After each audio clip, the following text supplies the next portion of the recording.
Hello everyone, I am Tacit and welcome to day 16 of the Brighter Shore Stream Marathon to try to get this monument completed.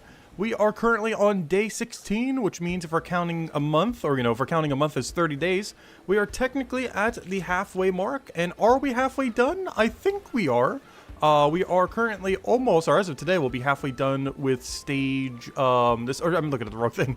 We'll be halfway done with, Forager, as far as the current, tier. And we have 2 full tiers after that. So we have 124 levels at this exact moment in time. The only problem is, I'm not sure how much tier 8 and 9 are going to curve upwards, because they definitely are. So we'll have to wait and see exactly how much of a grind that's going to be. But ultimately, yeah, I think we could finish it within another 15 days, now that we are, right at that halfway mark.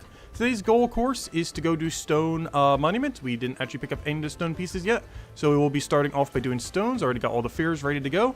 Beyond that, I guess we could do some fish. We did get another legendary fish. Hopefully we can get some more too. Found this just randomly when we're going and, checking it constantly. So, yeah, we can go catch that as well as anything else here that we might want to go and end up picking up.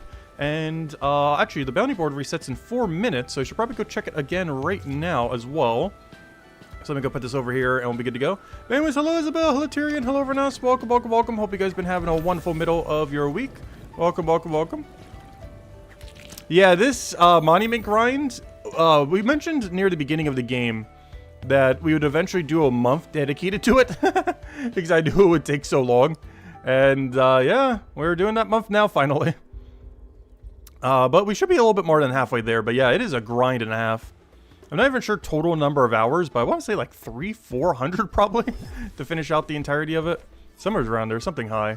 But anyways, let's go see what's on the board. Let's go catch our legendary fish and do whatever other synergy we can get here if there's anything else. I just want to see if we can double legend, if we can get a legend here. Nah, we didn't get a legend. Basses are really good. They're pretty much automatically completed. This I gotta go turn in. All these are just low rarity stuff though. I guess we care about the bass more than mana ray, at least in the sense that we can kind of do it for free. So we'll just take the higher rarity one, abandon that one, and get a new bass, just so we can get better synergy on it. Alright, let's go get the few that we can go do right now, and just do a big turn in then. And then the other bass I'll just do passively automatically. So let's go get our 5 mana rays we need. Grab these, grab the last of the other set that we need for there, just one little piece. And then I guess we go turn in the flounder and the legendary fish, and that would be everything we could turn in on this current trip. And we should be good to go. And then we'll go check the board again and then go back to Forager. We'll take a little bit of a new fishing bounty break.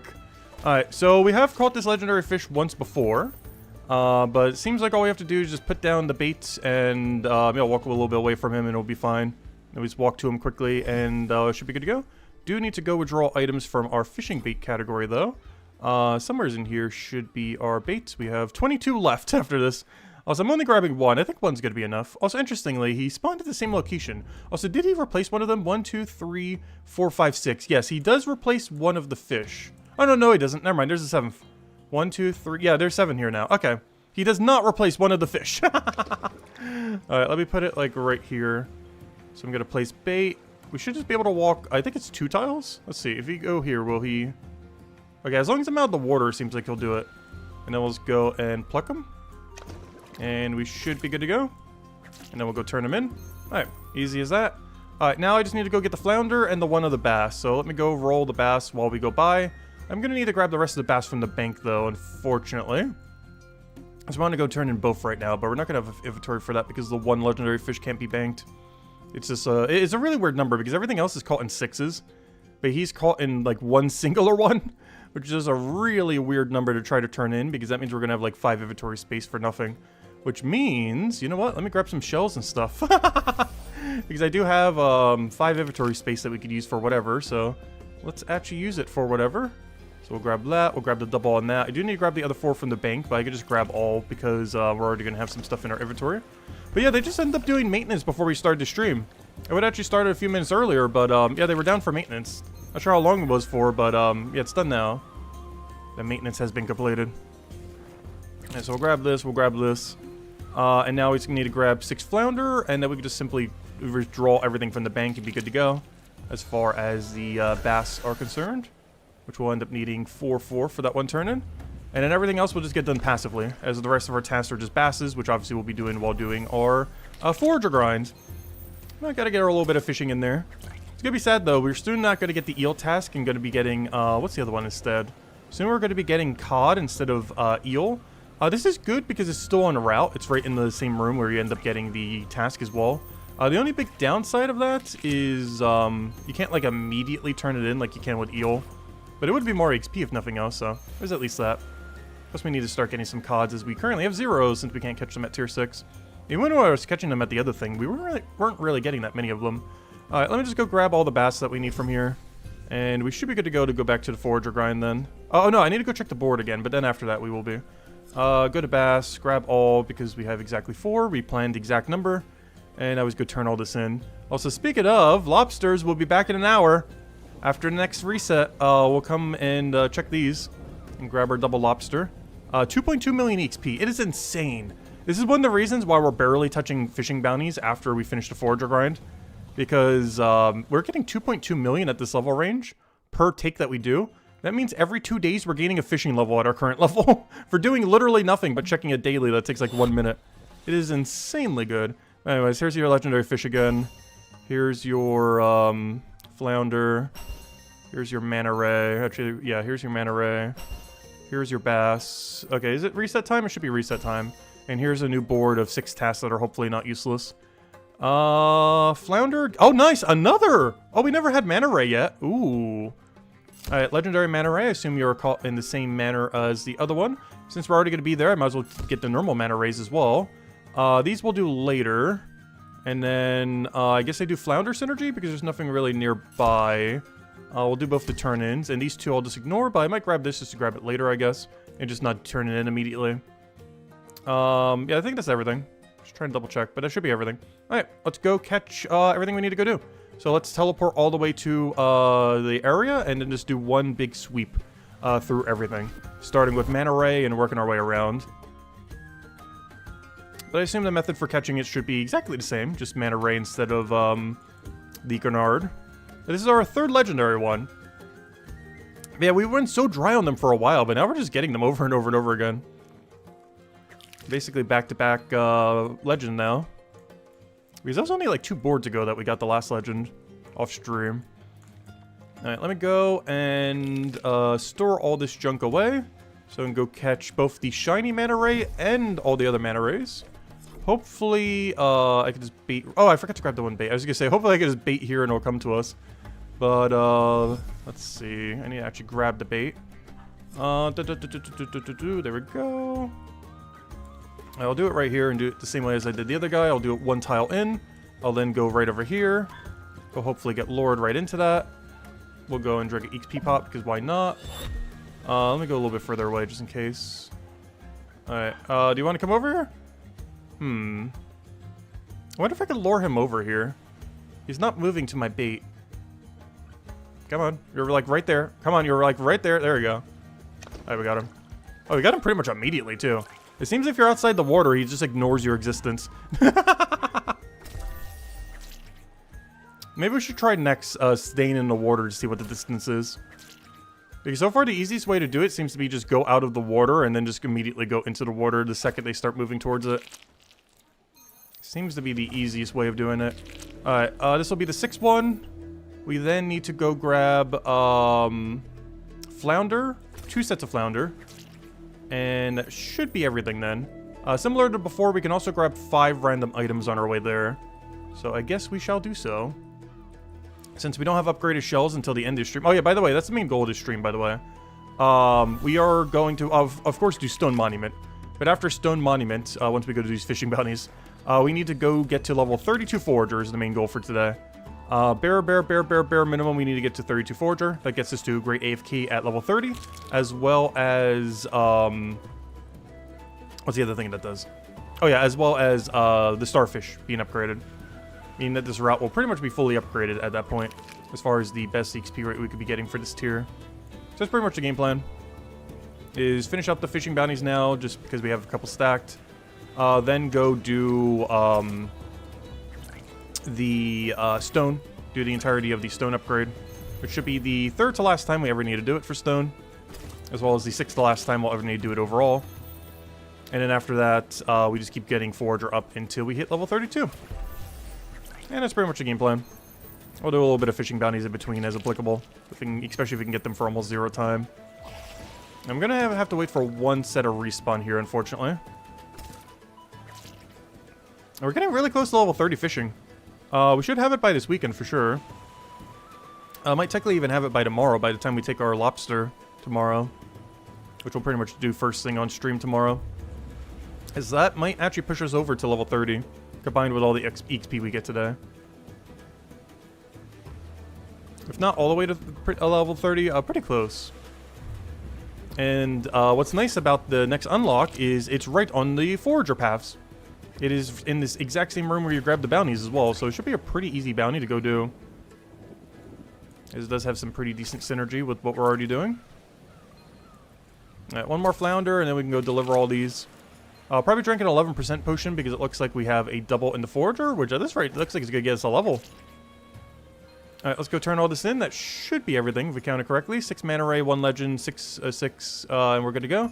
Alright, and this will be everything except our 2 basses turned in. But we'll get them passively as we go and do our Forager cycle, of course. So those are basically 0 time. And I guess I'll grab the other 2 just for the sake of it. The trout one, we could go out of our way to go turn in a little bit. Shouldn't be that long to go do. And then the other one, yeah, we shouldn't really need to worry about. Alright, let's see. Since we'll get done automatically, since it's catch only. Be easy to synergize with the route we do later. Alright, first things first. Forager. Put that into there. Alright, next. Use item. Flounder.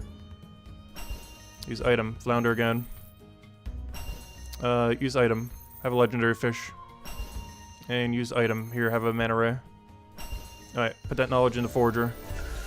And check the board, just grab the last 2, and then we go head back. Alright, give me the trout, give me that. Alright, we'll do those later. Gonna ignore them for now. What we will be able to get for now, though, is our 2 bass, which will get done automatically. I just gotta deliver them on the next set. And then hopefully next set we can get a nice synergy there where we could just do a 4 turn in and just grab the other one then. But we'll worry about that in the next hourly reset thing. Yeah, not the biggest fan that they're going to be starting to spam like the hourly things. It's not like going to be too big a deal overall ultimately in the like the long term, but oh no, I'm just concerned with them adding too many hourlies. When they start going like hourly, daily, everything else crazy. Right now it's not like too bad, but you know, as you keep adding more and more, it could become quite a bit of like the entire gameplay loop. Luckily, bounties don't seem to be like so over the top that you like have to do them for some skills. Like fishing is one for sure that is very, very optional. The only reason we're kind of spamming them a bit is it has really good synergy with Forager and because you know, it's new. So something new to mess around with.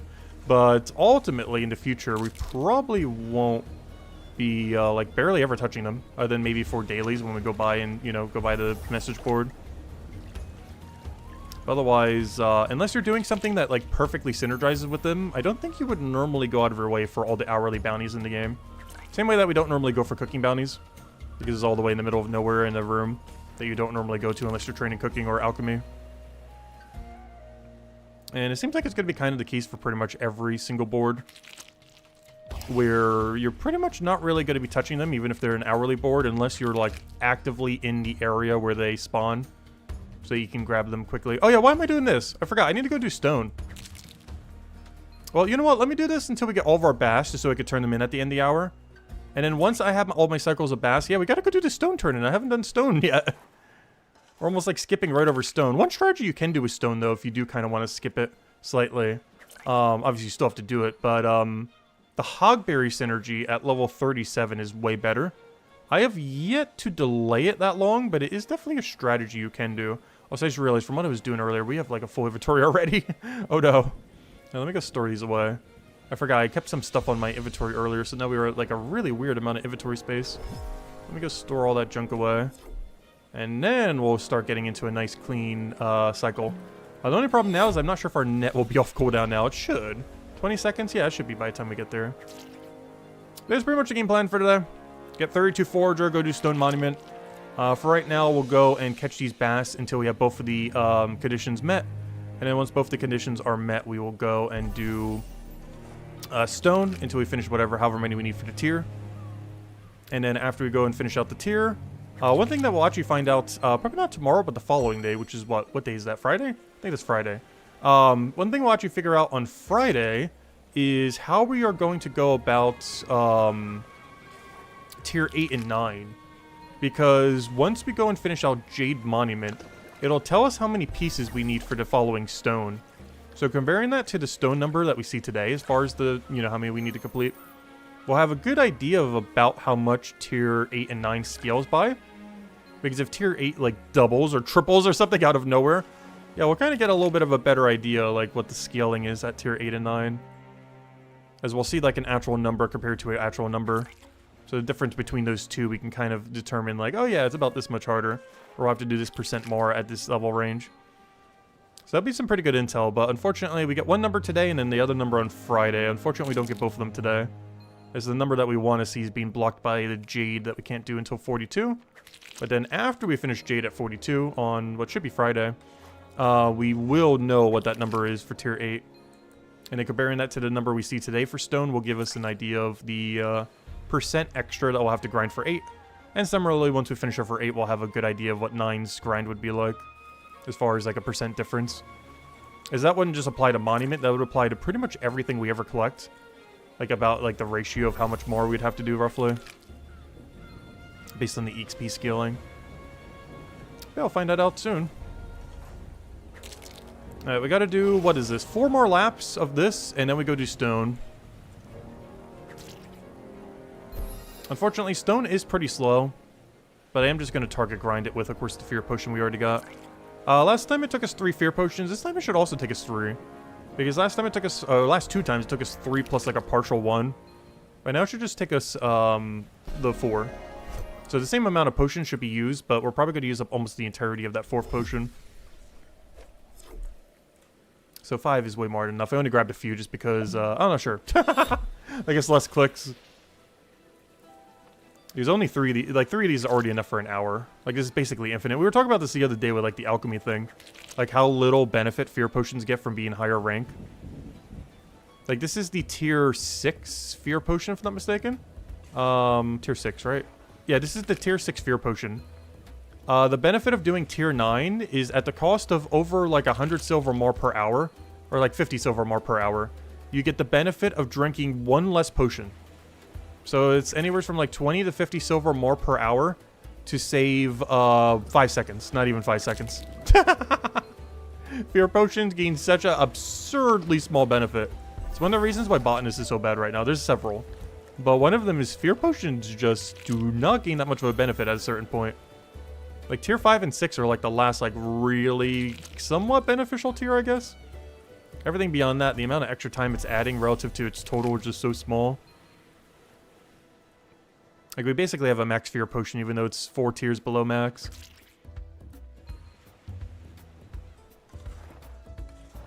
I guess technically 3 tiers below max. Depends how you look at it. Here's 1, 2... Yeah, it'd be 3 tiers below max. But still. It's basically the equivalence of a max fear potion. We just have to drink it 3 times an hour rather than 2 times an hour.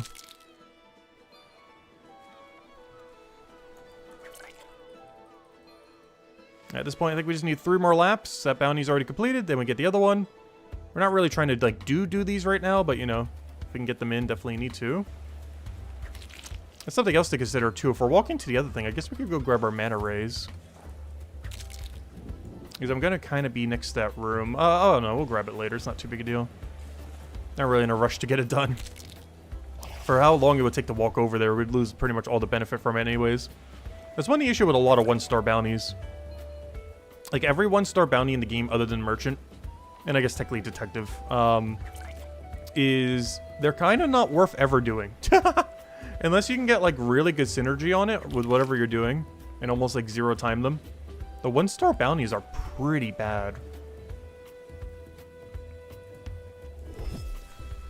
Like in a lot of cases, just training normally would be quicker than 1-star bounties.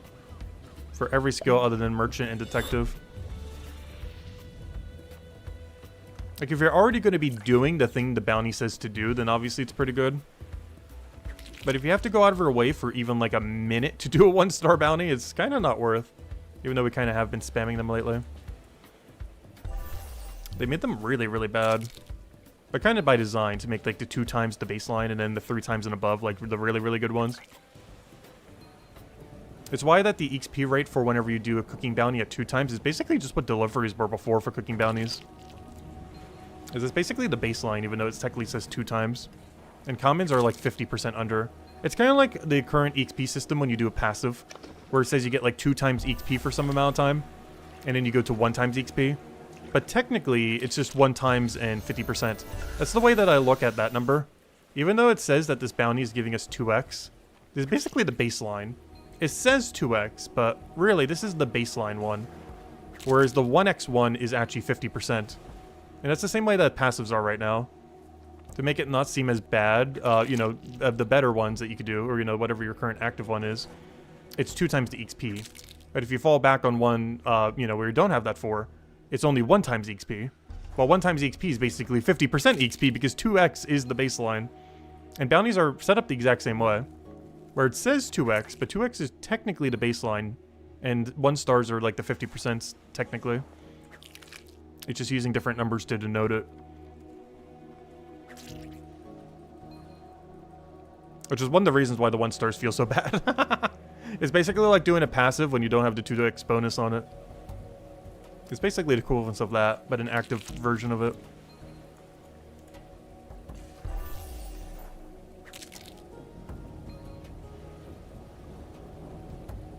Alright, we got what, 2 more laps? Yeah, 2 more laps, and then we go do the entirety of the current stone monument.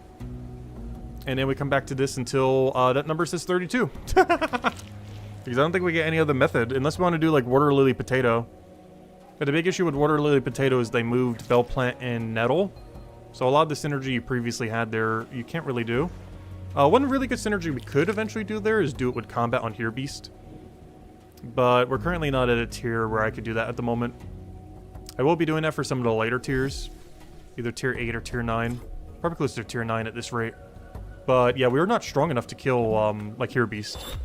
Like, we're not even strong enough to kill the carnivorous plant, which we have advantage over. So at some point before tier 9, we do gotta get a little bit more combat grind in. There's a couple things we gotta finish before we get to, you know, fully finishing up Forager. One of them is getting combat up a little bit, both for the synergy that we end up getting, but also because, you know, we just want to get to 20 so we can get the max cosmetic stuff.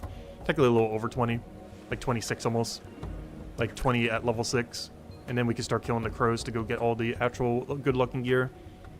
Those is like pretty similar to what we're using now, but it'll be the final visual tier of Cryo Knight. I want to get 2 more cooking levels, so that should get done automatically just from doing bounties occasionally and walking into that room, so that should be pretty free. We already did the alchemy goal, which is the exact level that we're at now, so we can make the 11% for this grind. The other goal that I had was 6 more merchant levels, which should be pretty easy. They should be over a level an hour, or exactly a level an hour, somewhere around there. So at some point we will go and do that. And the main reason for that is once we have 3 venture slots, I'm likely doing both grape plus cinnamon stick. And to do that, I need level 25, I need level 25 merchant. So that we can do both simultaneously. Though I might want to do 1 cinnamon stick first, just to even it out. Because I did 1 grape already. So I might want to do 1 cinnamon stick into 2 fish. And then start doing 1 of each into 1 fish. The only problem with that is the 1 fish is like a 1.5 miles away. But I'm pretty sure that's the way I'm going to be doing it initially, at least until we get all of our alchemy supplies. Just to rush it down, because we're going to need those for, not like immediately, but whenever we get our alchemy to level 43 in this current tier, we're going to need that to skip pretty much all the way until, like, the beginning of 7, and even partially through 7.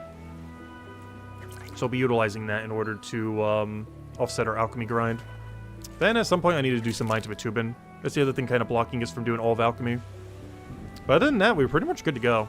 The only 2 things stopping us from completing out alchemy at this point, like, you know, maxing it all the way, is I need to gradually keep getting the grapes and stuff at various level ranges for the Chronopolis potion, because these are really good XP.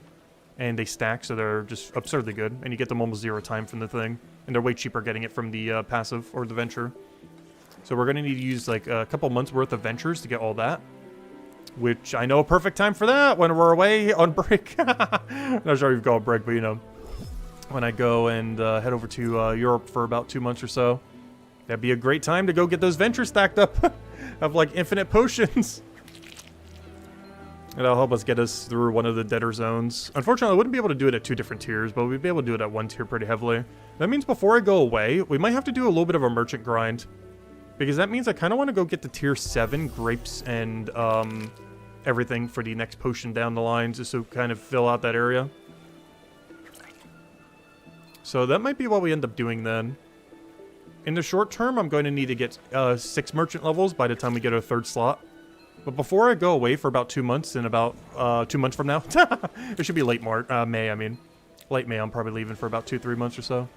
But before we do that, we might need to go do a, like, 1 whole milestone merchant grind. Just so I'm at the next tier of grape and cinnamon stick.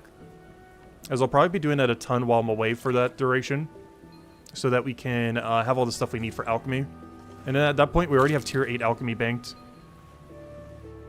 Because off-stream during that in-between time as well, we would be doing the combat AFK, hopefully in Mines Batubin. Hopefully get like 100 levels done there, banking all the relevant supplies.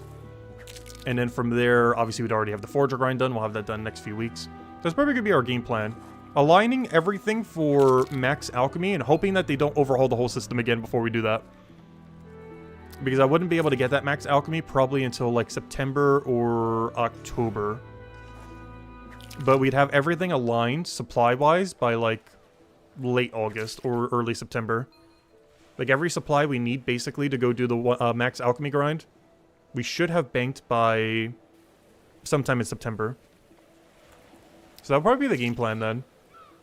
Because after we do Forager, we do a bunch of other grinds that kind of work us to max alchemy. And then everything should align by September to go and start grinding it out. And then maybe we'll have alchemy month.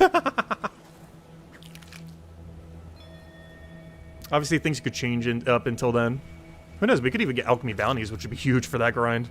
I might even just wait for alchemy bounties before then. We'll see. Because we don't really know what they're adding in the next, 4 or 5 months. We know what they're adding up to April. Early April. But beyond that, we don't know what they're adding the other 5 months. Because one of them might just be alchemy bounties, which would help a lot. The only big downside to alchemy bounties is you would probably have to turn in some of the supplies. Meaning you would lose keeping them as a potion. But the amount of extra XP you would gain for it is probably worth it. Plus, it makes the skill a lot more break-even. But it does make it so you get to keep less potions, but you get the benefit of making more money during it and more XP for less time. Prediction is on 27th of July, Monday update, or before combat, or repeatable bosses update. I don't think we're going to be getting that early. I've been mentioning it a couple times throughout the, year and a half, or, however long it's been at this point that the game's been out. But ever since we learned about enhancing is going to be in Chapter 6, which I think was like a few months into the game, I've been mentioning that we're likely not getting repeatable bosses until closer to Chapter 6. As there's a good chance that they would put all the enhancement material, and this is going to be from some kind of gathering skill in that chapter, which it easily could be. But otherwise, they would likely put a lot of enhancement material behind bosses. Which means they would likely, they basically are probably going to wait to add bosses until they have a mechanic that can easily add a unique to every boss that is a crafting material. And the earliest they could do that is Chapter 6 with enhancements. Or you might get a lot of the raw material you need for enhancements from whatever the gathering skill is in Chapter 6. But a lot of like the other modifiers and stuff might be from specific bosses, depending on how they go about it. Where like every boss in the game would probably have like some kind of different material unique to them. Or some kind of global drop table that several of them share or something. But a lot of details about it we don't know, but there's a good chance that they would use it to fill out the loot table of bosses.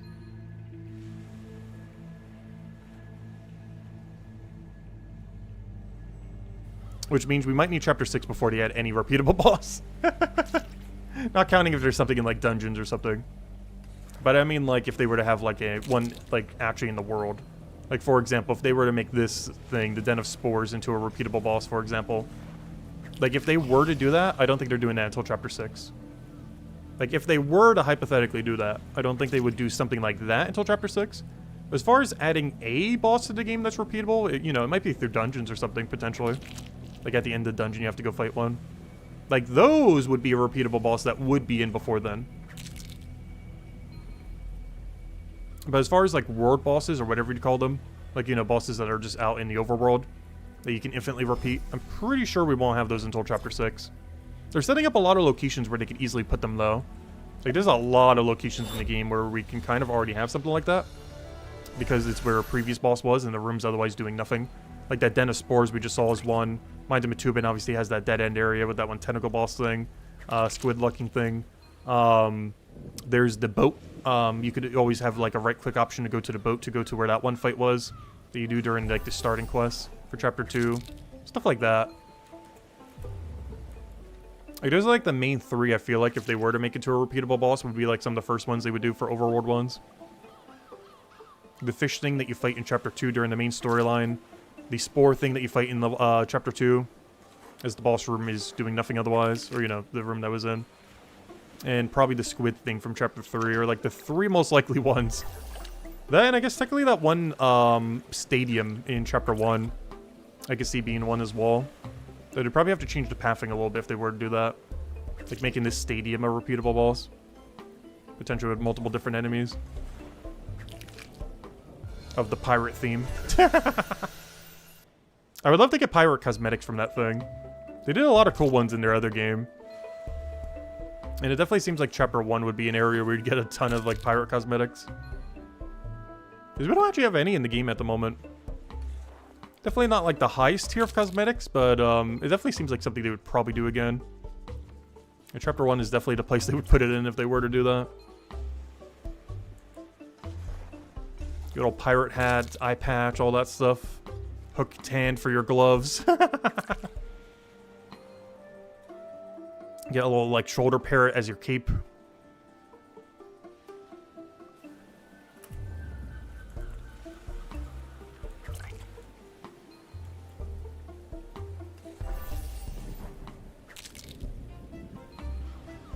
Alright, I think we've done everything we need to go do for these. I've probably overhit these like crazy.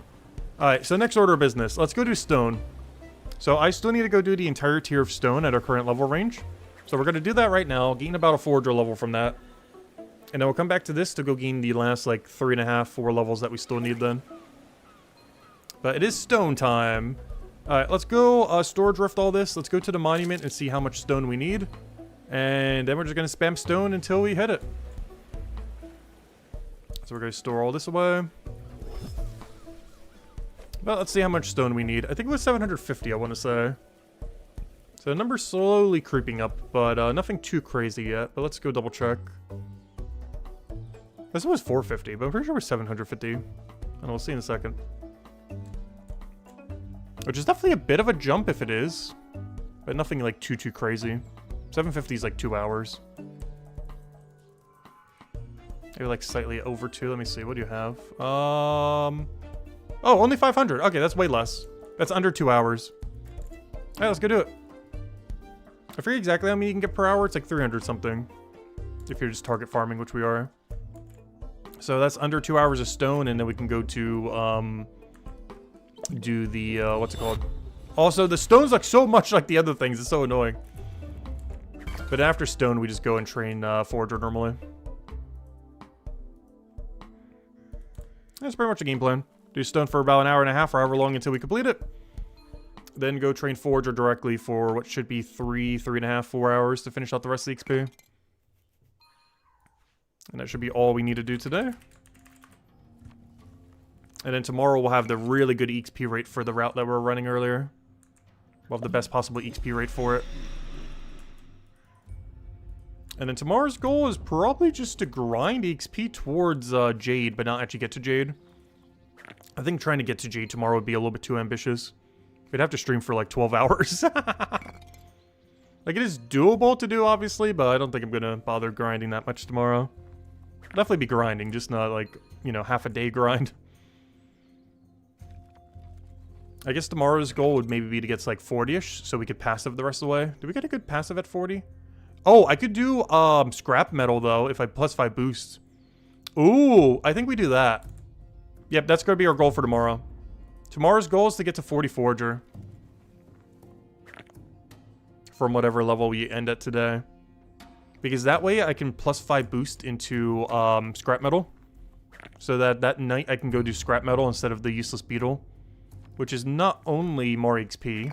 We'd be getting 256k instead of 330k. So it's like 26k more XP per hour. But on top of that, it is also an actually good material. As scrap metal would eventually be used for a passive that will do for smithing. Whereas, the other thing is just a useless bait that you would never use for fishing because you're just going to do the ventures anyways. And or fishing bounties. So all the bait is completely useless. So that would be perfect. Okay, we already know our plan then. We already know our next 3-day plan. Today, do Stone Monument and get to level 32. Tomorrow's plan, get to bare minimum level 40. And which allows us to passive with the +5 boost onto scrap metal. Good thing we still have those potions. Still have like 100 something left. Is it a little bit of a waste to probably use it on Forager? Yes, but we're definitely going to. Because technically it's also smithing XP down the line. But anyways, we'll do that. And then the following day's goal then, which is what, Friday at that point, is going to be complete Jade Monument. And potentially even get to Milestone 8. But definitely at bare minimum, complete Jade Monument. If I want to stretch goal it, we could probably do Milestone 8 completion as well this Friday. And then the weekend would just be going through the early stages, trying to figure out how we want to do that.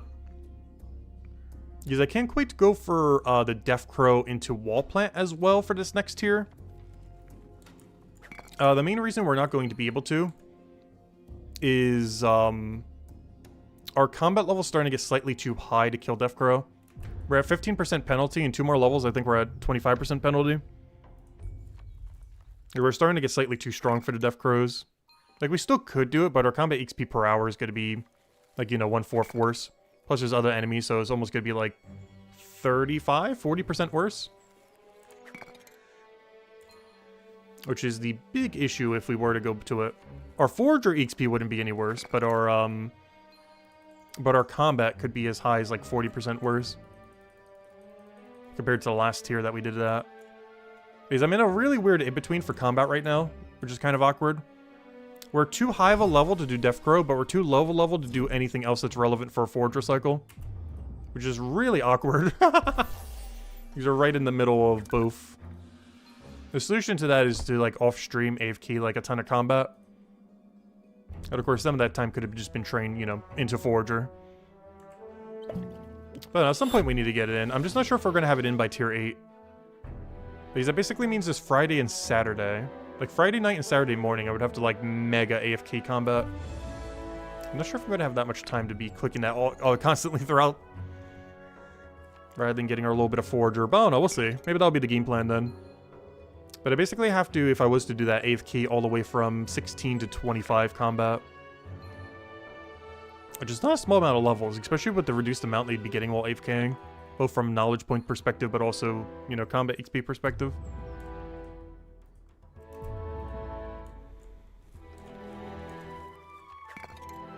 And I'll figure out something.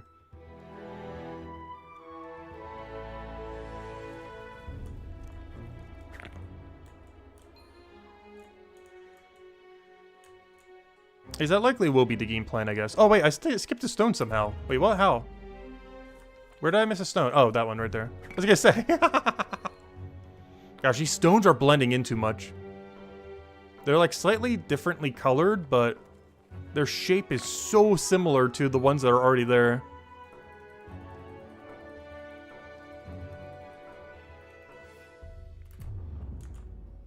Like, at least in this room, there's nothing to distract you from it because it's all, like, grass and everything. So the stones stick out really well. But the other room already has so many stones in it that they just blend in. They're almost like the same shape. A little unfortunate.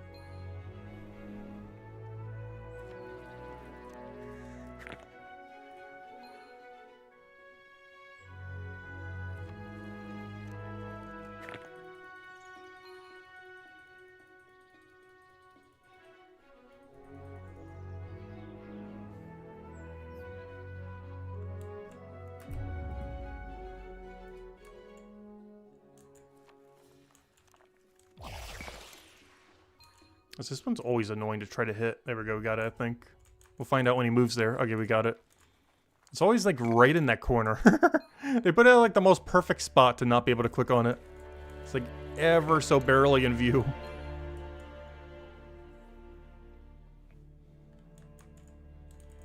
Especially if your guy's moving while trying to click on it. But yeah, the XP from these things is so bad. Only 12,000 each. I think the racks were doing better than these. That's how bad Stone Monument is. The racks 3 levels before that were already bad were better than this.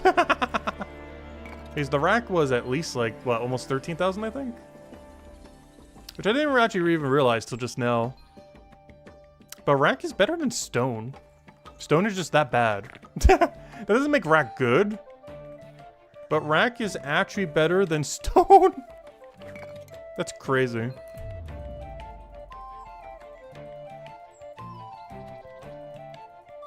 I did not realize that. Obviously stone you have to do though. Rack is a little bit more optional.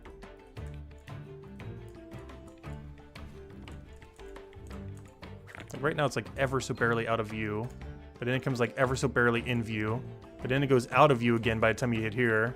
But then it comes in view again. So awkward to try to click that thing.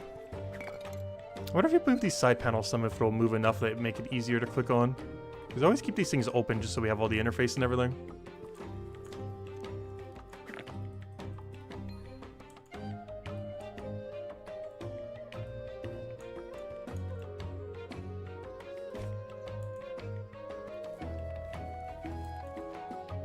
In the downtime, we'll grab the hogberries. Pretty sure we can grab all 3, last I recall. Grab all 3, drop quickly, and then move into the other thing we should be able to do before they spawn.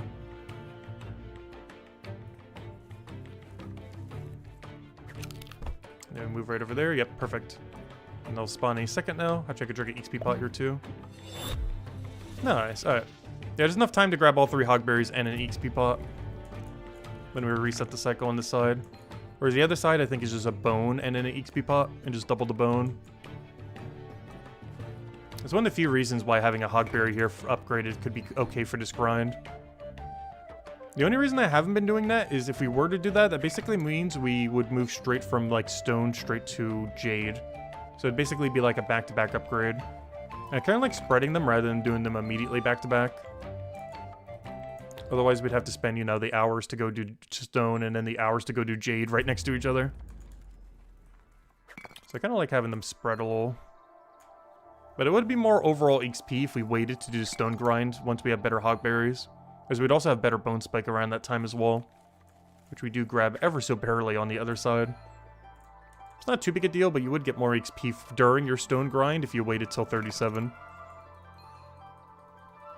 I haven't done that for any of them yet, but who knows, maybe we will in the very, very final tier, we'll see. Depending on how we want to do it.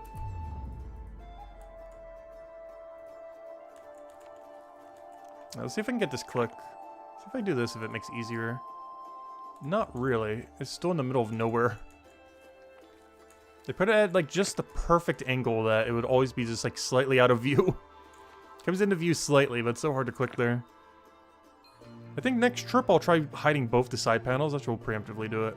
I'm gonna hide both the side panels and see if it's any easier to click. Also, the game feels so weird with all the things collapse. I've been playing with them open for so long, I almost forgot that you could play like this. There's so much space. This feels really weird. I can't see any numbers. How can I know numbers going up if I can't see number going up other than right there where numbers going up? But there's no side panels telling me numbers going up. Or where I'm on the map. How can I know where I am?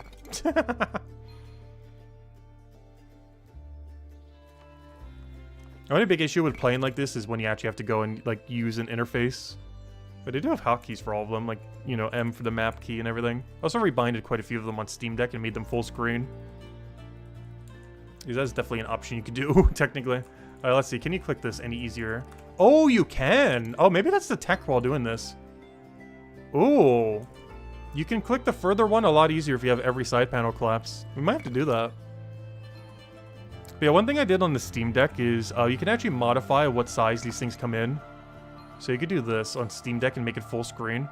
And because Steam Deck is so small, this actually is really good. So whenever you open it, it just becomes a full screen thing. To make it a little bit easier to, you know, figure out everything. Also, I can't keep track of how many I'm at. That's the only problem. Because we need 4 more then. And then we'll go bank on the other side. There's like so much info we don't have because of that. We also don't know what our knowledge is at. With the mega drop down. Oh, no, grab the other thing. Alright, there we go. I know, I like all my info. I want it back. I need my numbers. Too much lack of info. Technically, we could do it this way if we wanted to. Let's try it this way and see if we can click it or not.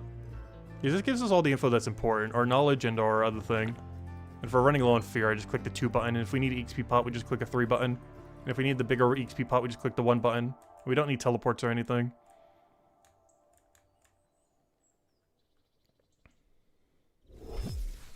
Alright, bank all that. Drink a 3 right here. Grab the bone spike, drop the bone spike, double the bone spike. Not necessarily in that order. Drop the bone spike on the other bone spike, because why not? And this should spawn in like 3 seconds. Might need to grab a second bone spike. Yeah, we have enough to grab that bone spike right there. Yeah, we grab 2 bone spikes then instead of 1. Well, technically it'd be 3, but 1 gets doubled. But we'll try it this way and see if it makes it any easier to click the thing. Because with no interfaces, it definitely is. Let's see if it works with one side panel. If it makes it any easier to click on where we need to click to. Because this gives us all of our useful info, we'll still be able to hopefully click on the thing better.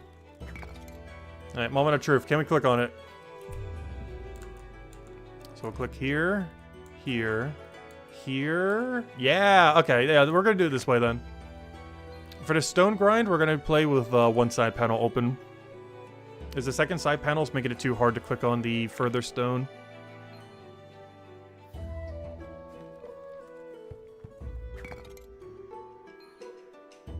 And this gives us all the useful stuff because we mostly just need to know what our knowledge is and how much stone we have in our inventory.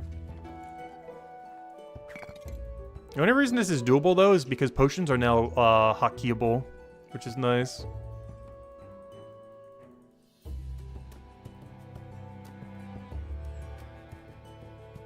But yeah, the way I did it on Steam Deck is I made all of the useful things go full screen. So whenever I need something, it's just like accessible. Like I just do it full screen, and you do the touch screen and can kind of click somewhat accurately. Because the screen is just so big. So look, our little white circle's moving. It'd be kind of funny if you played the whole game like this. It almost makes it feel like a dungeon crawler. One of those like really old RPGs. If you were to play the whole game like this. Unfortunately, I cannot queue up the nodes by clicking them on this little mini-map. That'd be amazing if you could.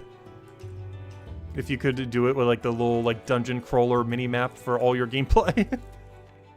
Because unfortunately, if you try doing that, it'll just make you move to the tile. It won't make you gather it. It'll just make you move to that tile. You unfortunately can't queue up the action from clicking it. That'd be a great quality of life change to eventually do though. Then you could just basically play the game through the map screen.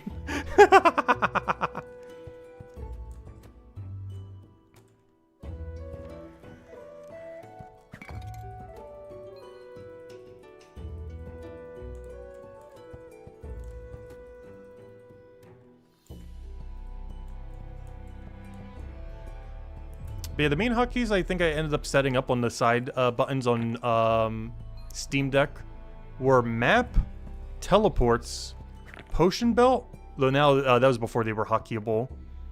And what was the fourth? I think it was what would I not have info for? Oh, I think I just put the sense spell on it, and so we could use the sense spell easier. But yeah, put the map, sense spell, potions, and teleports on it. But now, technically, you don't need the potion belt anymore because you just hotkey them. Which is what I was mentioning earlier when I said I haven't re-hotkeyed the Steam Deck. Because we technically don't need to bother bringing up the potion menu anymore. Instead, that should be, you know, 3 hotkeys for the 3 potions. Or 2 hotkeys for the 2 more important potions, just ignore the 3rd. Because map and teleports we definitely need like a quick menu for. On Steam Deck, it's just too important to not have them. I gotta make this smaller. Back to its normal size. In case we ever use it again. There we go. Luckily, it saves your preferences per platform. So if we were to use like a different computer or Steam Deck, or if you were to do it on mobile, they would save different presets. So you have one set of hotkeys and dimensions for one platform compared to another. It saves it on the device rather than on your account. which is good if you're switching devices and need them on, you know, specific settings for each one. Because obviously your mobile settings would be different than your, which isn't out yet, but you know, eventually. The mobile settings would be different than your Steam Deck settings, which would be different from your PC settings. Which is actually a good thing, not a bad thing, since generally you would want to have different settings for all three, due to the different screen sizes and needs for each. And because mobile wouldn't have any hotkeys, like the Steam Deck has like a billion of. Which I'm not sure how they're going to make that work. There's going to be a lot of like extra clicking on mobile if it ever does come out. Which they said they would likely do after 1.0. But you can't really like hotkey stuff like you can on Steam Deck, which would get kind of annoying. Like it'd basically just be a worse Steam Deck trying to play this game on phone.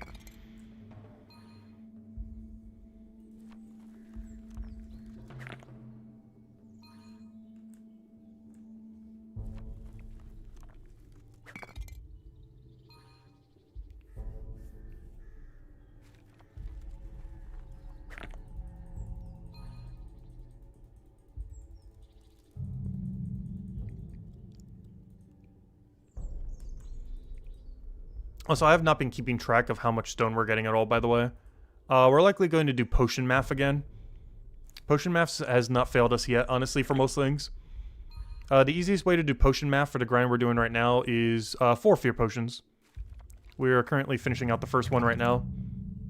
So once our fear potion says 6 remaining, after we finish that one that we are doing as it says 6, then we should have more than enough stone. We might even overkill with that. Might even want to check halfway through the final potion once it says 6. But at that point is when we should pretty much have monument done. At some point on the 4th potion.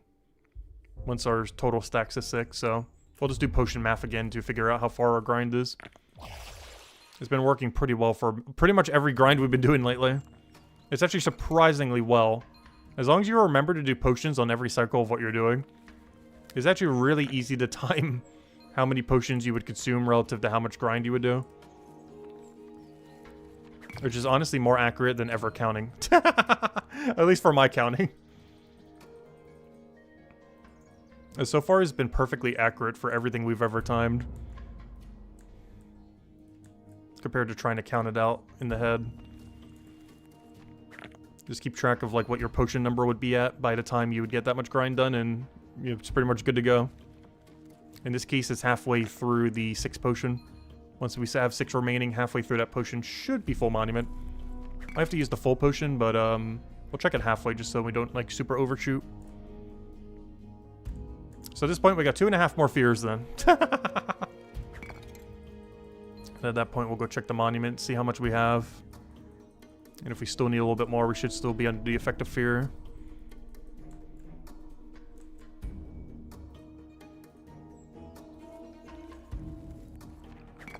But yeah, 3rd to last time we ever got to do this. We're almost there. It's feeling really close now. The only problem is tier 8 and tier 9 are going to take like 1,000 years. No. But it will take a while. Let's see, how close is March 5th? Because it seems like we'll have that by, Alright, that's next week's Thursday. Because that's when Slay the Spire 2 comes out. So next week's Thursday. Let me do some math here. Next week's Thursday. That would end up being... Yeah, it's just a week. I'm not sure what I'm trying to figure out. But yeah, it's just a week. So we have 7 days to try to get to tier 9. Do we think we could do that from where we are now? No. But we'll be late stage tier 8 by then.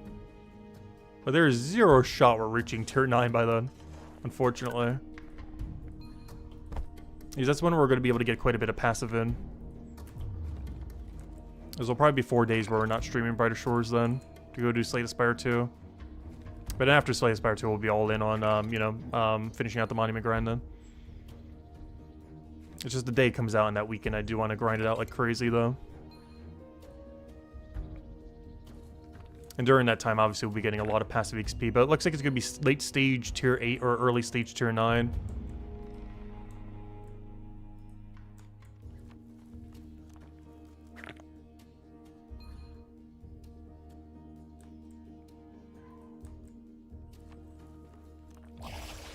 That fear potion's gone. Obviously, we'll re-up it before we go into the other room.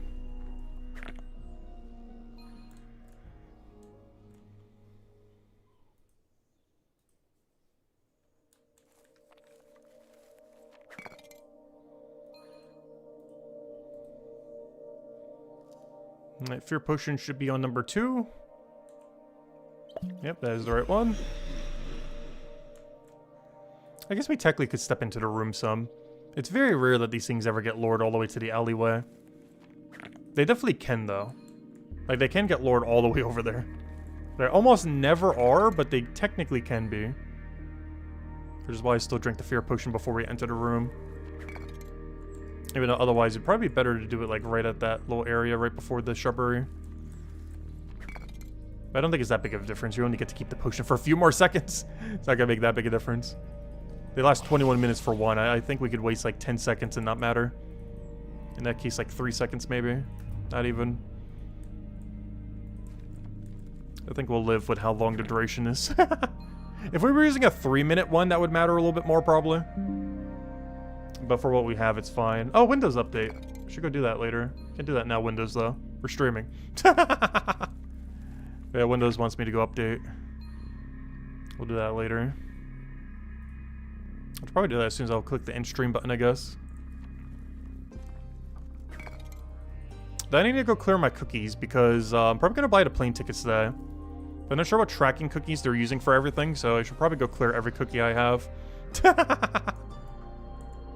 He's still trying to price hike.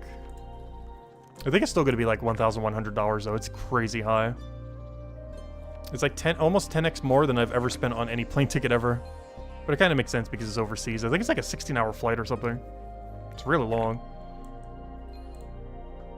Like counting transfer and just being ready and everything, it's pretty much going to take a whole day just to get over to Europe.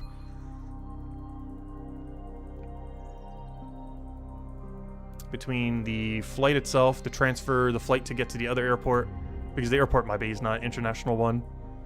So at bare minimum, I'm going to have to take one flight in the United States to an international airport.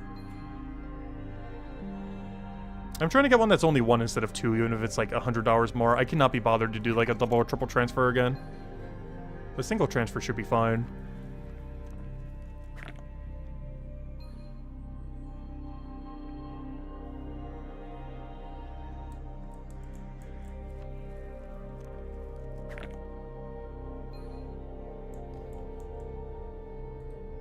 Yeah, I'm still really looking forward to the trip. I'm just stressed about actually getting there. Once I actually get there, it's like, oh yeah, we're finally here. Just relax now. Oh, our things are ready. Well, let me go do that. Wait. The thing is ready. The thing is ready. It's almost time to go take fishing bounties too, so I guess we'll go do the other loop for a little bit. Oh, we can grab upgraded potato too. You know what? Let's do it. Let's use a 1 potion. I'm gonna grab the upgraded 1-time potato. Forgot they're tier 7 now. We haven't actually touched them yet. I think we haven't touched the bone in the other room too because we haven't been doing wide cycle. So I'll grab these real quick since we got to level 27.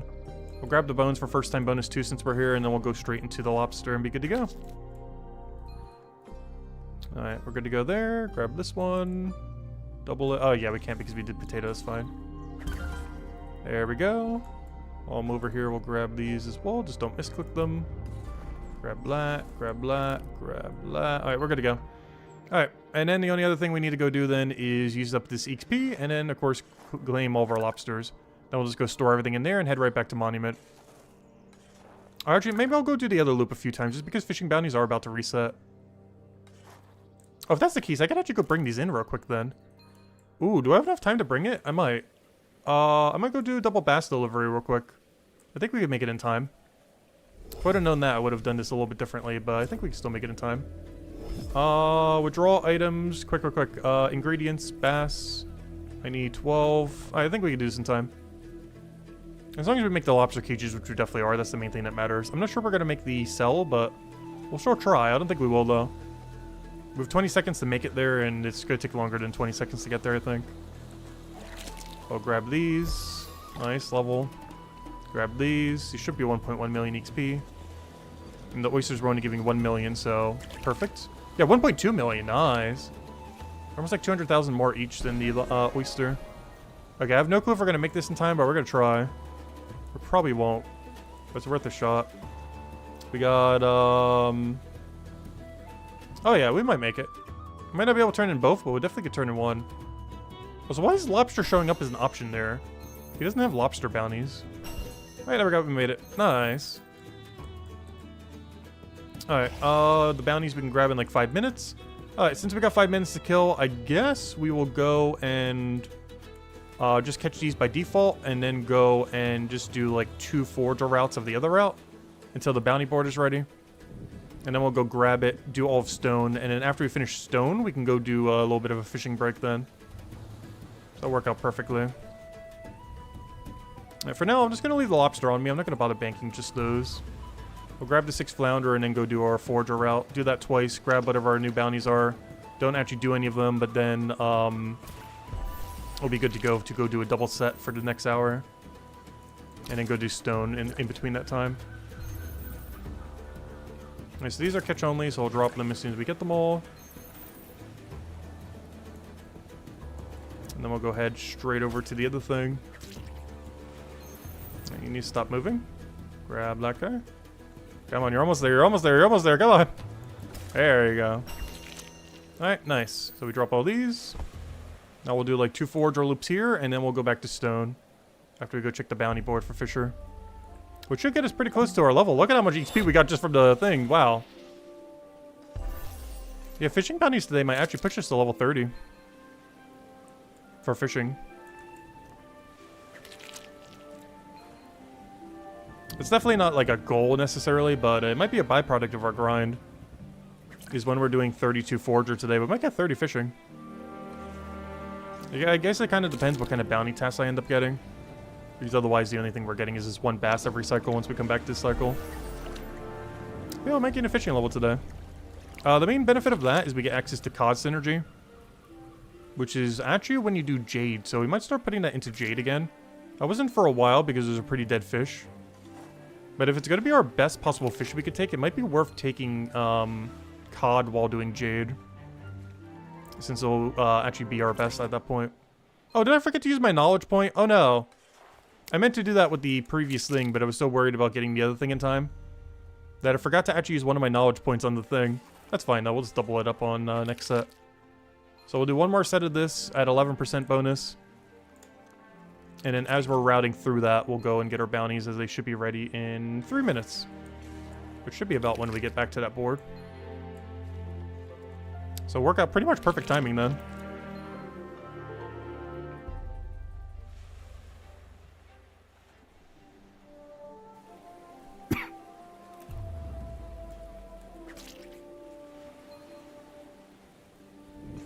Oh, stretch.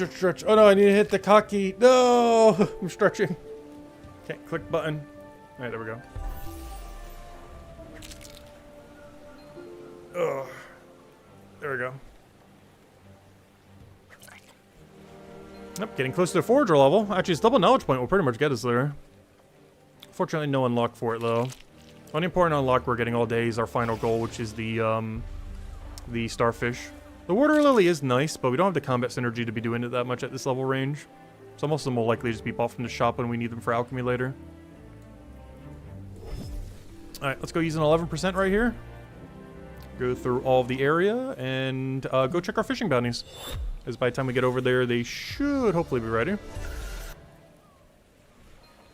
I might double back just to this room just to ensure that they are though, but also to use up the rest of the 11%. So instead of going to this bank, we'll go to the bank next to where the mission board is. A little bit more of a scenic route. But it'll allow us to use the full 11% potion. Actually, one way I could do this, I'm actually going to skip the bass this cycle. Is that also frees up the inventory to grab 2 starfish as we head over to that spot that we normally wouldn't get. But that would replace out the 2 bass that we would otherwise get. So since we're going a little wider, we'll take a little bit of a weirder route than we normally do. So we're skipping double bass in favor of double starfish. Unfortunately not upgraded for another 5 levels, but still okay XP. Even without the upgrade.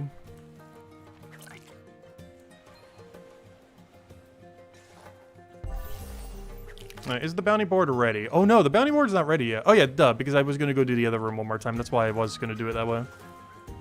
So I still loop this other room one more time. Once again, not taking the bass. But then we cycle back up through here. Or actually, if we're doing that, I guess I could just grab the shells then. As long as this is respawned by then, which I think it should be. Yeah, it is. Alright, change of plan on the change of plan. Well, we'll go over here, grab this, we'll grab everything here. Then we'll head back north, grab all 3 of the shells. And that should use up our whole 11% then. And then we walk up, grab the 3 shells again. And then we grab the 2 starfish from the upper room then. And then from there, the bounty board should be refreshed. And we should have pretty much exact full inventory. Yeah, we don't need to grab 1 starfish, it looks like. So we're going to grab 3 shells on our way back there. And there's the 11% being used. Good job. And now the board should be pretty much ready. So we'll grab the 3 shells from here. Grab 1 starfish that's 0 tile. I guess we'll just grab it from this room since it's easier to do this way. And then we can go check the bounty board. I'll grab the 3 more relevant ones. Alright, we're good to go. Or at least until 5 more levels from now. In which case the starfish will be more relevant. Barely, but slightly more. You just can't double them or have toll bonus on them. Alright, now let's go check the board. Alright, anything good? Anything? Oh, I didn't put into account the other double, but that's fine. And then we'll go bank all these, and then we'll go back to stone. Alright, anything good? Anything good? No, pretty average stuff. Just to be able to go and hold all these, I guess I'll go do the catch 6 right now. And then I'll grab everything else on the board. Just because this one can be completed immediately right here. Though I do not have the inventory space for it, so we'll go and bank real quick. Grab our fish. And we'll be good to go. And you know what? I might just grab all of them while we're here, just so we don't have to grab the other 6 later. 1 room we can go skip later. Just so we can just deliver it. Because the other ones seemed like they weren't really nearby. Like, if they're nearby, then, you know, we could just do these when we do the other thing, but I don't think they are, so we'll do them now. Grab all of our mana rays. Grab some limpets while we're waiting for them to respawn one time. Then we'll go and grab every other bounty there. And then the rest of those bounties I'll stall until the next hour. Because in that time, we're going to go do the stone monument. I just realized we still got fear potion going. My fear math's not going to work out that well, is it? I forgot. Still got a fear going. I guess at this point it will still work out. I just got to do... Oh, wow, that was weird. The little graphical thing from the monument. But, I guess the fear math will still work. It's just we're going to have to do the entirety of that final potion. Since the half is being done right now, technically. By the time we get back there. So the math that we had earlier will still be applicable. I just have to do the entirety of the final potion we drink. So when I drink the 4th potion and our potion stacks is 6, instead of doing half that potion, we gotta do the full potion. And then at that point, we'll check Monument and see how close we are. Because we should have everything by then. Alright, let me go store all this away. And then we'll go check the board. Get every last bounty so we have it for later. And then we'll go do it later. And that way, once we finish Stone Monument, we'll have a double fish stack. And we'll have like 12 tasks to go do back to back to back. Alright, grab all these. Give me 1 of everything. Alright, there we go. Alright. And now we go back to stone, and then once we finish stone, we'll be able to go do a double set of fish then. This should only take about another 1.5 hours, and as long as it doesn't take over 2 hours, we should be good to go. And at this point, we should only have to drink 3 more fear potion. Which would bring us down to, oh, wait, no, 3 more would bring us... Oh, yeah, because we already did 1. So we don't have to drink 2 more and use them fully. Alright, 2 more fear potions to go, not 3. I forgot. I already did a full 1 at the beginning of it. Alright, that's the game plan then. Yeah, that makes sense, because it's only 1.5 hours. So yeah, after we do 2 more fear potions, we'll go check it. 2 more full fear potion. And by then we should have most, if not all, the stone. And whatever the difference is, obviously we'll just grind after them. If there's any difference, we might actually have all of it by then.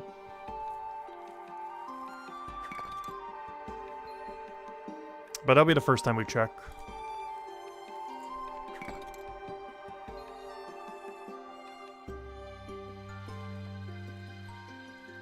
So at this point, that is what? 42 plus 6. Okay, so in about 50 minutes from now, we'll go check the monument pieces then. We'll probably be slightly short, but we'll check then as our first time. I think we'll still be like 3 to 5 inventory short at that point, though.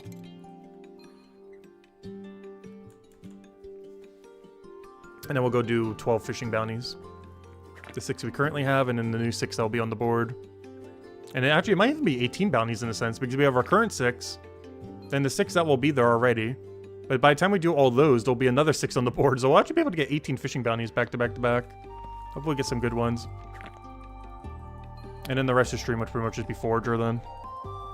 Still checking the fishing bounty board, of course, where applicable. But it'll be finished stone pieces, then do a ton of fishing for a little bit. Until we clear out like 3 sets of bounties, and then we'll finish out by getting level 32 Forager, then whatever we still need after doing stone pieces. And that'll be a pretty good stopping point then. We should get in a fishing level by then, and 5 more Forager levels, that's the goal. I guess we're making it a goal to get a fishing level. It's not too big a deal if we don't, but you know, if we're like ever so barely there, obviously we're gonna go get it. So I guess it's technically a goal now to get a fishing level to stream. Because why not? Well, technically we already gained one, but you know, another fishing level this stream, I mean. Even though fishing isn't really the priority. The bounties kind of make it so we can kind of passively get them. Which I'm hoping Forager bounties would help with that too, at least for the alt accounts. Because obviously we won't be able to do it on the main since we're going to be maxed by then. But I do really hope Forager bounties have 3 bounty boards like fishing does, and they're in really good locations. Because it's really important where the other 2 boards are. Obviously, they're going to put like 1 in town right in front of the Forager shop. But the other 2 bounty boards are really important that they put in really good locations.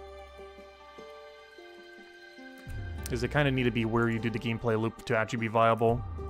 But luckily the fishing ones are, so I would assume all gathering like skills will be. Getting 3 message boards throughout the chapter. Because mining will need it, botanist will need it, forager will need it, fishing will need it, though it already got it. Like all the ones that are like heavily gatherer based within the chapter. Which are pretty much just those 4 then. I guess woodcutting 2 actually.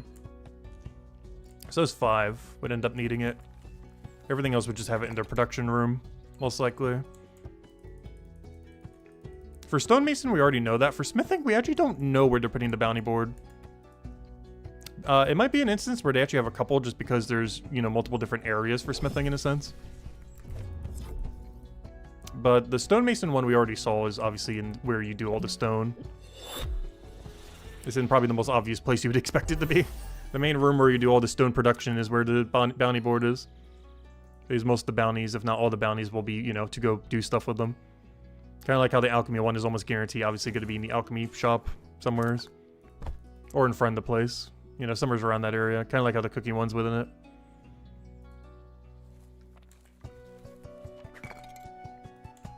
But I'm really looking forward to the smithing bounties in 2 weeks, though. It'll be the thing that will help us get to tier 8. Same as the stonemason ones the time after. Honestly, the bounties are pretty much coming out like in perfect order for what the grinds I need. But the only exception being, I wish Forager was the first one that came out. Like, I wish the one that came out today was, or the other day was Forager instead of fishing. But aside from that, pretty much every bounty that's coming out in the near future is pretty much the exact ones we need. With the only exception being, it would have been way better if it was Forager bounties instead of Fisher bounties. We'll get them eventually. A little bit too late for this account, though, unfortunately. As we'll definitely be max Forager by then.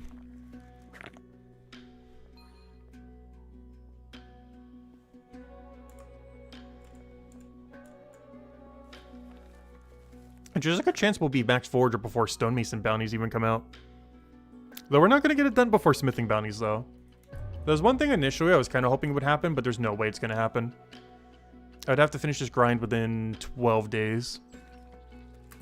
And tier 8 and 9 are going to take too long to be able to do that. If tier 8 and 9 were as long as like tier 6 or 7, it'd be doable. But they are 100% longer. Not 100% longer, but you know, they're definitely longer, I mean.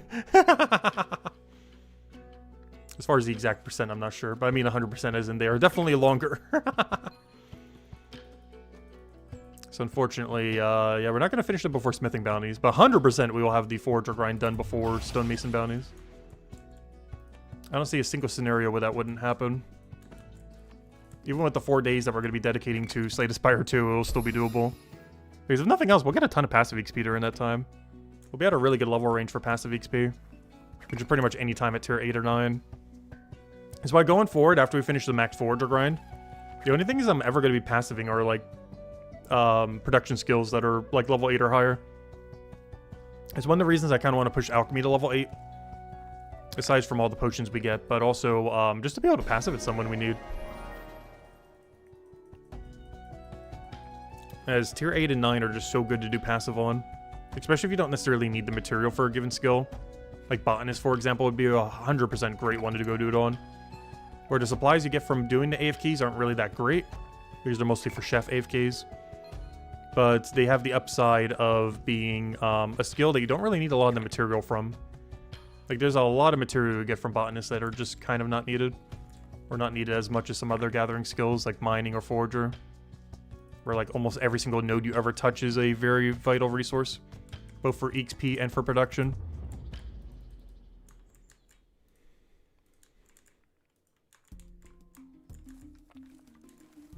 Some other skills that would be probably pretty good for it, too, is Detective, because of how nerfed it's been lately. And Leatherworker would also be pretty good targets for it. Unfortunately, they're not tier 8 yet. Detective's kind of close to tier 9, but the amount of effort we'd have to do to get it to tier 8 would be way too much. Detective also gives such little benefit for being maxed. 233 is basically max level, which is all shortcuts. It's a really weird skill that doesn't really gain that much of a benefit from going deeper. There's a couple skills that are like that. Chef technically is until you can eat the dishes. But Detective is probably the one that has the biggest problem in that regard. In that the amount of extra benefit you get towards maxing it isn't really anything at all. Other than like slightly more money. But because it's not the best moneymaker in the game, then it's just kind of useless.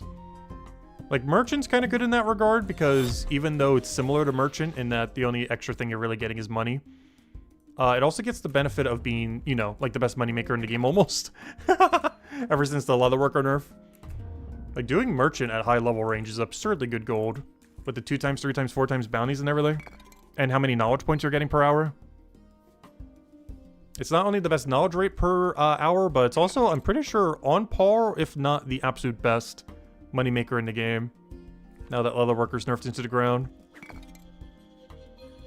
At least at like really high level range. Like, you know, like 300, 400 range. When you start making like over 2 gold an hour, 3 gold an hour. Oh, I don't have a fear potion going. That's a problem.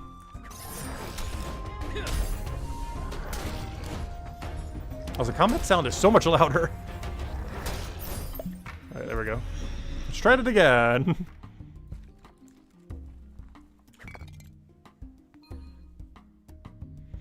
Alright, so we gotta use the entirety of this potion, and then one more entirety potion. And then we should be at almost all stone then. And then we'll go put them all into the monument, see how much more we need, if we even need any more, and then we'll be good to go. And we already gained 1 level from Forager. I'm not sure if we gain a second. We'll gain pretty close to the second one. When accounting for knowledge, maybe we'll get it. We should be slightly short, though. We should be like 28s and 2/3 by the end. Counting knowledge dumped into it. Which means I would then have to do 3.5 levels off the normal beach loop.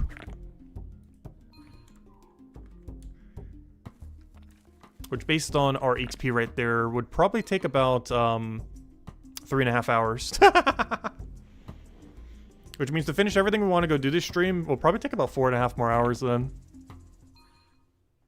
And I'll probably grab dinner.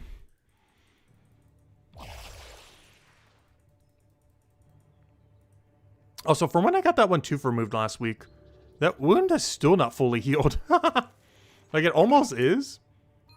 But the root on it was so deep that it still hasn't yet. I've still been having to just, like, eat soft foods and everything for the last, like, week. My diet has been so weird the last week. It's because I don't want to get, like, anything that has, like, multiple parts, like, stuck in there. It just needs time to heal. But I was surprised how long it's taking. Like, it's not infected or anything, but, you know. Like, it's just taking a while for the wound to fully close. Is I don't recall it ever taking that long, even when I got like the wisdom teeth pulled out and everything. This one was just being weird. The dentist did have a little bit of a trouble actually trying to get it out too. But it's mostly because the tooth was chipped in half, so it's probably a little bit harder to remove than like a normal one. That's the whole reason why I need to get removed in the first place. Like half the tooth ended up getting chipped off from something I ate.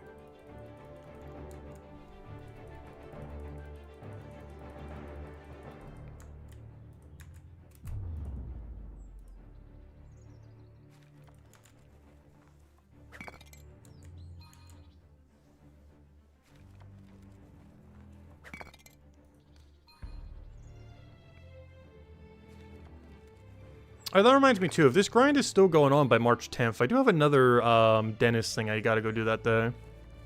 It's just for one cavity though, it's not much. So one of my other back tooth ended up just getting a small one. I was almost considering like not even getting it done just because they showed it on the thing as like one single speck of a cavity. But you know, it's still a cavity, so. Like it's a really small one though.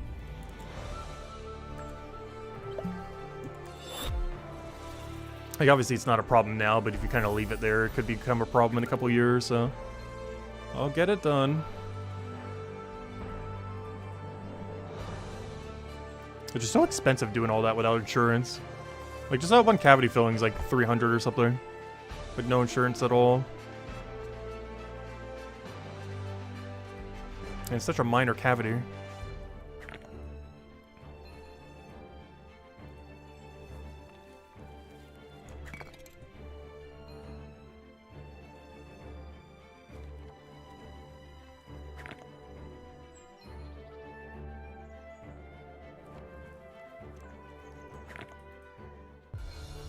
Save for later. I'm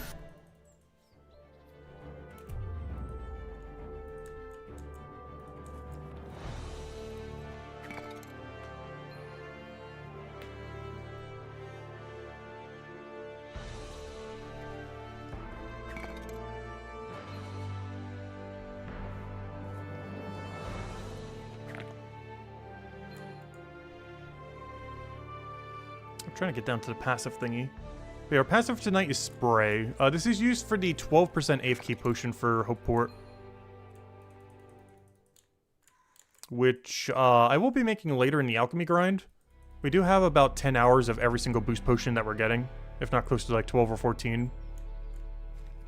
So we'll eventually make those with alchemy at some point.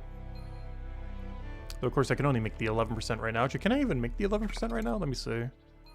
Yes. I can make the 11% from our previous tier right now if we wanted to. I'm not sure if I am going to. I'm slightly tempted to just because... same as the +7 and +8s I will be able to do soon. But, I'm considering putting it on Forager. I really shouldn't, though. Realistically, what I should be using that XP pot for, I actually know exactly what we need to use it on.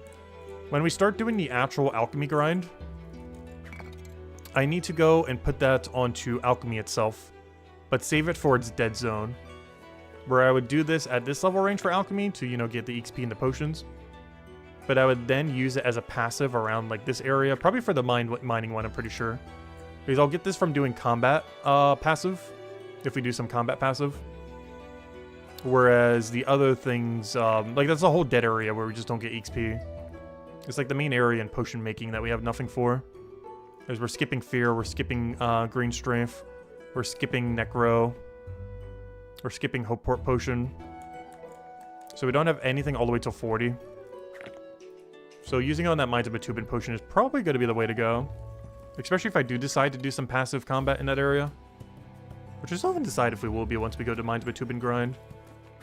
Because we would want to only get the material that's actually useful. So we'd only do it at very, very, very specific level ranges.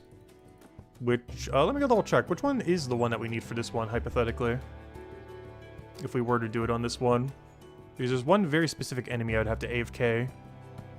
And it is the Dread Shell Plate. So if I was to do it, I would specifically, in Minds of Matubin, have to AFK at level 30 to 35. So at level 30 to 35, I would have to passive combat Is that a dead area for combat? Yes, kind of. Because my main route through that chapter, I believe, is Fire Toad into Metalith, into Blob, and maybe into Wraith if we need a gear, because I believe it has 50% modifier for gear. I believe that was most of our route. What was the other one that gave the good XP pot, though? There's one other one I'm forgetting there. Because I think Metalith is for the absolute best pot. Fire Toad was for, like, the second best, I think? Or whatever they scaled it to. I forget what they did it to. Let me double check. What were the 3 best potions again? Not counting, like, blue weakness or drop rate or anything else. What were the, 3 mining pots? Definitely need to figure that all out by the time we go do the combat grind there. It's not too important to know now, but I'm kind of curious now that we're looking at some of the numbers. It was, let's see, this one? View recipe. Yeah, the absolute best potion is from Metaliths now. Second best is... So Metalith, absurdly high priority. Highest priority in all of the chapter. And we have the best weapon to kill it, so that's great. Tier 8 is... somewhere's in this. I wish there was an easy way to check all of them. There technically is. Oh yeah, Toad. Okay, that's what I thought. Okay, I was correct. So the absolute best is Metalith, second best is Toad. Okay, I was correct on that. And we have the best in slot weapon on Cryo Knight for both. We have the slow hitting Death Weapon, which is really good for Walk Under on the Metalith. And we got blue weapons to go kill the Toad with. Alright, that's all I really need to know. But just in case, what's tier 7 as well? As well need some tier 7 and some tier 6. Tier 7 is... Tier 7 is not what I wanted. Oh, good. Perfect Slime. That's also weak to blue. Gosh, Cryo Knight gets to demolish that chapter. Everything that's relevant, Cryo Knight has the best in slot weapon for. So that's 3 in a row where Cryo Knight has the best weapon for it. And just out of curiosity, what's tier 6? I think it's the Wraith. This one we don't have the best weapon for, but it's pretty chill to go kill. It's right next to the teleport. Yeah, that's the Wraith. The one right next to the teleport room. Weak to yellow. We do have a yellow weapon, but we'll probably just use our blue one and just whack it. Since everything else we need a blue or the death weapon for. The only problem for that is I do have to go make my own death weapon. I'm probably going to have to build, get the carpentry supplies for it. As the absolute highest priority thing to kill in that chapter is Metalith. And it does require U-pole, which I do not have the woodcutting or carpenter for. For my current level range, I do, but once we get a little bit higher, I won't have the level range for it. But I guess that won't matter because I'm doing most of the grind at the lower level range, so never mind, I'll be fine. Because tier 4 makes up to level 1000, aka level 20 combat, aka around the range that we'll be at. And since I can make to tier 5, yeah, we're going to be fine. Because that goes to level 1250. And I plan to do all of our Mines by Tubing grind before then. So never mind, I will be able to make my own U-poles. I'll be able to go cut down my own U-trees and go make my own U-poles. Out of tier 5 U. So I'll even be able to get good XP from it. Actually, I might have to do tier 4. Because, okay, that's still fine. I would just have to make one of the other pieces upgraded a little bit further. But yeah, I would have to do it with tier 4 U because I don't think I can do U until later. Yeah, it's the second to last one. It's no longer the last, but it's pretty deep still. So yeah, never mind, I wouldn't be able to do tier 5, but I could do tier 4. And then I would just have to make one of the other components a little bit higher so I can upgrade it. So that's fine. It'd probably be the stonemason piece if I had to guess. I'll make the bone rate lower and I'll make the smithing piece lower since I don't have the carpentry to go with it. That way I can use all my carpentry supplies for both the bone rate and the blacksmithing piece. And then for the one other piece that needs to be a higher level, I'll just do stonemason because I'll just do, you know, something that needs only stone. Unfortunately, they don't have any 3 ingredient things anymore. But we can still make a 4 ingredient one out of just basic stone, so it should be fine. And obviously we could just mine the stone and just, you know, make it out of like flint or something. Or I guess technically a tier below because I don't have the stonemason level for it yet. But you know, just make something out of tier 7 flint, I guess. And we should be fine. I think I even have it banked too. I think this is one of the ones that got converted nicely. I do believe I have a tier 7 flint stack, I'm pretty sure. Might not be like huge, but we definitely have some banked, I'm pretty sure. Some of them got converted weirdly. But I think that's one of the few that didn't get converted weirdly. Where we can actually use it at our level range. But that will be a after 500 Forager concern. It's good to know all that now. Because it's one of our next big grinds. Is 100 levels in Mines by Tubing combat. But doing it in a very specific way that we only gain all the alchemy supplies we need. It's gonna be a little bit slower for combat XP, but every single thing I kill will be for alchemy supplies. Because those 4 enemies we just showed are the only things I'm gonna kill in the chapter. The Wraith, which is the only thing we don't have huge advantage on, but I believe it gives you re-geared. So that will actually be good. I'm pretty sure Wraith is gear. Yeah, it's 50% extra gear. So even though I don't have advantage on it, it does give me gear, so that's good. But, yeah, the only 4 things we would kill in the whole chapter is Toad, which is weak to blue.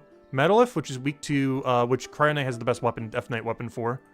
Because it's really quick hitting and it's a slowest hitting 2-hand death weapon. So we have advantage on that. It's basically the equivalent of having a blue weapon. Blob, which also we have blue weapon for. And Wraith, which we don't have advantage on in any way. But, we don't have to kill it as much because it's only for tier 6. And it gives us gear, so at least it will give us gear. Though in all fairness, we're pretty geared right now, but obviously we'll need a re-gear by then. As the amount of levels will be would require a whole new set of gear. But yeah, that's pretty much my whole game plan going through that chapter. It should work out pretty well. We'll do that for 100 levels when we get down to that point. I might just do it with AFK potions since I'm going to have to stay at some for so long. Because all we really care about are the reagents. We actually don't care about the XP rate that much. Like, obviously we want to be doing, like, not the horrible XP rate, but, you know, we care a lot more about the reagents for alchemy than we do about necessarily the combat XP. We still want to be gaining okay combat XP, but it's the secondary concern. The primary one would be get all the potions we need to do every single one of these tiers.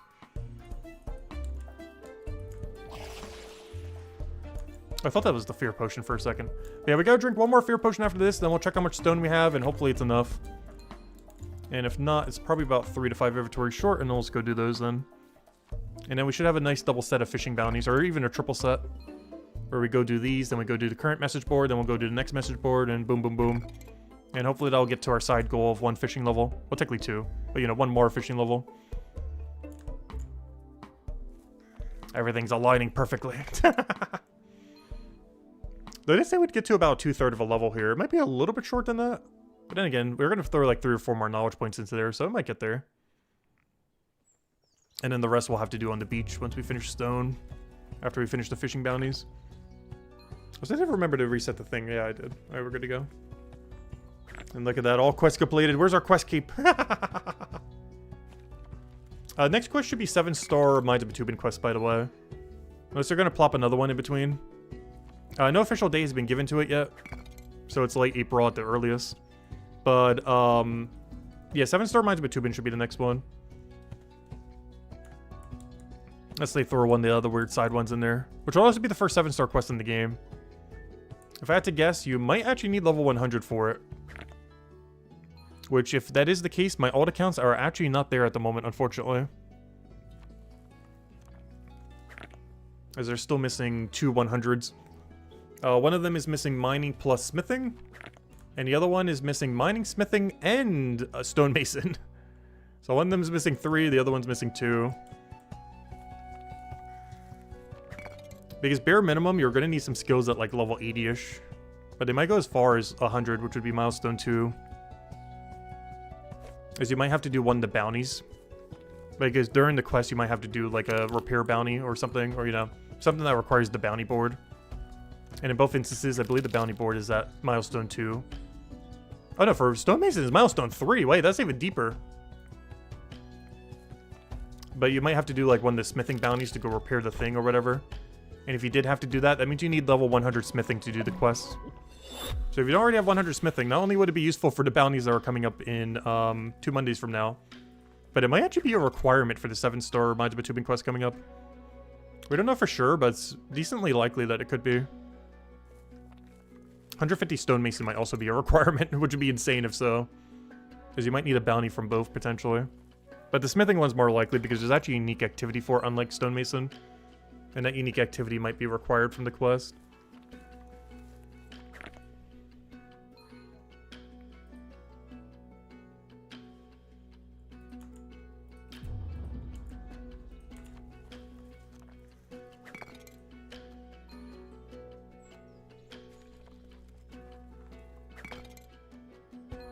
Which means I should probably start passiving my 2 alt accounts to that smithing level. I was saying that the other day and still haven't done that yet. Main reason being is they gotta burn a lot of money if they want to go do that, because I haven't done the mining grind yet. So maybe I should start AFKing their mining and then start AFKing their smithing. And pivot them off of Forger, which they're currently doing. I might go set them up for that tonight. Start to get them back on mining grind until they have Milestone 2 mining. And then use those supplies that we got from that to go get Milestone 2 smithing. Without spending as much money. We'll still have to do some into it, but not as much as otherwise. We're still gonna have to spend something towards it, though. But at least it'll break even a little bit better.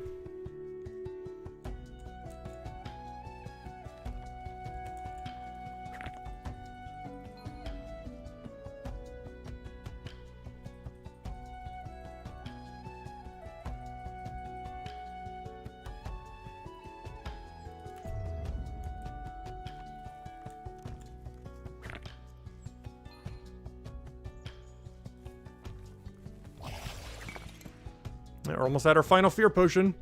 3 minutes, we'll drink the final one. Do that for 21 minutes, and then after that, we'll check our stone, as it should be pretty close. Unless we're, like, way overestimating and we're overshooting like crazy. We shouldn't be, though. I almost want to go check after this set just to see, though. Technically, it would have to be 2 sets, because I would need to make sure I'm at the monument to check. Oh, no, I guess I could check out a storage rift. It would just be a little bit more annoying.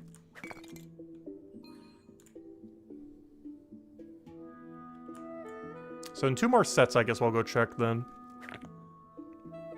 I'm pretty sure we're not overshooting even close yet, but just in case. But now, if I had to guess how many stones we'll have when we check, it's like 300 something. We need 500.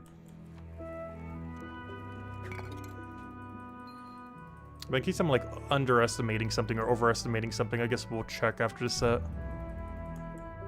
But what we should need is 1 more full fear potion and like a ever so partial of 1 more after that.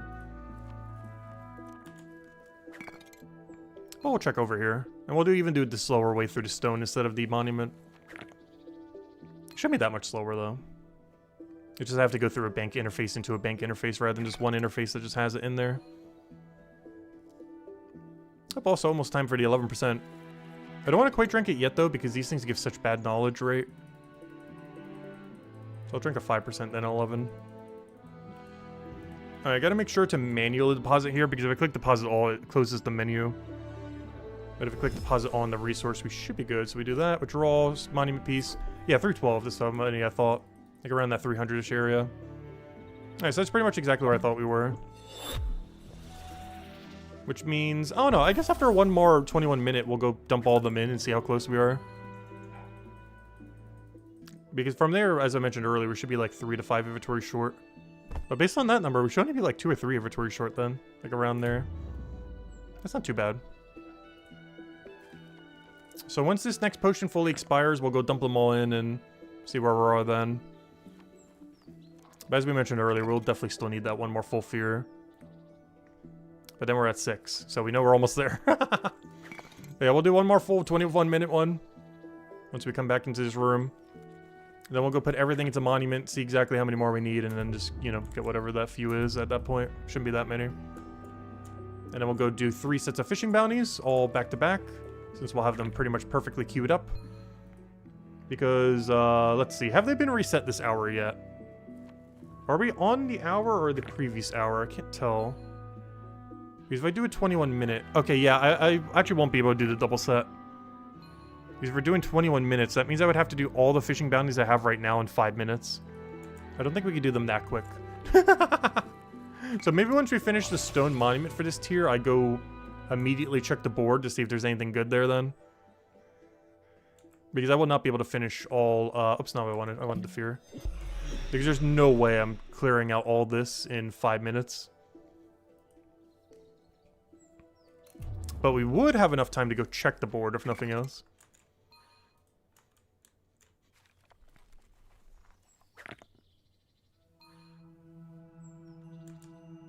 Yep, our next double knowledge points coming in. It still feels weird dumping it all into Forager. But it kind of makes sense. I feel like for most grinds going forward, I will be dumping it into it. There are probably only 2 exceptions in the entire game.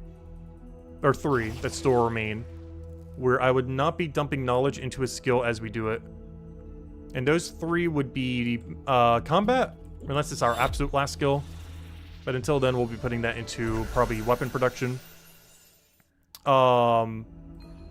Mining, because I need all the supplies to go and offset for max blacksmith and stonemason. And merchant, because it's the highest knowledge rate in the game and is by far the worst skill to ever put knowledge points into. But those are like the only 3 left after forager that we would not put knowledge into. Combat, mining, and merchant. Everything else we would, as we train it.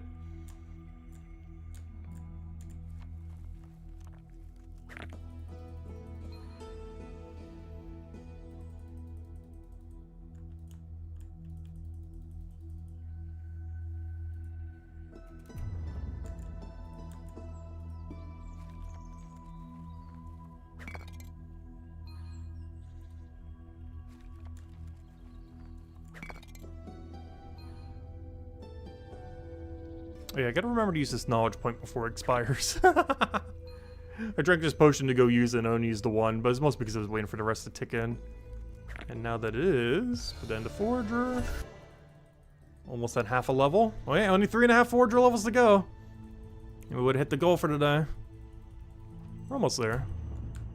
Whenever we're doing an actual training method and not this, we should be gaining at least a level an hour still at this level range. How much XP do I need for my next level? It's 7 million? Oh, maybe we're actually finally gaining a little bit less than 1 an hour then. Oh no, I would need to go and do the math on our route again, I guess. Because our last route for previous tier was 5.8 million. But that's not accounting for, you know, the higher level everything that we're going to have. Because that's not counting everything being, you know, tier 7 now instead of tier 6. But at tier 6, counting knowledge points, we were getting 5.8 million. I wish I knew how much time it took to do our cycle. I guess if I looked back on that stream, I could kind of check. But I might just do the math again. It might just be quicker. Time how long one cycle takes. Let's see how much XP we get down to the dot. Oh, I forgot to grab the hogberries. Whoops.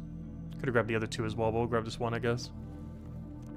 And just do the math on what our XP rate is per hour to see if we're actually still gaining a level an hour. We should still be gaining a level an hour. Because we're gaining probably about 30% more XP. So we can kind of actually figure that out just by doing that then. We're gaining roughly 30% more XP, so all we would have to do is take the number we had before, which is 5.8 million. And let's just assume that we're getting 0.3 more. That means we'd be getting about 7.5 million from this approximation. Which means, yeah, we would still be barely getting a level an hour with our guesstimated number. That's assuming we're getting exactly 30% more. We could be getting slightly more than that, though. But with the assumption of exactly 30% more, we are still ever so barely getting a level an hour. Whereas before we were getting like 1.1, 1.2, almost 1.3 depending on the level range. But now we're pretty much like right at the 1.0 for tier 7. Where every hour is converting to 1 level when doing an actual training method.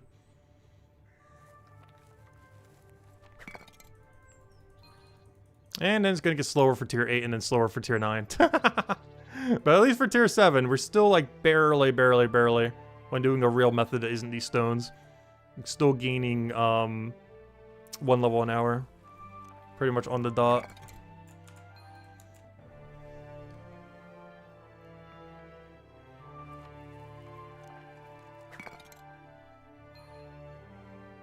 The only bad thing about that, though, is that means we are probably getting less than 1 level an hour at level 8.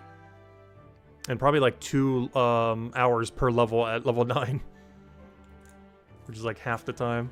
Or, you know, double the time, but, you know, half as much per thing. Which is going to be kind of scary. I'm going to be very tempted to throw the passives in that range. Because the passives won't really be any weaker. Only the active training is weaker. But obviously, the more we passive, the more material we don't ever end up getting. If I was to passive with that range, I do want to make sure we only do the good passives, though. Like, if we're passiving in 9 or even 8, aside from first-time bonus, I really want to make sure we only prioritize the good ones. Which is the entirety of Feather, the entirety of Mothwing, the entirety of the Anemone, and the entirety of Spray. And I guess the rest all the way to max on scrap metal. If we want to use that for max level smithing. I'm not sure. Would we care about that at that level range for smithing? Because at that point, we would just be making our gear as we need. Or doing like the few bounties or whatever. I don't think the final level of scrap metal actually matters for smithing. So I guess we would just manually train that out on whatever we still need supplies for Forger.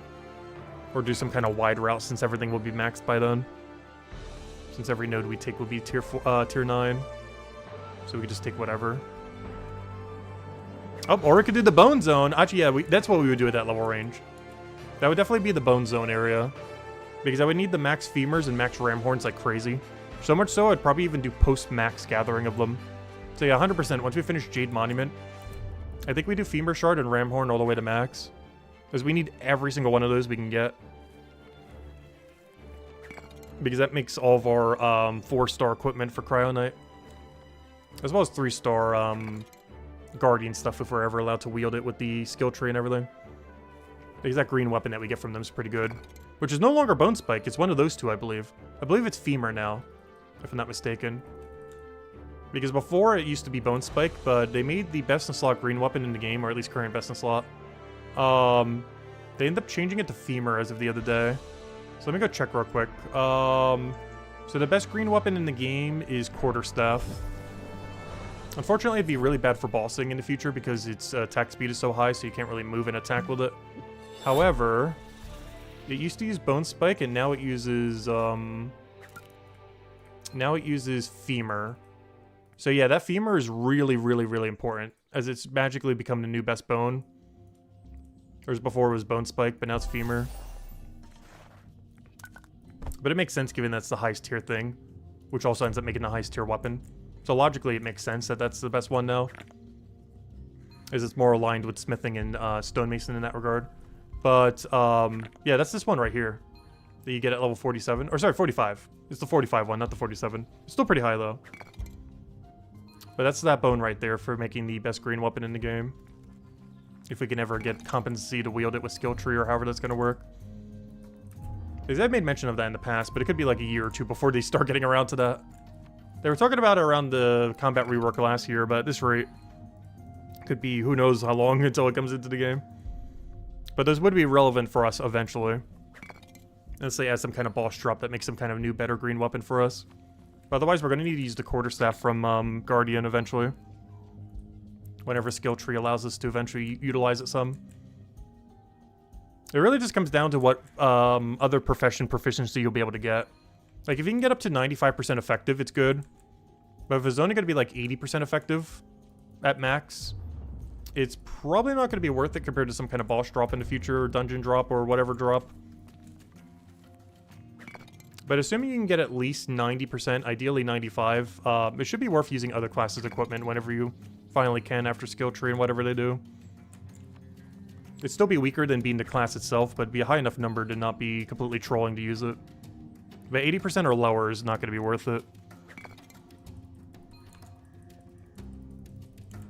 Let's see.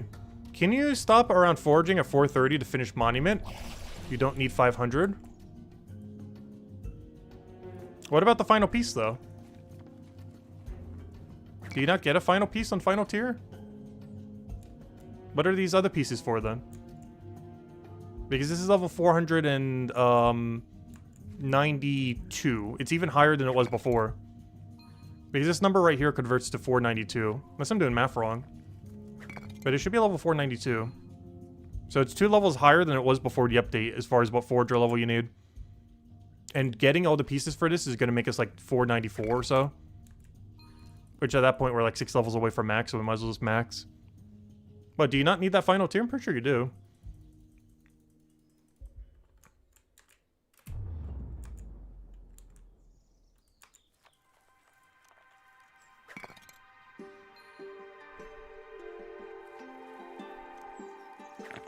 Because my assumption was we had to fully build the monument to get the reward.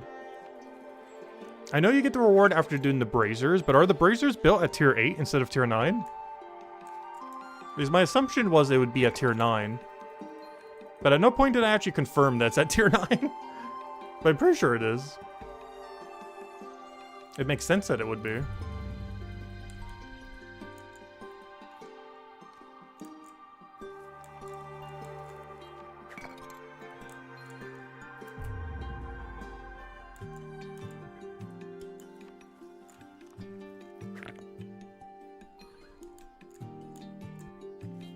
Because yeah, if you could do it at tier 8, then that would probably be stone piece at tier 8. Which means technically, if that was hypothetically the case, so I'm pretty sure that's not the case. But if that was the case, that means you would be done with it at level 426. But I'm pretty sure you have to go all the way to full monument completion. Oh, I accidentally opened the menu there, but that was actually good because now I know exactly how many we need. Oh, I forgot to take hot berry again. We need a little under 100 pieces, which means at this point I think we need 5 more laps. The only problem with that is I don't think we can get 5 laps within 9 minutes. So we are going to have to drink one more fear potion and waste some of it. But at this point I think we need 5 more full inventories, it looks like. Technically 4 and a partial. But we're gonna have to waste 1 extra fear potion. Rip, how much gold is that? Rip 16 silver. It's fine, though. I could always use a smaller one, but the amount of time it would take would just be a waste of time. We're just gonna waste some of the bigger one. Which is the other big issue with using, like, really big fear potions, because 30 minutes, you would end up wasting so much time of it, and waste even more money than that one. So we basically already have max fear potion in a sense with 21 minute one, even though it's 3 tiers below max. Because not only do the higher ones waste even more money, but they can also waste more time too. Because if you only need one for like 5 minutes, it's not worth going to your bank just to go grab like a, 6-minute fear potion. It's just drinking what you already have would save more money and time than going into your bank to use a cheaper one. And in those instances, the higher tier ones waste even more money than what this 16 silver one is.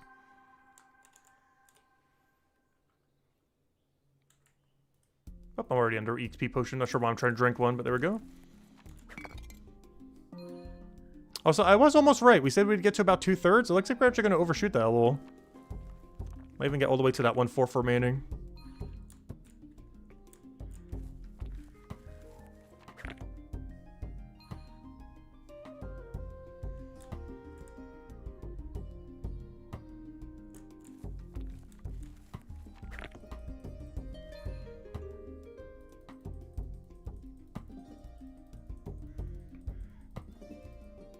But regardless at this point, what we need for the monument, for the thing, I think we're still just going to max Forager all the way. Regardless of if, let's say, at tier 9, if you can light the brazier at the final stone. Let's say we could hypothetically do that. Which would bring us to about level 470 something. Like 478, 479, somewhere around there. If we're that deep already, we're just going to get the other 20 something levels.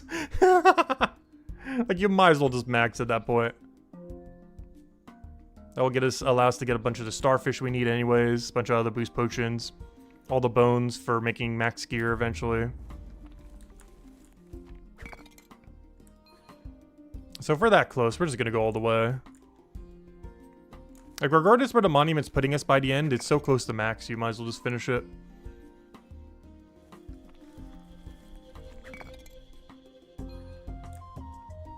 If it was something like over 100 or 200 levels away, I'd be like, oh yeah, we're not gonna bother maxing that yet. But it's just gonna be so close already that we might as well go all the way. It's pretty much already gonna be there.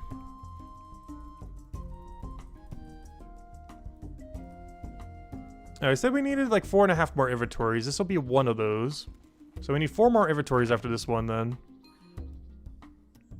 So we definitely gotta drink 1 more fear potion then.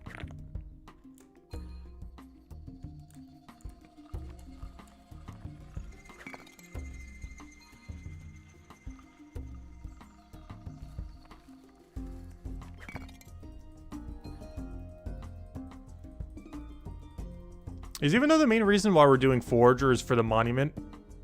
Oh, for the venture slot. There's a lot of supplies we're getting from this.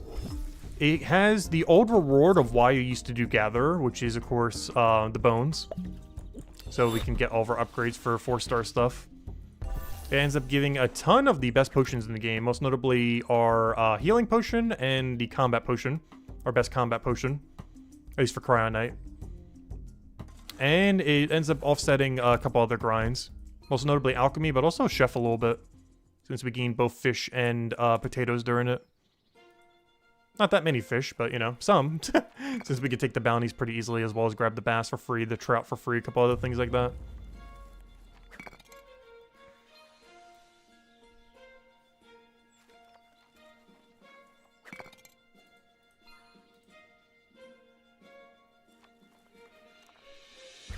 And then post-max, it has some really good gameplay loop too. Because whenever I'm doing combat in the area, grabbing 500 level nodes, or, you know, max nodes when we're already max level, we get healing pots from it, and our best combat pot. The healing pots come from Death Crow, because they're right next to it with a double spawn. And the best damage pots are we get from our Hero Beasts, because they also have a double spot right next to them. Hero Beasts also drop the AFK potions, which is great for combat too. So we get the combat synergy on top of combat synergy. Where we'll get our best combat pots and our best AFK pots at the same time. Though we'd get way more water lily than we get pondweed though. Like for every 100 combat pots, I think we'll only get like 12-ish AFK pots roughly. Based on their pondweed drop rate. Unless their pondweed drop rate's a lot more common at, you know, a higher level or something. But at the level that we'll be fighting it at, I think it was like about 12 to 16 pondweed an hour. Whereas the water lily would easily be over 100 an hour while focusing on combat. Otherwise it'd be several hundred, but you know, if you're doing combat only and just grabbing the water lilies in between, it should still be over 100 water lily for every like 12 to 16 pondweed. Which is 100 combat pots for every like 12-ish AFK pots. Hello Tyrion! Welcome, welcome.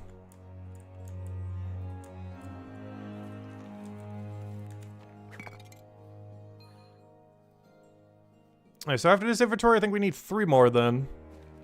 Now, what's the timer? I need to go check the fishing bounty soon. Is there any I can do just by poking them? Maybe we go route flounder real quick. Because the bass I can't do till we go to the cycle. Bass I can't do till we get to cycle. Eel I could do, but we gotta go all the way back to town. In which case I would want to deliver a bunch of other stuff. A lot of these are really not worth doing, honestly. I might cancel out almost every 1-star task here, other than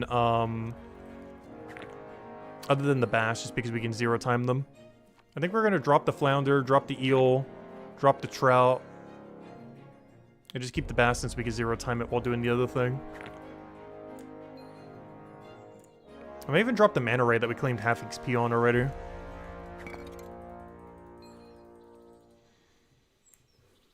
Hello, it's Timmy. Welcome, welcome. What's your reply to your messages? Which messages? Or are you messaging me somewheres?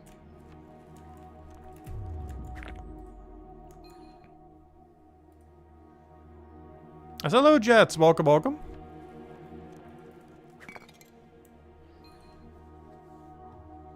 Alright, we should need 3 more inventories from here. As well as re-drinking our fear potion soon by the time we go back on next cycle. Actually, you know what I'm going to go do right now? We're going to, since we need our fear potion is about to expire anyways, I'm going to go check the fishing bounty board. And get rid of anything that we can't 0 time, I think. I won't abandon them quite yet, though, just to double check. But I think we're about to abandon everything that isn't a bass or a 2-star. But luckily, both of them are overlapping, so we don't need to do that. But let me double check what we have here. Oh, never mind. It hasn't been reset yet. Oh, okay. Never mind. Oh, so yeah, we'll still get the synergy. Never mind. Scratch that. Scratch that. Scratch that. Never mind. I forgot. I thought that was the reset time. No. That was still the first reset. Wait, that means we got the whole stone grind done in under an hour. Wait, what? How did it go so quick? Like every other time it took longer. Oh, I guess because we kind of split it up between the other thing. Oh no, I guess we checked the bounty board at a weird time. There's no way we did all stone in under an hour. I don't think you can get 500 stone in an hour.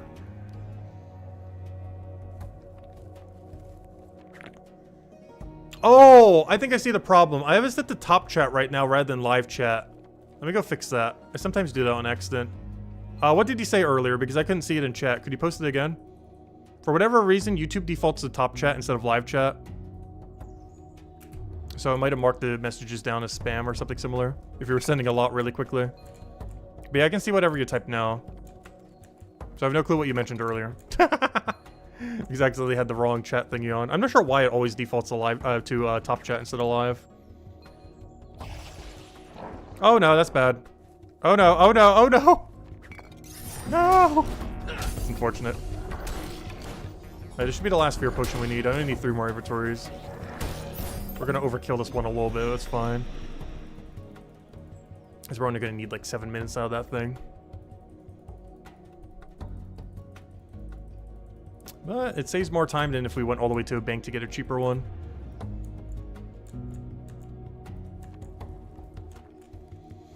You got all 7 of the new evil dragons and the weapons. Save up for the next. Hopefully have enough for Dragonite. Saved up for all the new Dragonite weapons straight away.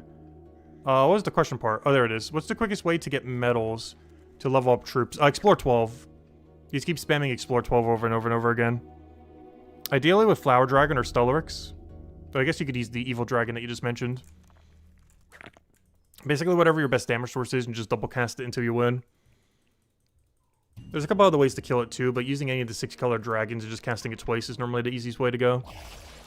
There's some one-shot methods and some 4-shot methods as well, but generally just easiest to double cast whatever your best 6-color dragon is.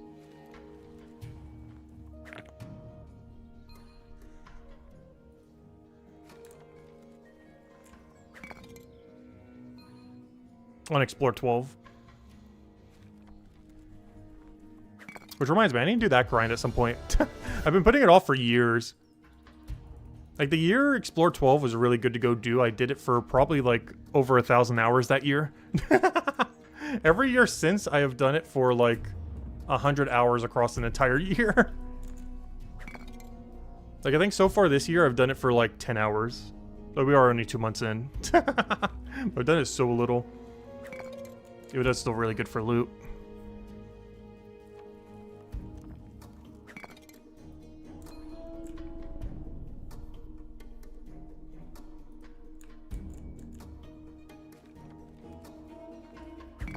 Actually, that's something I've been doing a little bit off stream here and there just for fun, and also to prep for Slay the Spire 2 that's coming out in about a week.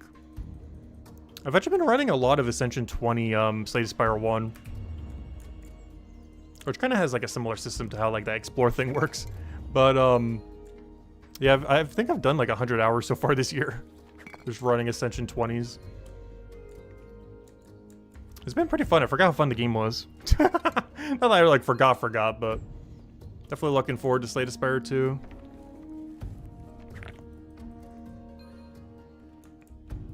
A lot of like the mega grinds in that game I'll probably be doing off stream though. But within the 4 days that we do stream, my main goal is to win with every character. And to win and grind to max difficulty on our favorite character. I'm not going to do the all-character grind on stream, though, I don't think. It would just take too long. Because that's almost like a almost month-long project to go do. Or at least a couple week long. But I think we can get it done for 1 character in that time, hopefully.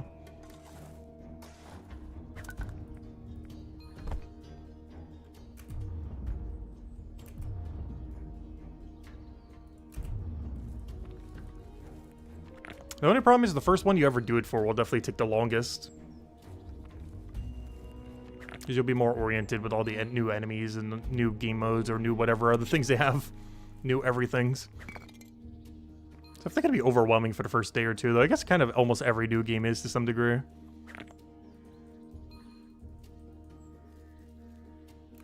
There's most new games, it takes at least like a few days to kind of see like the base level of everything. As far as all the main content in the game. Even Brighter Shores, it took us like a solid like 2 days, 2.5 days before we even hit Chapter 4. Or, you know, as far as like seeing like one of every single mechanic. Like, you know, doing the level 20 all grind, doing the get to Chapter 4 grind, all that. Because that took us about 2.5 days to get level 20 all and get to final chapter. Which is basically what seeing everything in Brighter Shores is. Not counting quests. Though I guess it's a little bit different now, because now that grind would be Milestone 1 all instead of level 20 all. I'm not sure how much longer that takes, but technically the same thing in Brighter Shores now is level 50 all. And there's even some activities you don't get to Milestone 2 or 3. So that's actually a really long grind. I wonder how long it takes to get to Milestone 3 all in Brighter Shores now. Because if you technically want to see all unique content in the game, it requires Milestone 3 all in the current state of the game. That would allow you to do every quest as well as every extra milestone reward as they come out. The dungeons, the bounty boards, the world events. Obviously a lot of that's not in the game yet, but you know, would be eventually. Which is a lot higher requirement than at launch. Because at launch at Brighter Shores, at least, you know, beta launch, you can get there in like 2 or 3 days. Definitely within a week. But now, we're talking like months before you get there. Because Milestone 3 all takes quite a while. Like, my alt accounts have been AFKing since day 1, pretty much. Or at least week 1. They are not even Milestone 2 all. Let alone 3 all. Obviously, they could be by now if that was my priority on them. But, yeah, just from almost only AFKing on them. They're not even Milestone 2 all at the moment. And that's from almost a year and a half of AFKing them.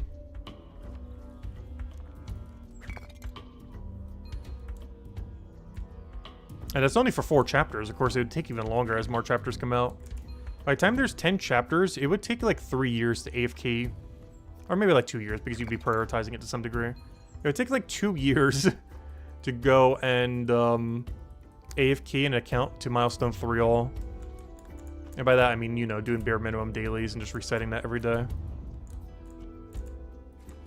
That's not a short amount of time. Obviously, you can make that go a lot quicker by actually playing. But if you were to, like, mega AFK it, by the time there's 10 chapters, it would take, like, 2 to 3 years to passive everything to Milestone 3 all. Probably close to 3 years.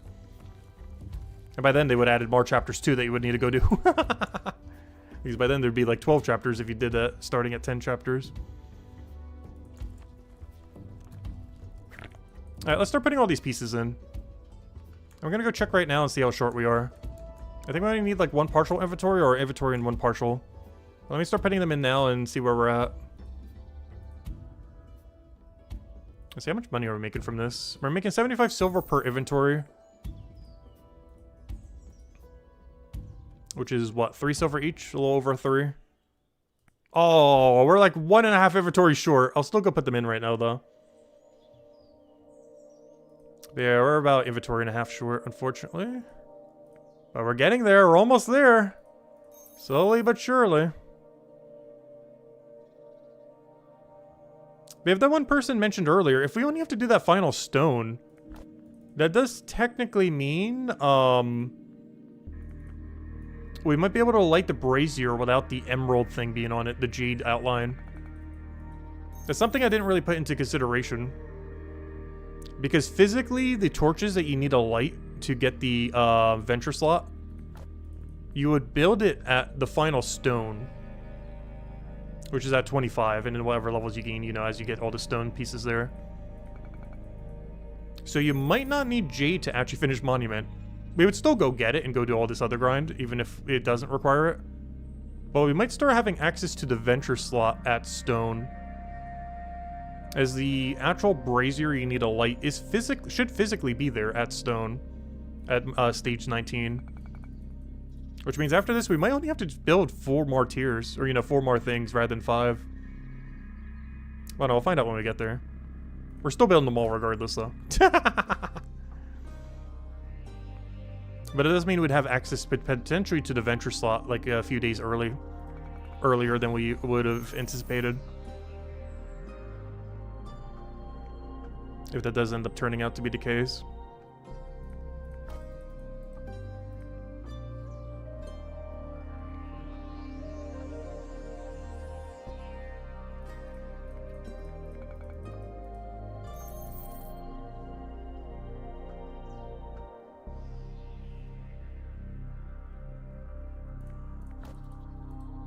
Which, if that is, that's not too bad. That's almost like an extra full fishing level in a sense. Because at our current level range, pretty much 4 of those is a fishing level. So if we got access to it 4 days early, that's basically 1 fishing level worth of a venture. With the rest of that just being offset into merchant or something.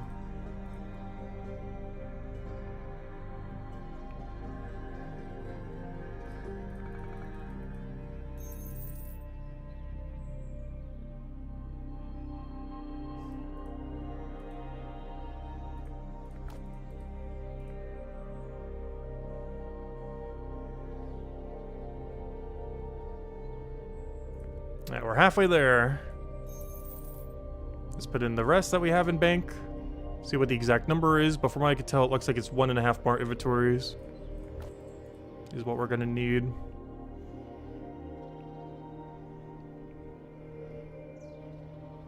We're getting about 3 silver each, so that means we got 1.5 gold for doing this monument tier. And the tier took us like an hour and a half counting all time for everything. It's not that bad. It's basically a golden hour.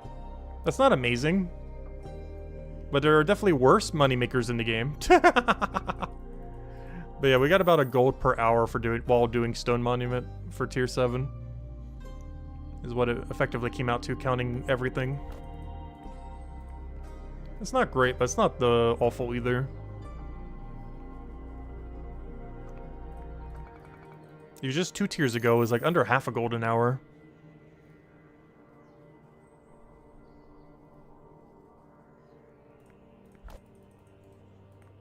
Which means final tier, for the duration that you do it, might be as high as 2 gold an hour.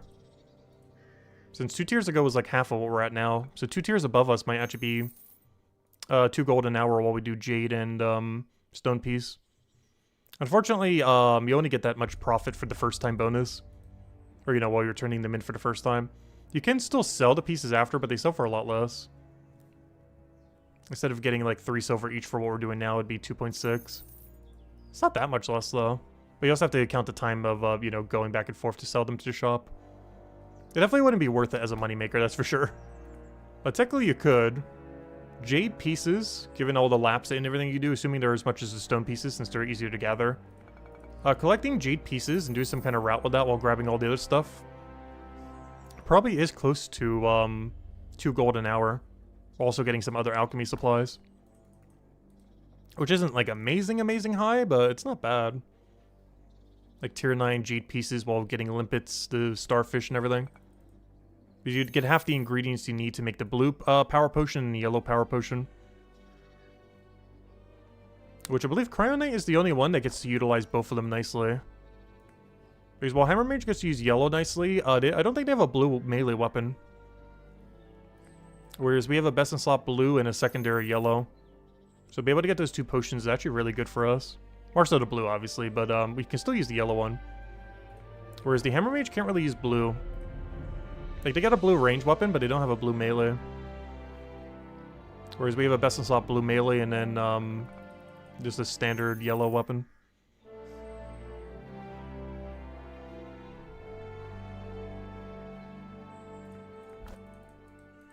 So from a lone wolf perspective, we're like the only class that can actually use both of them on that grind. At least with what current gear exists in the game. Obviously that could change in the future. Alright, 1 more trip. Oh, we don't even need 2. Perfect. Alright, 1 more trip of 24. Technically I only need 20, so I'll come back in once we have 20.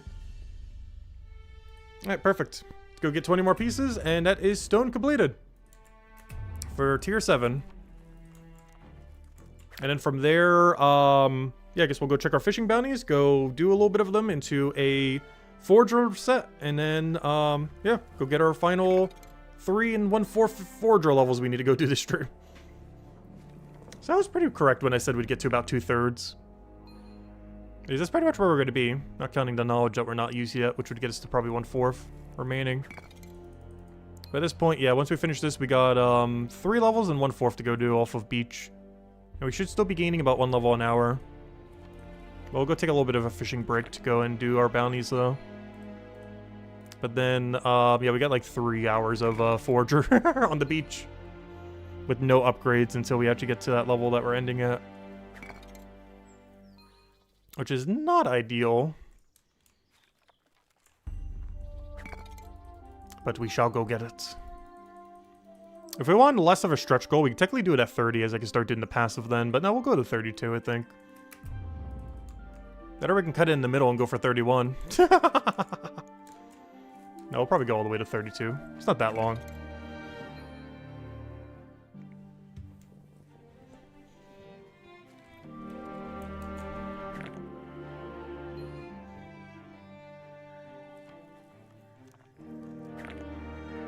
And I'll see how hungry we get by then. Because I didn't eat lunch or breakfast yet today. It's the only problem. If I did, I 100% would go for that grind, but we might just cut the difference in the middle and go for 31. That way by the time I come back to go train a little bit more, the passive would have pretty much gotten us to 32. That'll probably be what we go for then. We'll cut it in the middle. We'll go for 31, but we'll make sure we 100% have to get one more fishing level. We'll do it that way. We have to get 31 fishing today. But we'll cut the middle difference and go for 31 forager instead. As I'll still have the passive at level 30. Which I can do while I'm eating and everything. By the time we get some XP from that, that'll pretty much almost be 32. And they'll be at the really good XP zone. These then will have the upgraded starfish and the shell and the kelp. Like everything on our route that we do would be upgraded for tier 7. At which point we should be easily getting a level an hour at that level range, if not slightly more. As everything on our route will be upgraded. Alright, that should be everything. Perfect. And now we just go straight into there, and this should be exactly the 20 we need. Alright, here's your stone monument. Okay, let's make sure I don't accidentally skip the cutscene again. Because I accidentally skipped the last stone where we got the stairs repaired. Though we have seen it before in the previous format. Because you got it repaired at a different level range before. Alright, let's go to this. Don't click anything. Alright, we gotta do 530 jade for the next set. That's not too bad. Ooh, we got some guardrails. Wait, do we not have top guardrails yet? Because we got that at an earlier level range. But I don't think we have top guardrails. That's probably what tier 8 is.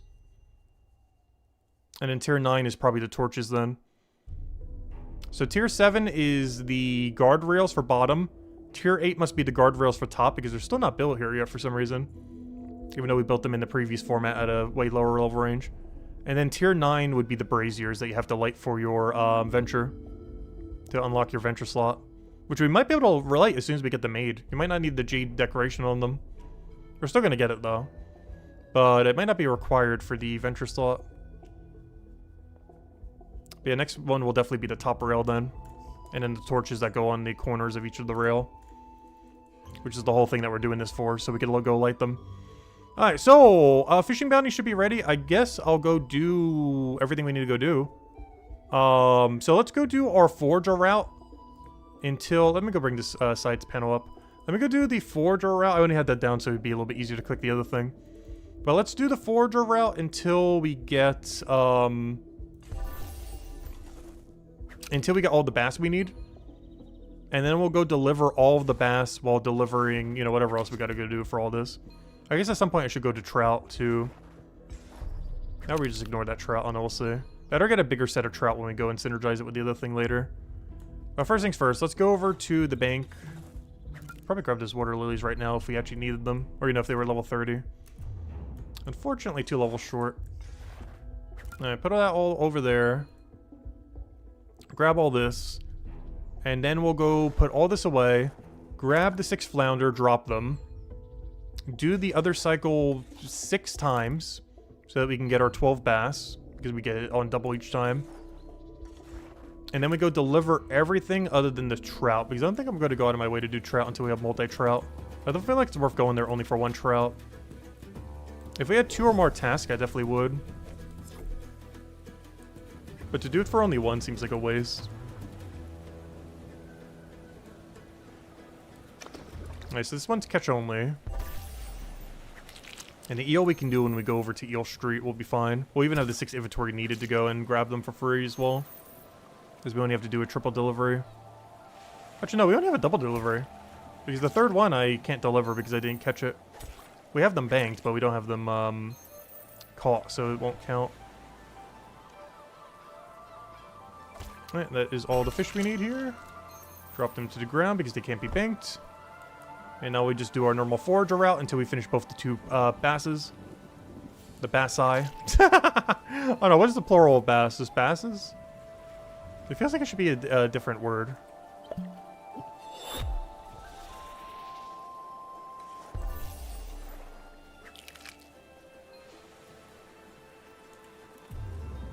We always have to grab that 6 times then. And then we'll go turn everything in, and then we'll go check what the bounty board is. But the only thing not being done being trout. Well, we should have some trout synergy on our next board, so we should be good to go.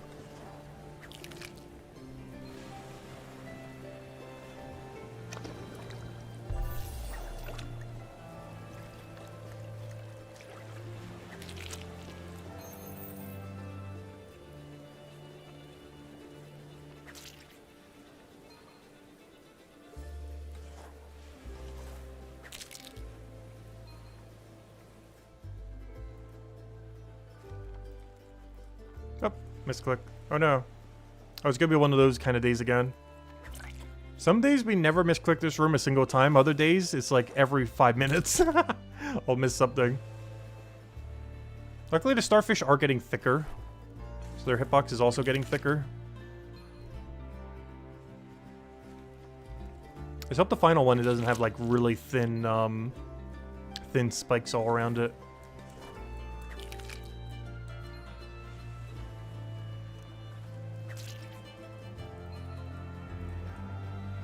Oh, we gotta use our knowledge point next cycle. I'll catch you later, Tyrion. Thanks for stopping by. Oh yeah, we're back to the squishy noises.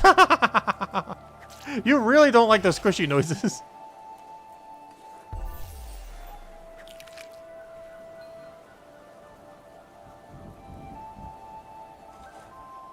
Oh, he just finished 500 Forager, and now he's doing all the fishing bounties, the Max Fisher, it looks like.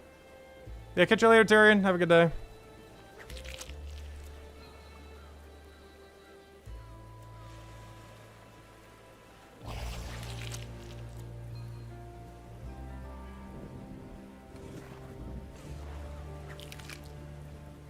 Yeah, there we go.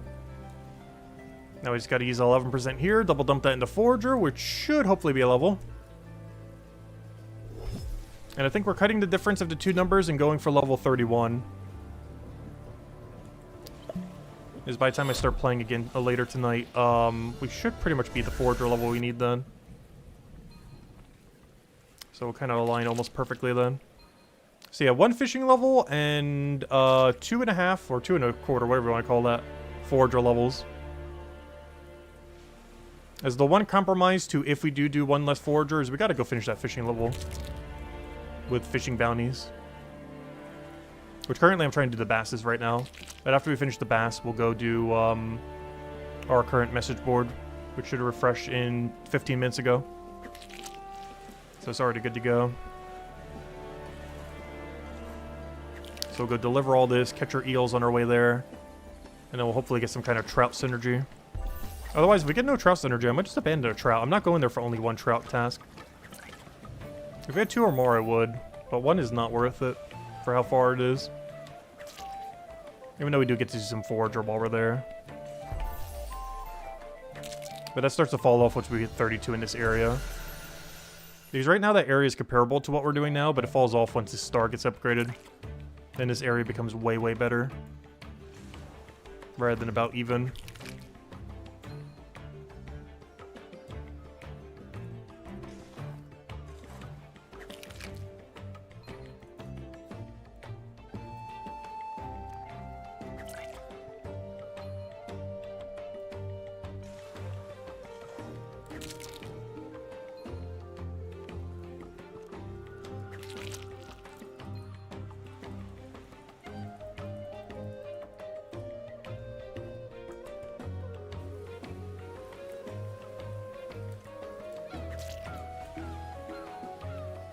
Yep, level about to come in. I think next route. That should be level 29. Then we've got 2 to go. 2 Forager, 1 fishing level to go. As soon as that ticks in.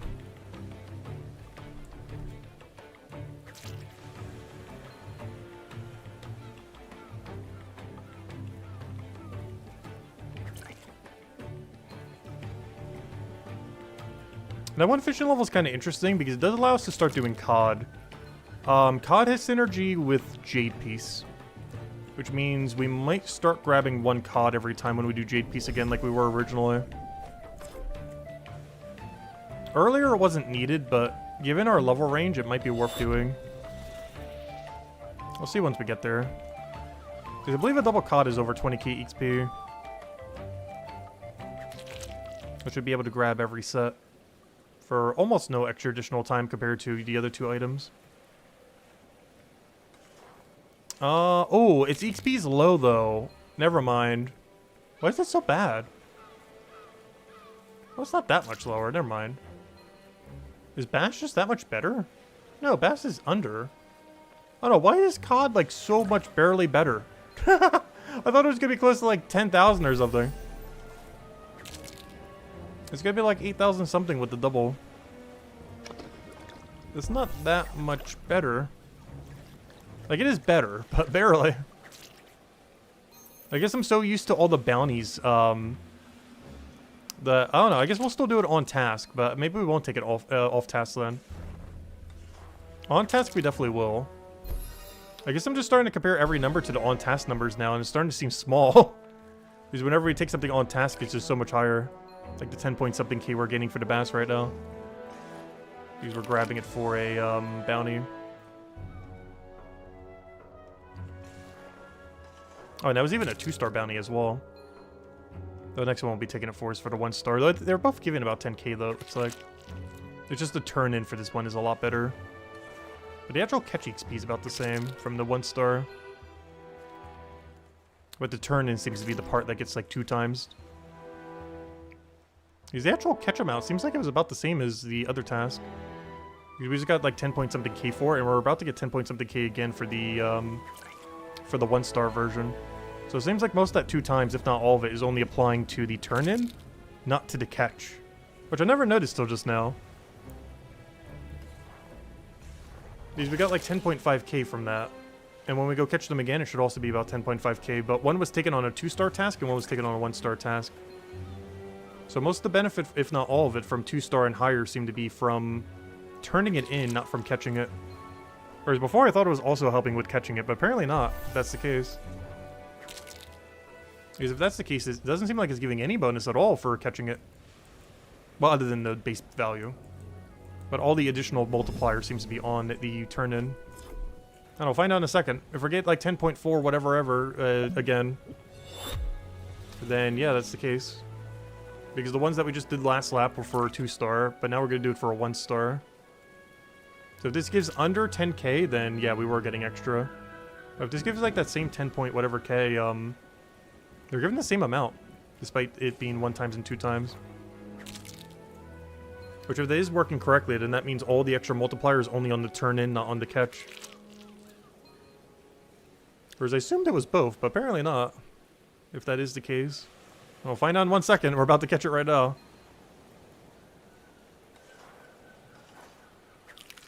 Are you over or under 10k?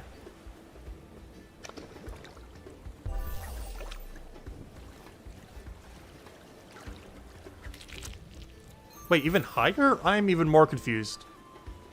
That gave more XP than the 2-star? Wait, what? Okay, now I'm like mega confused, unless I looked at the number wrong earlier.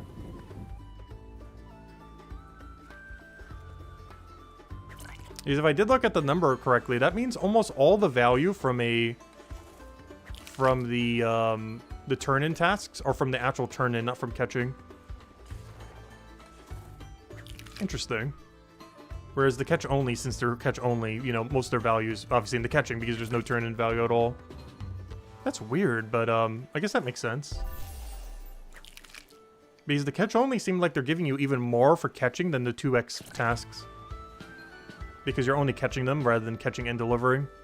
But the actual catching process seems to be giving more XP. Whereas the total XP that you're getting from the other one's way higher. Because the turn-in's being multiplied by 2x and everything. But the catch-only ones seem to be giving a higher concentration of XP. One thing that would be a little bit easier to tell side by side is if we had a 1-star turn-in and a 2-star turn-in. Because the weird thing right now is we're trying to compare a 2-star turn-in to a 1-star catch-only. As it seems like catch-onlys are working quite a bit different in that regard, in that they're giving way more value per every catch that you catch. At the caveat of not having to be turned in. For that other extra XP bonus. Interesting. So the catch-onlys are kind of good if the resource is so bad that you would drop it. Which means I'd probably get more value overall, relative to time, from doing catch-only flounder than I would from doing catch flounder into turn-in flounder. Unless we had a route that was already working for it. Like if we're going across the entire beach. Interesting. I never noticed that. Is this our final lap? No, we got 2 more laps. This lap and next lap. And after that, we'll go check our fishing bounties. I'll go teleport with all of our fish that we need. We'll turn in everything that isn't trout. And then we'll see what the current message board has on it. But 2 more laps. This one and next one. And then we got to push 2 more forager levels. As well as 1 more fisher, but the bounty should pretty much cover the fishing level. As well as the 1 bass that we catch every single cycle.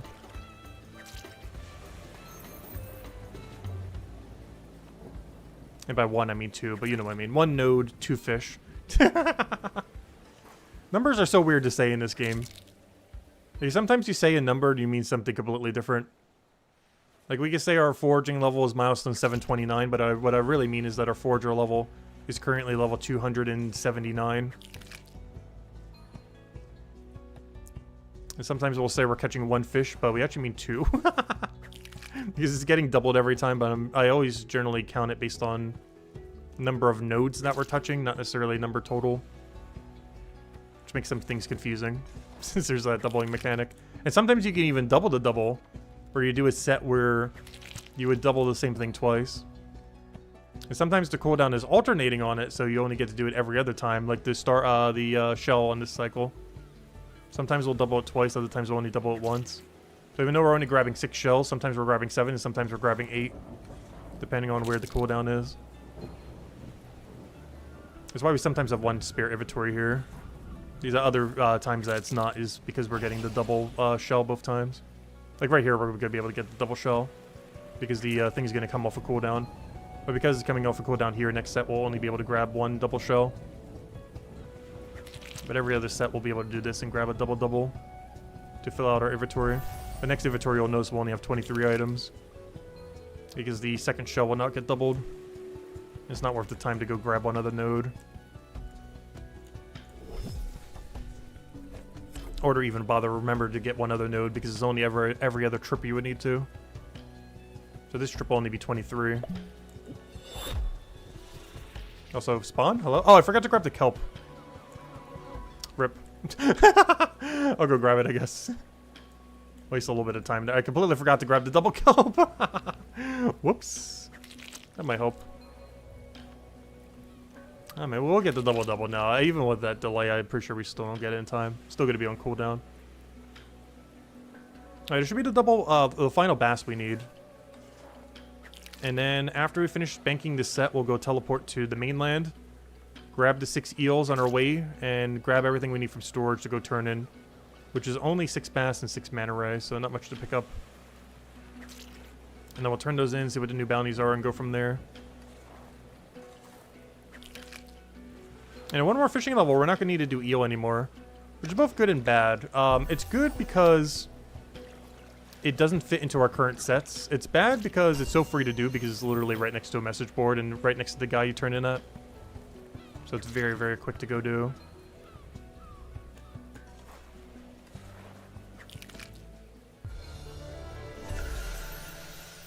So we can convert our knowledge points into 150 silver. Let's hope we never misclick that.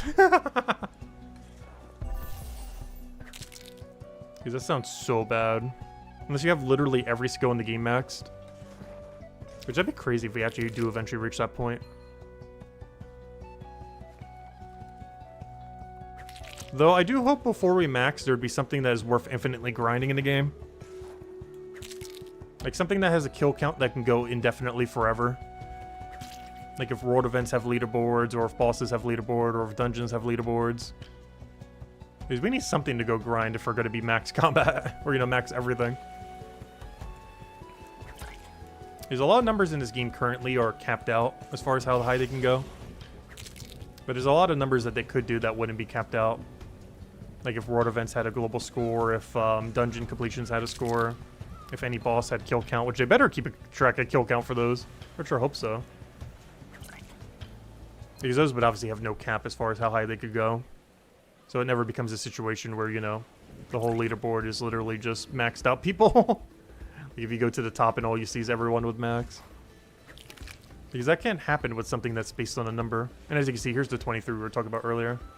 Alright, let's go and bank all these. Go grab what we need. Do we take the scenic route or do we just walk? Honestly, I might just walk. Withdraw items. We'll take the scenic route rather than teleporting. So I need 6 mana ray and 6 bass.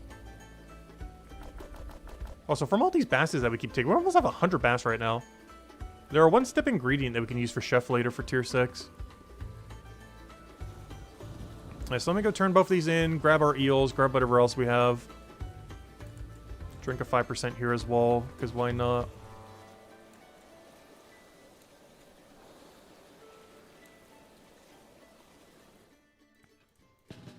Alright, drink this. Talk to you. Use item on, give you both these little fishies.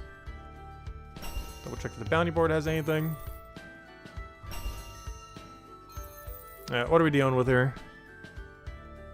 Nice, that's free. That's free. These are worth going for, and I guess that's everything. So you're free, you're free. Let me go grab the eels, and then we'll grab whatever else is still worth it. I guess we'll go take the trouts out real quick while doing the forge or loop over there. Because it looks like we got like triple or quad trout. I think it's triple.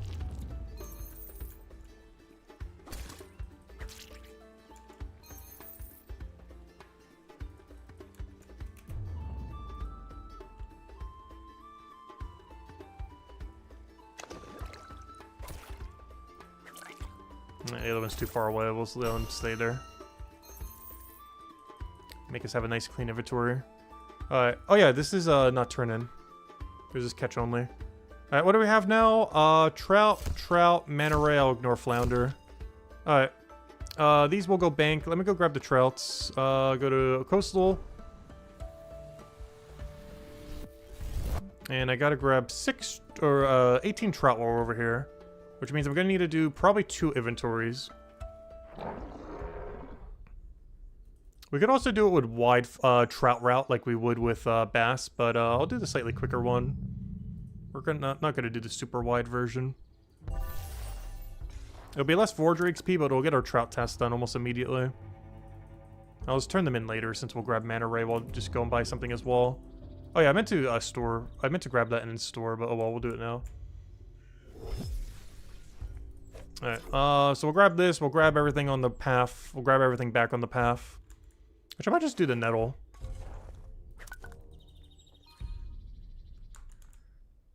Oh no, we'll do 1 bone, because we gotta double it at least. Oh no, but we already doubled the other things, so we don't even need to. Oh, no, I guess I'll do it for pathing. It'll move us over there for nothing else. The other 3 I'll ignore though. Now, I'll grab double nettle here, grab the 3, grab the nettle. The other one will hopefully spawn by then, keep repeating. Which I think I only grab the 1 nettle. Because I don't think the second nettle would be spawned by then. So we'll grab this, we'll grab these 3, we'll grab that one, we'll grab these 2, and then repeat, and then we should be on cycle to keep doing it. So we grab you, nettle, come back, drink potion, repeat. And then stand right there for our first spawn. But yeah, that's not great. We're not even getting double 10,000 from these. But let's see how much higher the catch only is. Because the catch only is going to be over 10,000 each. But I never noticed that earlier. The catch onlys are giving you way more when you catch them. They're giving less overall than the turn-ins, but when you're actually catching them, you're getting more for catching them. I thought they were about even at the same tier, but they're not. The catch onlys give you quite a bit more. And they're more convenient than having to deliver them. So catch only is actually better than delivery, honestly. Is you get more for the upfront of actually doing the activity, and you don't have to walk somewhere in the middle of nowhere to go turn it in. Also, this other one to the side should be spawned by now. Yeah, it is. Perfect. We'll double that up. Grab a few more sets of fish. We need... Yeah, we'll definitely need to do another inventory of these. But at the moment, we need 11 more. And then we repeat the cycle from where we started. Grab those, grab that nettle, keep repeating. Gonna run out of inventory space here, though. So let me grab this one and then head down. That allows us to pick up every bone on the way there, I guess. And then we'll be back. We'll be back for the other half of them. Oh, we got exactly half. Alright, so grab you, double it, grab you, bank every... Oh, no, I wanted... No! Oh, I guess I gotta get a bone spike now. Just want to backtrack for that little guy. Alright, we'll grab a bone spike. They're there for a reason. We'll grab the filler spike. Alright, we'll grab you, go to bank, store everything, get the rest of these, store them away, and then we'll just get our basses passively. And at some point before next set, I would have to go do the mana ray. We'll worry about that on next set. And that is everything from the bounty board, right? Other than the one flounder that I'm ignoring. Yeah, alright, we're good to go. Actually, what did we get in place of that flounder later? Because we get to replace that flounder for something soon. Let me double check what it is. The flounder gets replaced for whatever our level 35 is. Gennard. Ooh, Gennard's a little weird. It's really good if you're teleporting and going through the entire beach. So I guess that kind of works out, because everything other than trout will be on the beach at that level range. So yeah, I guess that works out then. That actually would be pretty good. Because that means our set would be bass, ray, trout, cod, and Gennard. Every single one of these you could do with one beach cycle except for trout. Which is these over here, because they're in the middle of nowhere compared to them. But it means every single thing except the trout would be able to be cycled from just one beach cycle. Where we would teleport in, do the Gennard, do the mana ray, do the cod, do the bass, bring them to the guy. So it'd be at a really, really good level range then. As there's only one fish you would have to go out of your way for. Everything else would be on cycle. You would just do one big teleport sweep through the whole area. And there's even a bounty board in between it if you want to get bounties in between the route. But yeah, look, now that we're catch only, notice it moved from like 9,000 to 12,000. I never noticed that until the previous few that we're doing. But the catch onlys are giving way more EXP, specifically when you catch them. It's almost like 30% more XP compared to the other bounty. Both of which are already more XP than the base value. Alright, this should be the last set I need to go bother with right now. And then we just teleport away. So grab you, grab you, grab you, grab you. Double that on our way out, and then we'll just teleport back to the mainland. And then I can also get mana rays while I'm there. Because we're going to be in like a weird inventory state where I need to grab like a partial inventory. So I'll grab the 6 mana rays we need while we're there too, so it'll work out. We could also do the Gennard or cod or anything else we had if we were still doing that, if this was our task at a later point. So now we go teleport. It might look like we have not a full inventory, but technically we will grab almost a full as we go in. As we'll grab the limpets that are over here. And then as we grab these limpets, we'll go bank, grab our 6 mana rays, head back towards the main bank, and then we'll be back on cycle to go do our bass, as we normally would with the wide forager cycle. So grab you. I think I have to manual click this, unfortunately. Oh no, it's good. Clicking it's fine. Unfortunately, I do think I have to bank without getting the other item. As the little shells are a little bit too far away to grab. So I'll bank all this, grab our 6 mana rays, and that will meet every catch condition except for the one that we're going to be doing while passively doing our forager route that we would have been doing anyways. And that's everything but the flounder, which I guess we'll just ignore. I don't think it's worth going ever away for flounder. If it was catch only flounder, I would. But since we have to deliver, it's really awkward.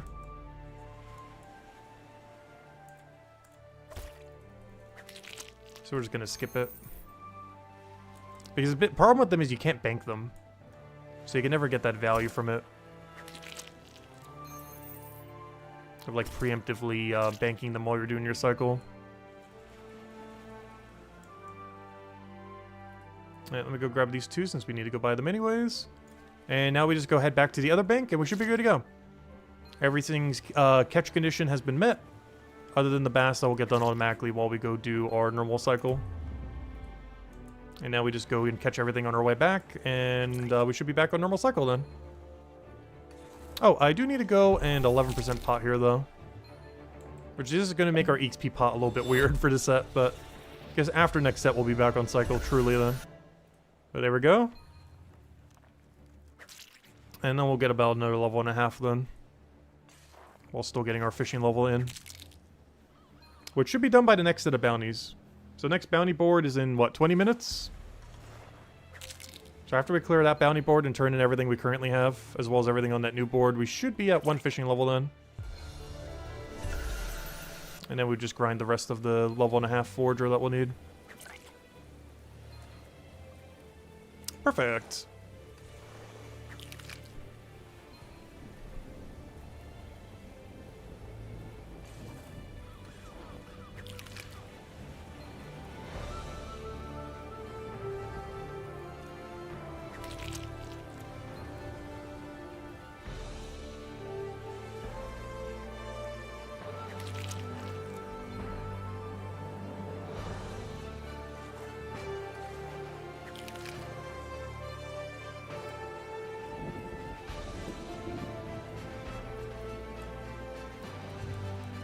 Store away all this junk. I won't be able to drink an XP potion here, but after this set, we'll be back to normal. I was like, hey, 30 levels for the big 5,500. We'll try to get pretty soon. Because we'll have that around the time we get Milestone 8. Oh, hello, spawn. Thank you. We'll have that around Milestone 8 Forager. Because even though we'll get 21 levels from that, the other 9 would probably come from, you know, this stuff. We'll probably gain a combat or 2. Obviously, some fishings would be coming in. Probably gain another alchemy level from making the potions that we need. Stuff like that.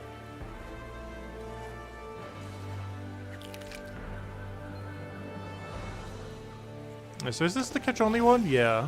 So this should be over 10,000? Yeah, 12,000. And that's even without a potion. Yeah, when we catch the other one, it's only going to be like 10,000 something. But that was 12,000 something. But that's because this is the catch only. Yeah, I'm not sure I didn't notice that earlier. But the catch tasks are actually really good in that regard then. Particularly the 1-star catch task, which I guess is the only time you ever have to do a catch task. But honestly, I would say a 1-star catch task is better than the 1-star delivery. It gives you all the XP up front and you don't have to waste the time of delivering them. The 2-star is still better overall than a 1-star catch. But a 1-star catch is definitely better than a 1-star delivery, at least for Fisher. Not sure if that would be the case for Forge or other things as well. But at least for fishing, given that it's like all one big turn-in location that's kind of in the middle of nowhere. It does seem to be the case where catch only 1-star is better than deliver 1-star. At least for most fish. There might be some cycles where it might be worth it, like if you're doing like one big beach grind. Where you teleport over here, you go through the entire beach, you go through the entire beach, you then go all the way over to him. In that situation, which we'll have in 1 more fishing level, maybe, or technically 6 more fishing levels, maybe it would be worth doing absolutely any, even if it is deliver. But even then, it would still be good to have 4 deliver and then 2 catch-onlys. So you could bring in exactly 24 inventory in. So even then, catch-onlys are still nice. Because when we're at that level range, that'd be optimal. We go here, get our Grenard, get our thing, blah, blah, blah, go all the way to him. But ideally, we'd have 2 catch-onlys and then 6 turn-ins. That way we could do it all in one nice, even set. Oh, I forgot to... I keep doing this. Why do I keep skipping my kelp? Because I do always want to grab these 2 kelps. They're not like amazing XP, but the main reason we go for them is healing pots. Otherwise, we're only grabbing 5 or 3 every cycle instead of 5. Compared to getting 7 or 8 XP shells. So in order to make the healing pots, which are really good, a little bit more even. They're not used for the same ingredient, or, you know, for the same dish. For the same end result, but I still like the numbers being a bit closer. It just feels weird only grabbing 3 kelp compared to like 8 shells some sets. The ratio just seems so off. Especially since we'll need a lot of healing pots in the future.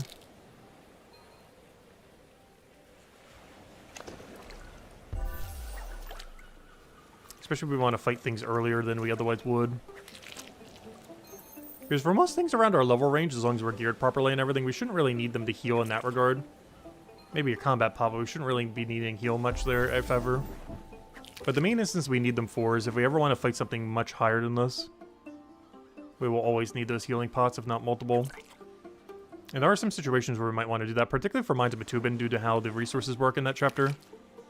But even just other chapters in general, since, you know, sometimes things that have really high priority to go for, like the 50% extra loot modifier. Or things that are weak to blue that we'd be able to kill earlier otherwise. And the XP would just be way better than whatever we're killing at our current level range. Or if the next enemy we have to fight is like immune to blue, but then the one after that is like, you know, weak to blue or something.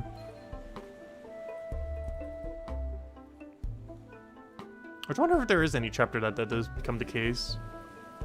Because I can't see the chapter, I almost want to go do one level into chapter 2, because one big oversight I had in not putting any into there is I can't actually go see the level distribution for that chapter, which I kind of want to see. I feel like I should have not put the 1 point initially into Forager and instead put it into chapter 2. It's the only thing I kind of regret about our allocation for combats, which can never be undone, is the one free auto completion point that we had for the first two, where we had to put it into either chapter 1 or 2. I feel like I should have put it into chapter 2 instead of 1. Just so both of them we would have had to do 9 for, rather than only doing 8 for chapter 1 and then 10 for chapter 2. Oh no, maybe I'll appreciate it when we can actually go do that chapter and go get a bunch of woodcutting XP. Because the only problem with it in the short term is that's one whole level less of Forager supplies I can grab at tier 5, or, you know, tier 9 at max tier. But it is a lot more trees that we end up getting from the other chapter. Because what's every tree that you get for free from that chapter? It's a lot of them.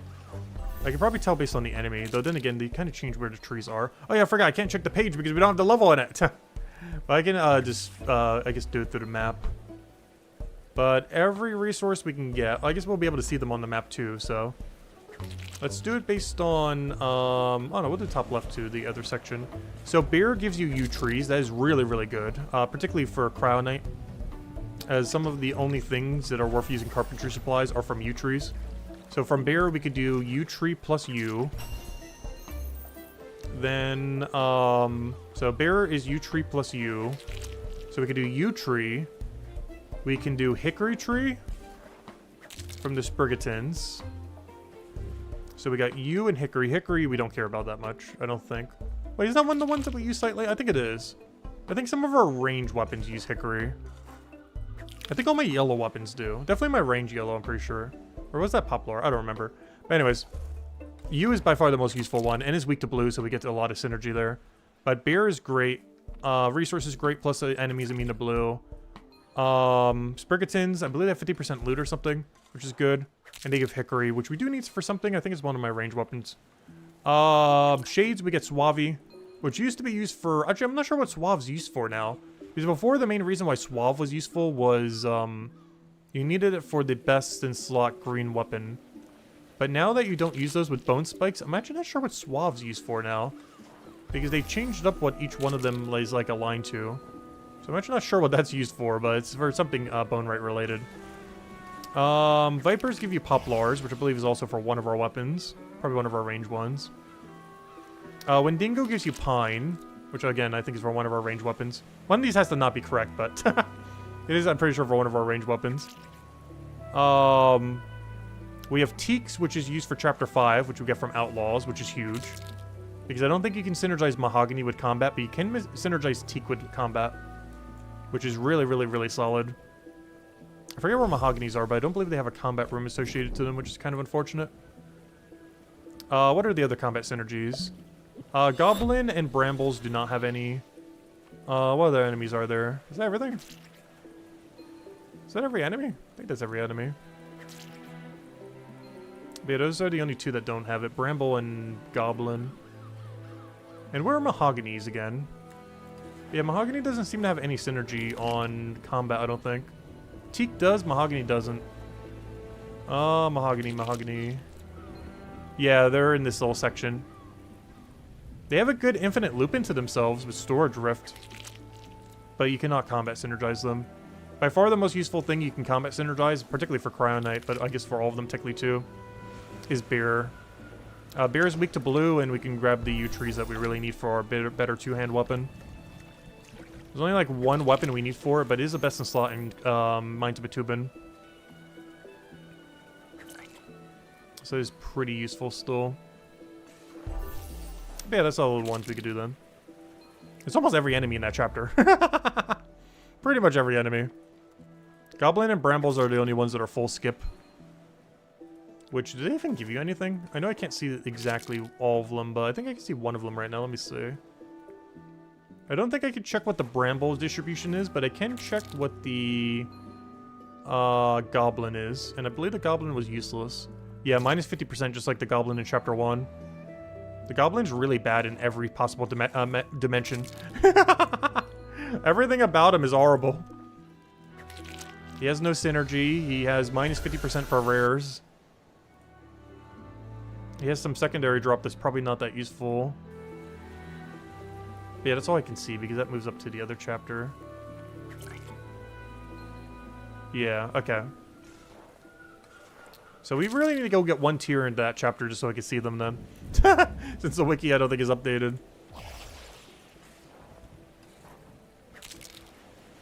The only problem with that is 50 combat levels is not a particularly short duration. Like, that's a week of doing combat, basically. Like, that's not particularly short to go do. Just to go check what the distribution is for later reference so we know how to align everything properly. I probably should throw it in at some point, just not, like, immediately. Maybe once we finish the alchemy grind in Mines of Batubin, we do that. Because we're gonna have to spend a lot of time in Hope Forest. Especially since we'll be doing it at the later levels, that level even slower.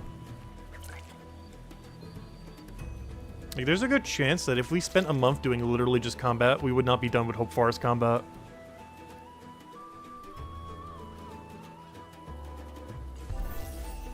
Like, instead of Monument Month, if we had Combat Month, and all we did was Hope Forest for combat, we would not finish Hope Forest within a month. I don't think we would. Especially since I'm not dumping knowledge into it. Like, the best we'd be getting is 1 level an hour. And I don't think we'd be grinding for 500 hours in a month.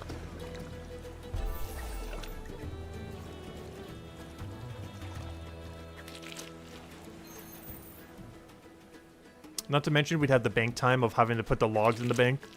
Plus the offset time of having to do woodcutter with it. As ideally we'd want to get multiple different tiers of woodcutting supplies. We wouldn't want it all to be low tier, of course.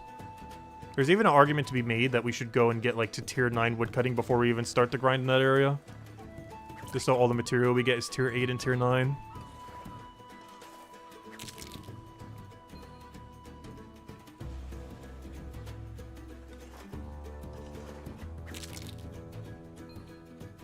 And that would not be a short grind, going from tier 5 woodcutting all the way to tier 9. It would take about as long as the forager grind did. From tier 4 to tier 9. These foragers quite a bit quicker in the sense that the knowledge rate for foragers is actually pretty good. Because you're touching so many nodes so quickly for a lot of loops. It's actually the highest knowledge rate of any what do you call it? Any gathering skill. There's the highest knowledge rate of any gathering skill. Even when accounting for bank time. Definitely not the highest in the entire game, but the highest for any specifically gathering skill.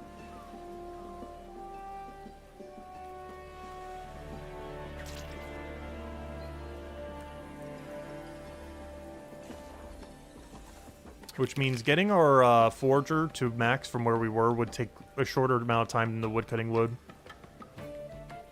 Which is not ideal. But in all fairness, that does mean almost every skill I have remaining would take 1 dedicated month or less to max. Like, if we chose any skill at random and dedicated a month to it, other than botanist, we would be able to max it within 30 days, regardless of which one we chose. Botanist is probably the only exception to that, and one other, like, exception with, like, an asterisk next to it is, like, cooking and, alchemy. Just because both of those require doing a lot of other skills first, so you can get the supplies for them. Because you wouldn't want to do them without the supplies, otherwise it'd be too slow and too costly.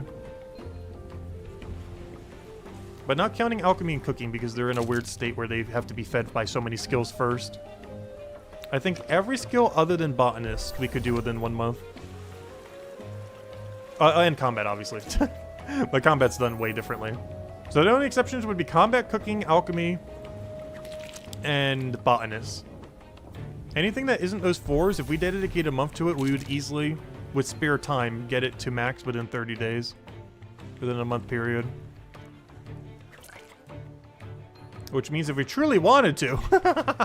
How many months is that? 1, 2, 3, 4, 5, 6, 7, 8. And then it would have 4 skills remaining that wouldn't be max. That'd be so much time though. But it's hard to say for some of the other ones because obviously they'd be way quicker.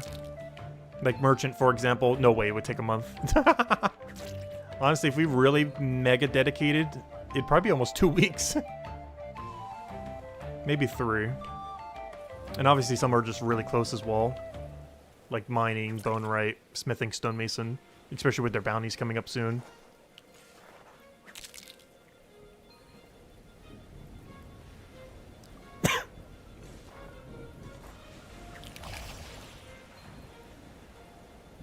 Hey, speaking of bounties, bounties get reset in 4 minutes. I might want to go turn in all my stuff. I'm going to do 1 more lap, turn in everything, and go get our bounties off the board. I think they'll be ready by then. Because I got a 4 times delivery to go do. 2 sets of trout, 1 set of manta ray, and 1 set of bass. They've all been caught already, I just gotta turn them in. But yeah, I'll do 1 more set, and then we'll go check the bounty board when we go turn it in. By the one right next to it. And then we should be good to go. And that will hopefully be a fishing level then. And hopefully we got 1 more legendary fish to go with it too. How much more XP do we need? Oh yeah, easily. Only 300k. Whatever's on the next board, 100% will get us there.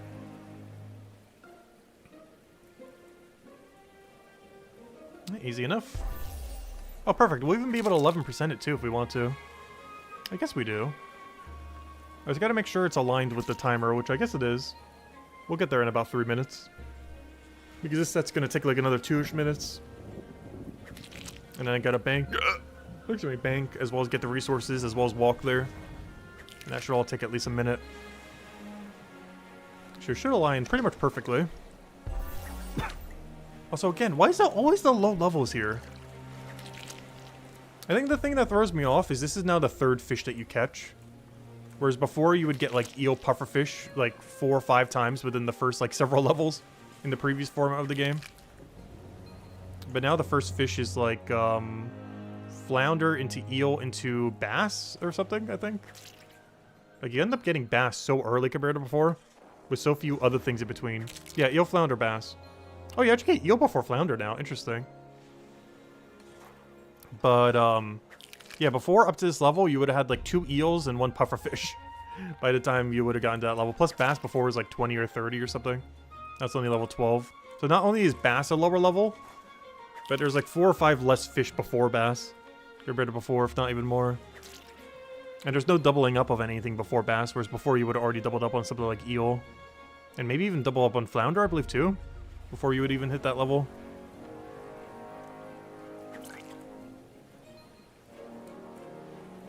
But everything's spread out a little bit more. Which is one of the nice things about the milestone system. Is that the 10-tier system actually works out really, really well for it. For like overall progression. Because you don't end up getting like really low tier stuff that just becomes like mega dead. Because before you would have cycled through like 3 eels before you even hit like level 50. So those first 2 eels would just be such dead content as a resource. Because you'd be on them for such a short duration. But now that everything's a little bit more spread out, every single resource can actually, you know, kind of be useful for your progression. Higher tier stuff's still way more useful though. But all the in-between stuff still helps you get through all the leveling in a more smoother curve. What am I doing? I am grabbing whatever this board says, which is 12 trout, 6 manta ray, and 6 bass. Alright, we're good to go. I believe this is going to be 11%. We should be able to get the value in. That should hopefully push us over. And the bounty board should be ready in any second now. So by the time I turn them in, the bounty board should be ready. Hopefully get one last eel task. This is one of the last times that getting an eel here would not be awful, because we're already in the area. Whereas most of our tasks are going to be claimed at the other area soon. I guess you always have to turn in here though, regardless. Alright, let's give him trout. Actually, let me use the point first so we don't over encumber. We'll give him trout, click. She didn't have to do that extra click there though. Give him the other trout. Give him a trout. Use our knowledge point. Put that in the forager. Double check the board. I'll grab it just in case. I highly doubt we're doing that flounder, but it's free value if we do. Well, these are great. Oh no, am I doing a flounder route real quick? I think I do everything but trout, honestly, and just do a really wide route.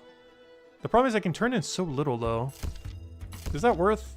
I don't feel like that's worth. I'd rather just do trout later on some cycle.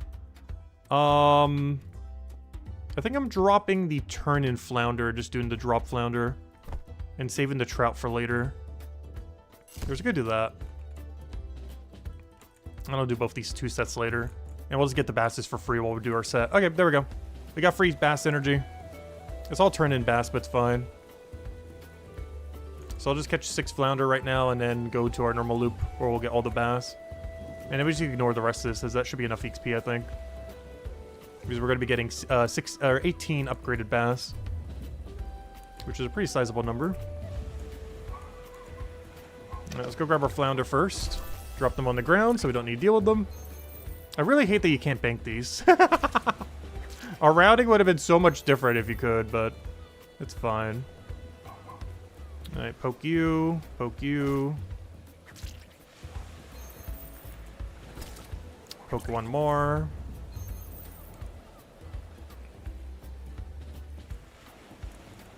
And that is everything that we need for these. And now the rest we just grab for 0 time while grabbing the what we would normally do in our set. Alright, go over there, go over there. And then we'll go XP pot right over there, and we'll be good to go. Alright. And now we'll easily gain our fishing level just from the bass, with our next 16 bass being upgraded. And, yeah, now just to get 1.5 more foraging levels. Which, within that time, I guess we'll be able to check one more bounty board. At which point, I'll go turn in all the bass and grab the mana ray that we'll need for turn-in as well. And then maybe we'll get some big trout synergy. Because our next turn-in is going to be 6 mana ray into 18 bass. The 6 mana ray, I'm not going to grab at this point. I'll grab it, I guess, at the end. I guess we could technically grab it now if we wanted to. Problem is we kind of got to go out of our way and do a weird route if I want to grab them now. I'd rather do that around the time in the message board. Because when we do it on message board, I got to go over there anyways, so... We'll do that at the end of the next hour. So at the next bounty set, we'll be able to go and finish out our foraging level and then get one last set of fishing bounties for the stream. Though we already would have hit level 30, but since we already hit level 30 by then, that means we can get a cod task instead of flounder finally. So we no longer have to deal with a dead flounder task that we don't want to do. It'll be replaced with a really good cod task, which is in the same room as that bounty room over there. As well as the same room as Jade if we want to grab it during Jade. Which we'll be doing in 2 days from now. Not tomorrow, but the following day. As there's no way we're getting 30 or 12 levels tomorrow and doing Jade. But by Friday, we definitely can. Tomorrow's is going to be XP day. But one thing that is good about tomorrow is these starfishes will finally be level 32. And this route will finally have its max XP rate once again. At least for the tier. So even though we'll need more XP, the rate that we'll be getting will be quite good for the next several levels after that, starting tomorrow. So even though we got to fill a lot of XP into that gap, it's going to be with the best we could possibly do. As I'm not sure there's any route that ever gets stronger than that. Other than like the bone zone all the way at the end. But aside from like the last few levels where you could do bone zone, I don't think anything ever gets better than like the beach cycle once you have it at the highest possible of your tier. It's like our levels that we get from 32 to like 40-ish are going to be the quickest we could ever get at any level range within the tier.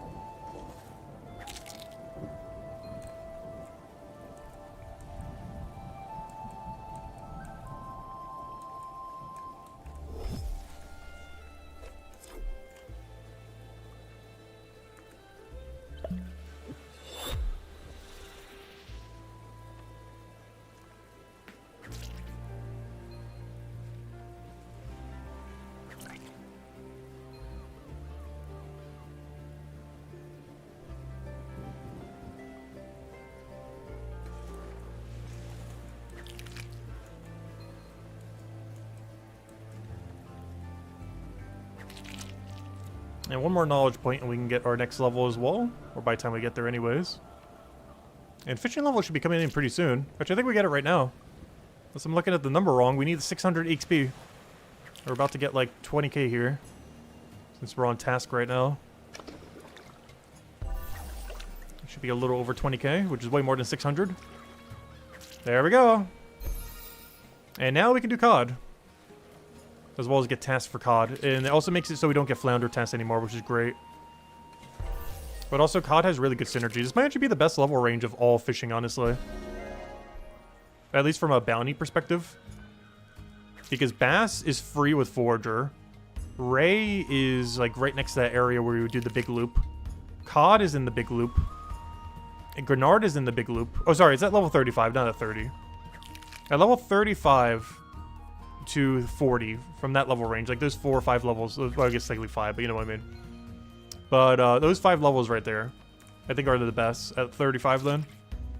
Because you get the perfect wide loop with the only one you have to go out of our way being Trout, but that also has a Forager loop for it. So your 5 options would be something that you can do on Forager loop for free, Manta Ray that's in the big loop, COD that's in the big loop, Gennard that's in the big loop, and Trout is the only one that's kind of annoying, but it does have a Forager loop you could do into it. So it's pretty much the most optimal you're ever going to get for fishing. I don't think there's another section that ever gets better than that. The level from 35 to 40. And it's the same for all of them going beyond that. Everything beyond tier 2, 35 to 40 seems like the best possible bounty section. Not that other areas have bad bounty sections, because the one we're in right now is okay. Oh, sorry, we still have to do Flounder. Yeah, it's until we get to the other thing that we drop Flounder. So we still got to do annoying Flounders. This is only the eel that got dropped, unfortunately. It dropped a good one. No! We're still in a pretty good area, though. But 35 to 40 seems like the absolute best of the best. It's unfortunate that there's only 5 levels. Obviously, it's still not too bad, but stuff starts coming up to start ruining it soon.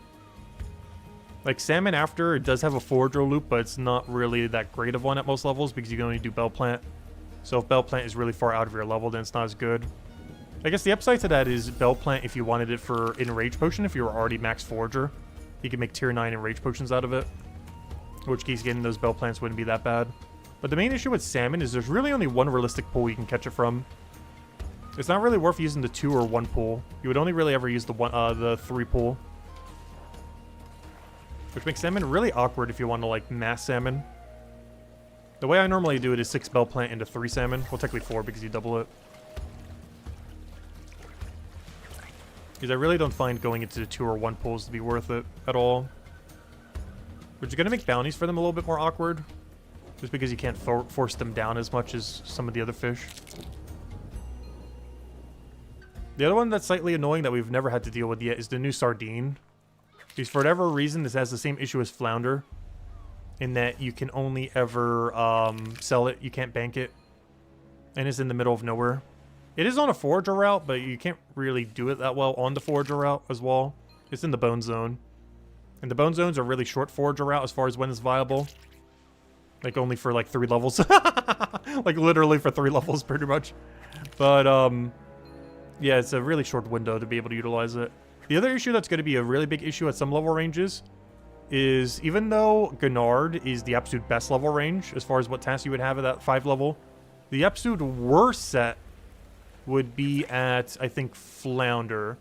Because you would have to deal with pufferfish, Flounder, which cannot be stored, sardines that cannot be stored, and salmon. Your task would be salmon, sardine, pufferfish, eel, flounder.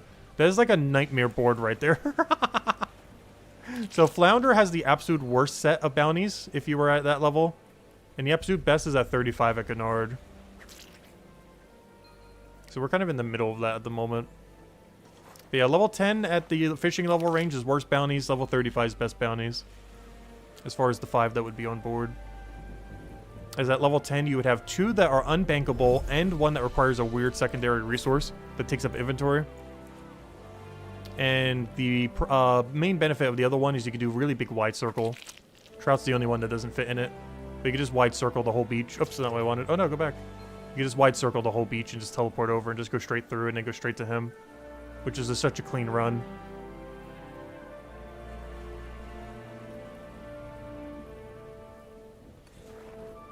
Oh, we're almost at the good section then.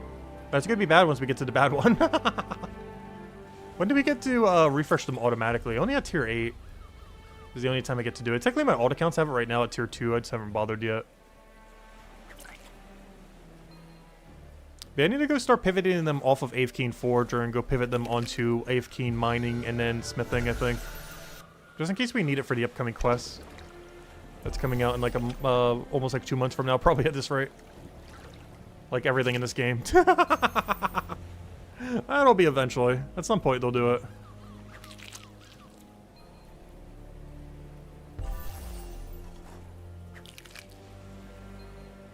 Honestly, their current schedule seems pretty solid, though. The fact that they're trying to do at least one update a week now and trying to do at least one substantial thing every 2 weeks.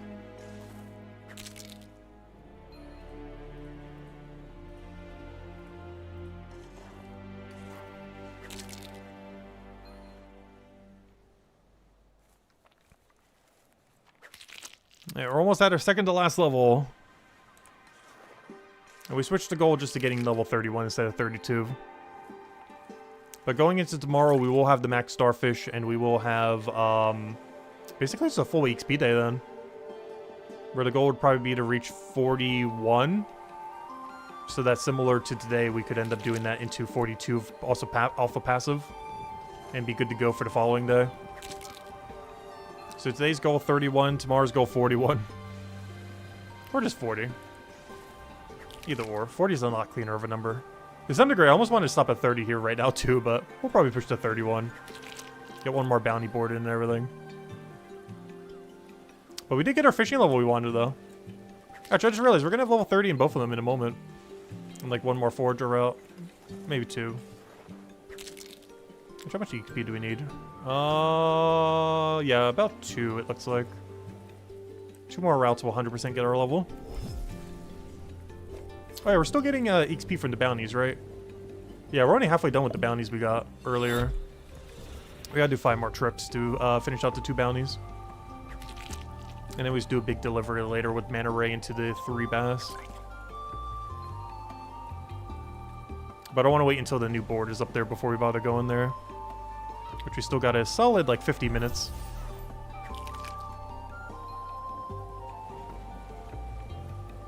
But hopefully by then I can get the other level. I don't think we're going to get that final level all the way in by then. But maybe that's when we're going to stop it then, regardless of what forager level in, because I'll be pretty clean from there then. As we'll be able to go do our 4 bounties, complete them out, get our refresh on our bounties at the exact same time, and be good to go. Though, after I finish out Max Forager, we are definitely not going to be prioritizing fishing bounties that much.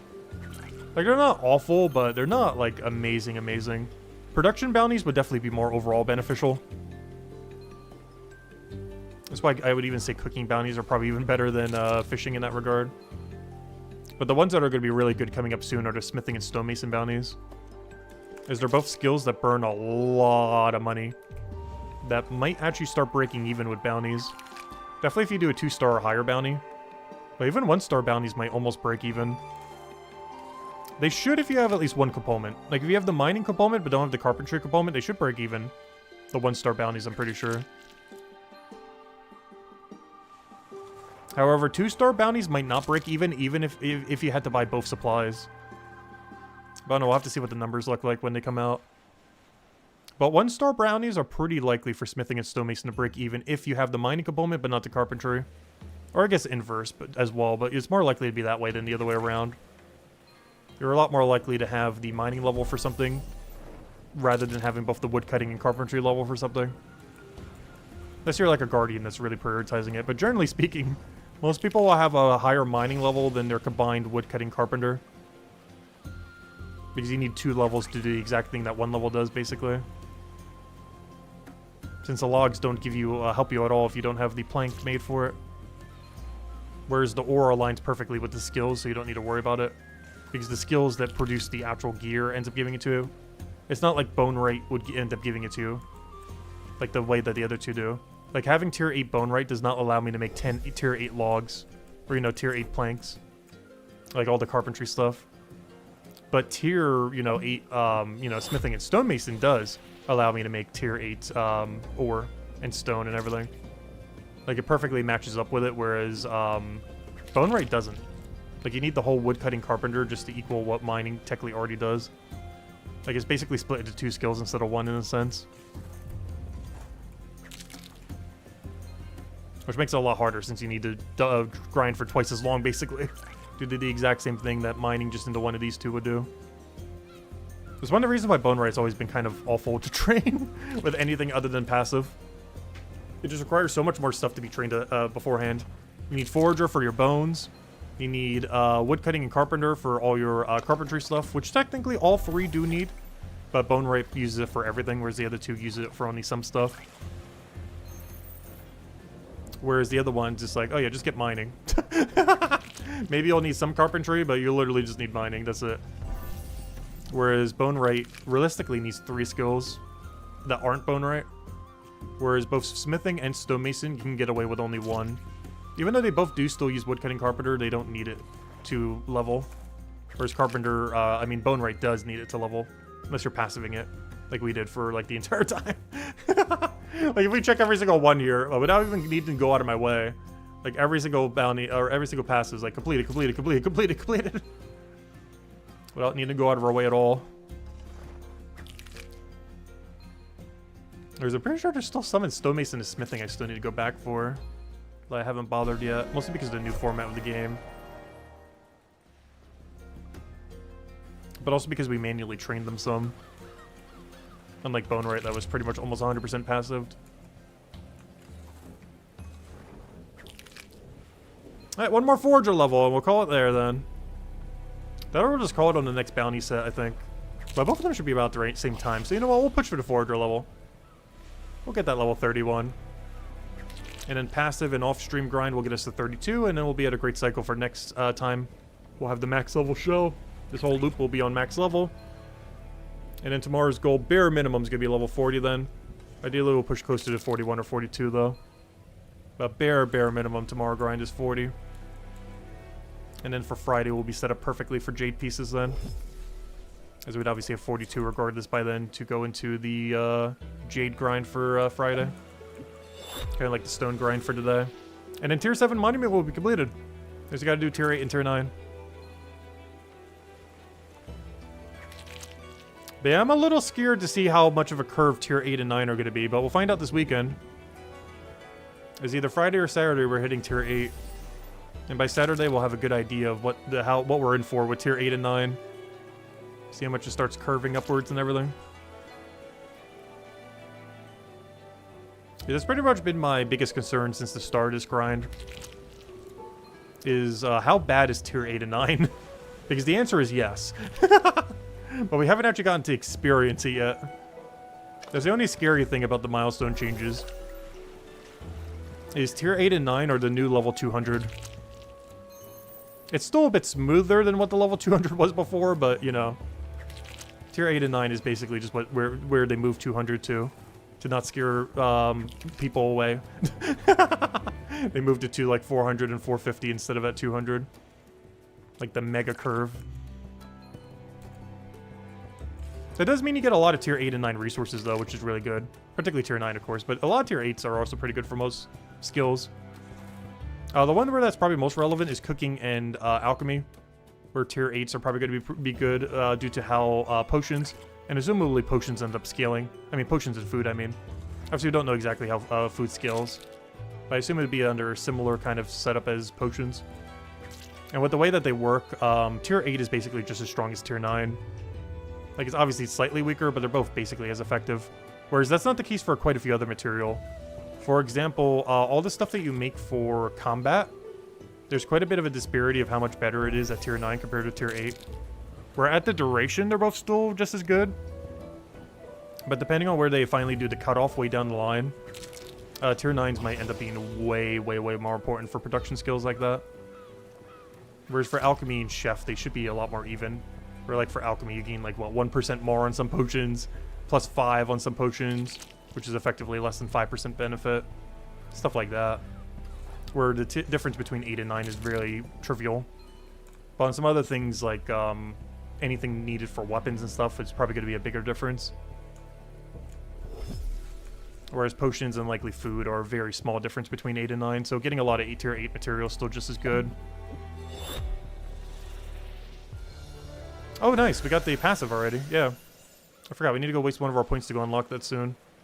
I'll save our next point for that if I remember. Because that's the passive we need to go do tonight. As well as while I go grab dinner today. I'll unlock it for our next knowledge point. The only reason I'm not doing it now is we already just drank the 11%. I forgot to go get it.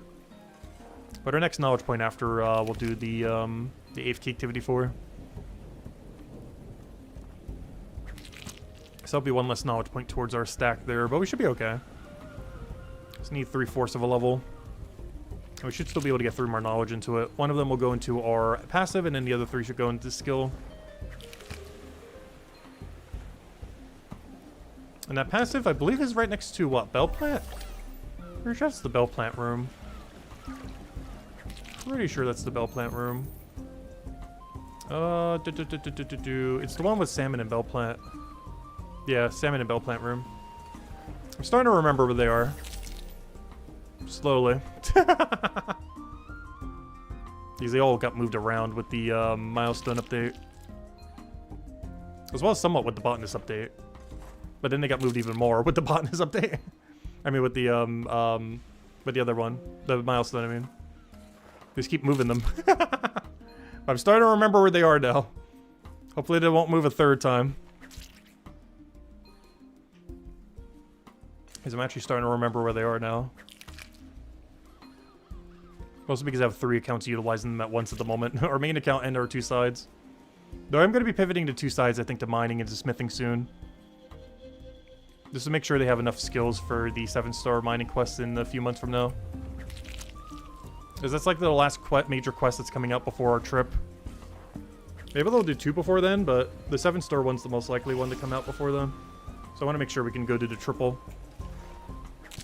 Otherwise, I might save waiting on doing all the other ones until we come back from our trip. And then do them then. If there's any quests that come out during the duration that I'm away. I'll just not do them while I'm away and hope that the reward isn't so good that I would need it. Or if I had to, maybe I'll do it on my main account and then just show it on this 2 side accounts then. Maybe that will be what I do. If there's any quests that come out while we're gone, I might just do it for our first time. Well, I guess it wouldn't be a blind playthrough then, but when we do it on stream, we'll do it on our, we might just do it double on the side account rather than the triple then. Though it wouldn't be blind if we did it that way though, is the only problem. I don't know, I'll figure out something. Maybe I'll look at what the reward is, which I normally don't do beforehand. And if it's something so good that I have to have it beforehand, we'll do it, you know, while we're away. But otherwise, I'll try to save every quest that comes out while we're gone for when we come back. And then do a dedicated stream for each. Assuming there's even multiple quests that come out during that time. There might only be 1 or 0.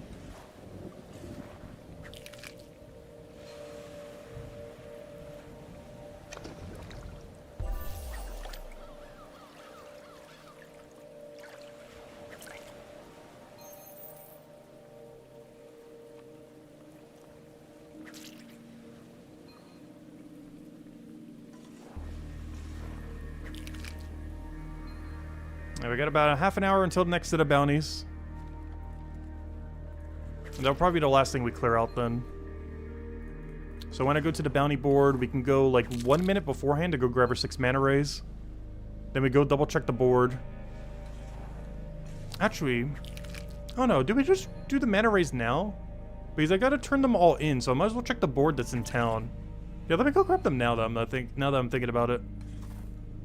Let me grab the 6 mana rays right now. Skip these little shells here because we're probably going to grab 7 of them. Unless one of them tries going away from us. In which case we'll grab 1 shell. But let me grab the mana rays now. And let me double check while we're here too. We should have an empty board. Yep, okay, good to go. But let me grab the mana rays now so I could turn them in and get our tasks not here, but at the town. Because if I already have these 6, I can just grab everything from the bank later. Because we would have met every catch condition. And then we'll just turn them in on town and get them from the town message board. If we just leave 1 minute early before the timer, we'll be good to go then. Alright, that should be everything we need. Grab 1 limpet. And store all this, then do a weird route back, and we'll be back on cycle. Put that in there. And we'll take the scenic route back. We'll go through the monument section, grab that, grab a potato. Grab a little bit of everything on our way there. And then we should be back in cycle. But now we have every catch condition other than trout. We're not doing trout with this set. But we'll have every catch condition met now for when we go do it. And then we can just do a 4 times delivery into the message board when we go back there later. I probably should have saved that for shell, but we'll grab double potato. We've been really lacking on tier 7 potatoes, so anytime we can get a little bit, I guess it's fine. Because I actually have really little potato right now. I'm not sure when we're routing it in. But I have a dangerously low amount of potato. Chef's gonna be really scary to go train. I am so scared of the eventual chef grind. More so than alchemy, because alchemy makes sense how you have to go about it to get all of your XP at the different ranges. It's a bit more convoluted for chef, though. Especially with how annoying it is to have to keep going back to the shop to keep getting your just random supplies that you need.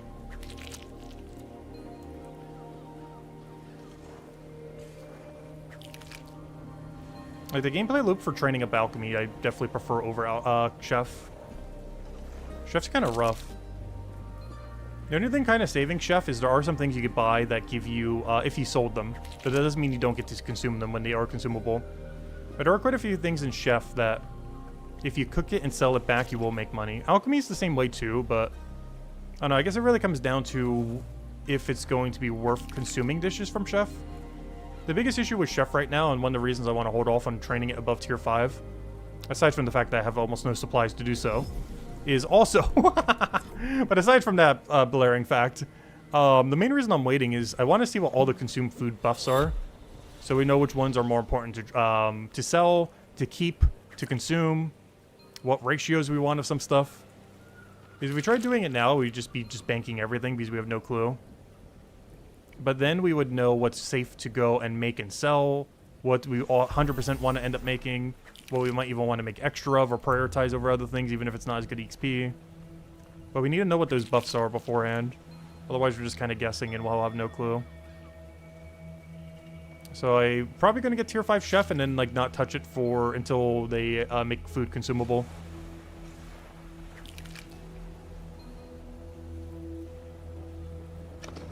But for alchemy, we shouldn't really need to worry about that. Most of alchemy is already implemented right now. Some new stuff might come out every single new chapter potentially, but as far as up to chapter 5, we're already good. And chapter 6 is like 2 or 3 years away, so we'll worry about that then. I don't think we need to worry about that for a while. And chapter 5 is already implemented into alchemy already, so we're already good to go.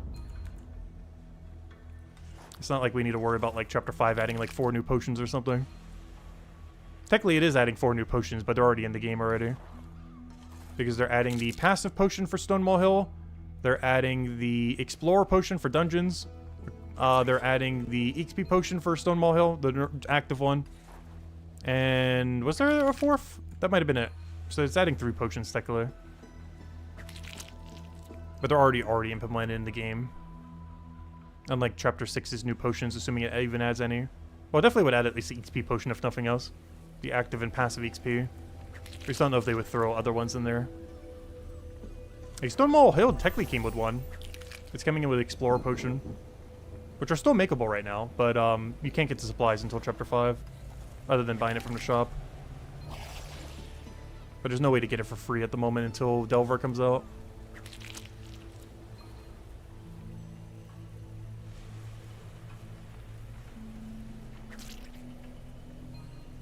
I'm still really curious when they plan to get chapter 5 out at this point. Because if they're going to do the entirety of Project Milestone before chapter 5, hypothetically, it is going to be 2028 by the time Stonewall Hill comes out. It's going to be like 2028. If they're waiting that long. I would hope they would do it before the 2-year anniversary of the game, which would be this year's November. But there's a non-zero chance if they do the entirety of Milestones first. That's either late 2027 or sometime in 2028. By the time we get Stonewall Hill. Which is kind of crazy if so. But after they do implement it, they would have enough of the base game completed, as far as like infinitely building upon it. But I do think we would start getting 1 chapter a year. But they're just building up all the foundation first, which is going to take them forever. If they want to release every dungeon, every bounty, every world event before they do Chapter 5. And add PvP, and add trading, and... Or, trading's not in the game, but, you know, add PvP, add in-game chat, add clans, add whatever else they were doing with all that. Because at this point, them completing their before 1.0 launch schedule, it is 2028 at this point. If they were to implement PvP, clans, dungeons for every skill, world event for every skill, bounties for every skill, Chapter 5, which also would need to include all those things, you know, the bounties, the dungeon, the, you know, everything like that, the world events, and whatever other small things they wanted to do in between there. Like, that's definitely, like, late 2028. And that's even being ambitious at current rate.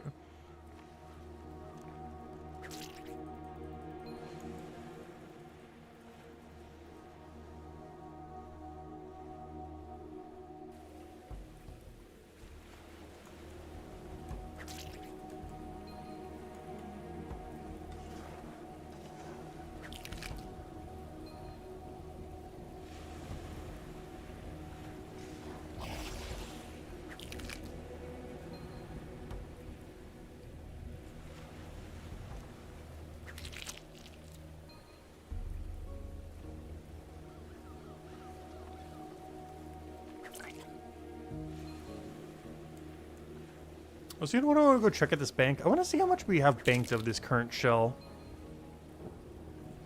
Not the tier 6 ones, just the tier 7 for now. I want to see how much kelp and how much tier 7 shell we have. We should have about 1k of that tier 6 bass. We already saw it earlier. But the two I want to go check, though we'll go check it just for the fun of it. Yeah, 1k. Well, basically 1k. But what I want to go check is how much tier 7 kelp and the other thing do we have? Potion reagent, kelp. We're at 1,181, half of what we had last time. But obviously this will reach like almost probably like 3,000 this time or something. Interesting. Look at how many tier 1 we need of the other area though. The other ones I didn't really do it for. Not sure what we were doing at this level range, but it sure wasn't kelp. That's for sure. They'd already consumed a lot of them for potions at the time because they were higher level at the time. Whereas now they're a lot lower. Oh, so some of those might not have existed earlier too, is the other factor.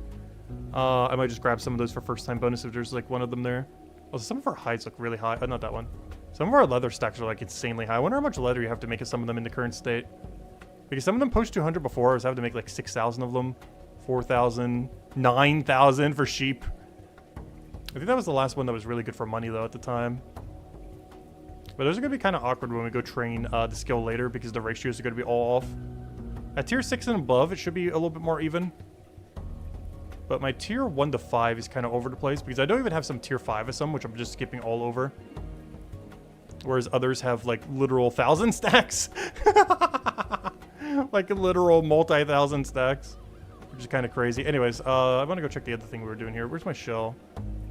We are at 1,557 shell. Once again, about half of what the previous tier was, but of course we still aren't even halfway through the grind. This will probably be like 4,000 by the end. And we already have tier 9 from the Death Crows, by the way. If you're wondering how we have like 156 of those already. Those are from the Death Crow. They always drop tier 9 at our combat range right now. Dropping like 3 of them at a time. Eventually 4 once we get a little bit higher in combat. But right now they're dropping 3 shells each. Not every time, but you know, it's like 12 shells an hour or something. They add up after you do Death Crow enough times. Unfortunately, that shell is pretty bad. Because out of any resource we're going to have the most of from the Forager grind is definitely just shell. Which is used for the XP pot for this chapter. It's one of the reasons I kind of want to do alchemy before chef. There's multiple reasons. But one additional reason is, aside from not having the supplies, aside from the foods not being consumable so we don't know which one to prioritize. But a third thing is, I would want the better XP potions from alchemy. So that we can speed through, chef with max potions. Since we'll be able to drink all of our 12, 13, 14% to speed up cooking. As well as the knowledge points and everything for it while we do it. But that's one of the other reasons why I want to do alchemy first, as it does speed up the cooking grind.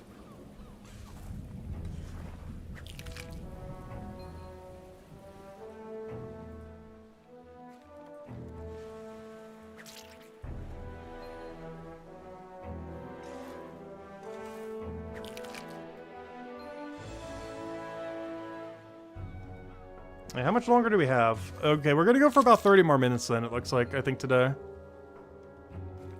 On the next bounty board in 25 minutes, I'll go turn all these in, and then we'll go do all those fishing bounties, whatever we have, and then we'll probably call it there.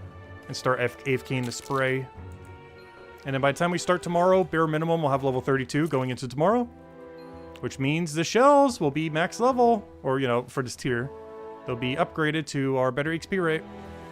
So the loop that we're doing now will be the highest it could possibly be for this tier. And then tomorrow's goal will be bare minimum 40 then, and try to aim for 42 if we can. And then Friday, first thing we'll do is Jade Piece, of course. And by then we can also do Cod Jade Piece, because we'll have a perfect fishing level for it. As Cods are in the Jade Piece rooms. So we'll be able to get a lot of synergy there. And then this weekend, I guess we finally get to see Tier 8. As this weekend would be all the beginning of Tier 8, and see how bad the grind is at the higher tier. I am really scared of what the Tier 8 and 9 curve is going to look like, but hopefully it's not too mean. Hopefully it's still fine, but it is going to definitely be slower. If there's any two tiers that are going to be noticeably slower, it's going to be 8 and 9. So we might want to start prioritizing the actual resources we take a little bit more. Is they're going to start mattering more for alchemy at that level range. Since we'll be grabbing a lot of stuff not just for XP, but because we need it for good potions. Not that we're not already doing that now. Like, these are for the best healing, or for any healing potion in the game. These are for the XP potions for the chapter. Like, they're still good stuff. The best combat potion that we need as a Cryo Knight we get from the beach as well. It's kind of weird, because the chapter that you had to prioritize for getting the best Cryo Knight potions just keeps changing. Because at one point, it was actually Hope Forest for getting all the better ones. And then it moved over to Forager. Because they just put all of them under the Water Lily plus Shell. Because they made it so you needed less overall resources to get your boost potions. Because before you needed both Botanist and Forager to do it. Where Forager made the weaker ones, and then Hope Forest Gatherer at the time ended up making the stronger ones. But then they ended up just putting it all in Forager. And just dividing the Guardians into Botanists instead. Because before, every class's more potent potion, or, you know, the stronger one of the boost combat potions was in Chapter 2. But now it's Cryo Knight and Hammer Mage for Forager, and Guardian for Botanist. Which is another reason why we don't care about Botanists. Guardians still do a lot, but Hammer Mage and Cryo Knights can honestly skip it so hard in the current state of the game. It is very unneeded for so much stuff. Until they rework it. If they're going to rework the skill. They're just going to keep Botanist useless forever. Not that it's like useless, but like if I had to choose any one gathering skill, or, you know, like if I had to choose a gathering skill for each chapter, it's Forager for Chapter 1, Woodcutting for Chapter 2, obviously Mining because you only one for Chapter 3, and Merchant if you can technically count that for Chapter 4 if you had to do only Detective or only Merchant. But Botanist does even like come up on the radar. It is like dead last for like priority list. Like if I was to go and max out every gathering skill in the current state of the game, based on how overall useful it is, and this is also not counting Detective as a gathering skill. To some degree, I guess not counting Merchant either. So just counting the core ones that are actually gathering like a billion nodes. It would be Woodcutting as highest, or sorry, Forager as highest priority. Woodcutting as second highest priority. Actually no, Mining would be over Woodcutting. So it would be Forager as highest, Mining as second highest, Woodcutting as third highest, Fishing as fourth, and Botanist as dead last.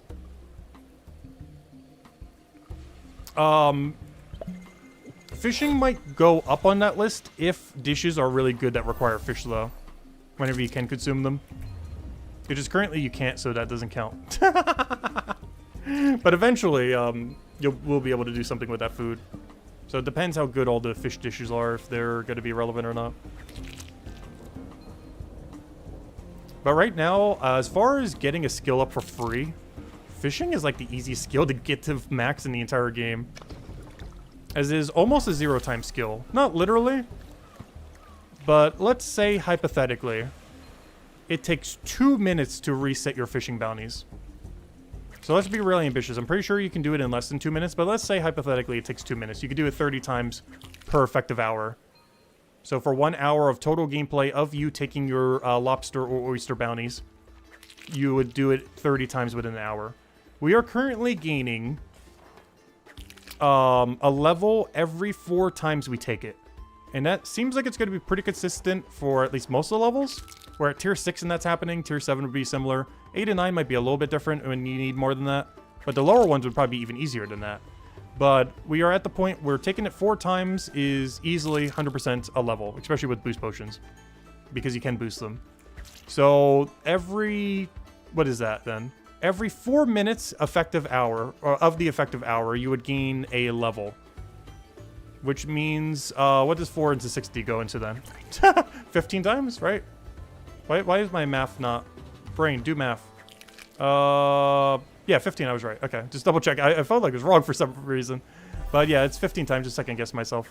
So it goes in 15 times. So per effective hour of doing the venture, you are gaining 15 fishing levels per hour. At pretty much every level range up until like tier 8 and 9, where it probably wouldn't do that. But every level range beforehand, you'll be gaining 15 or more levels per effective hour you do the skill. That is very, very, very absurdly quick. Like, absurdly quick.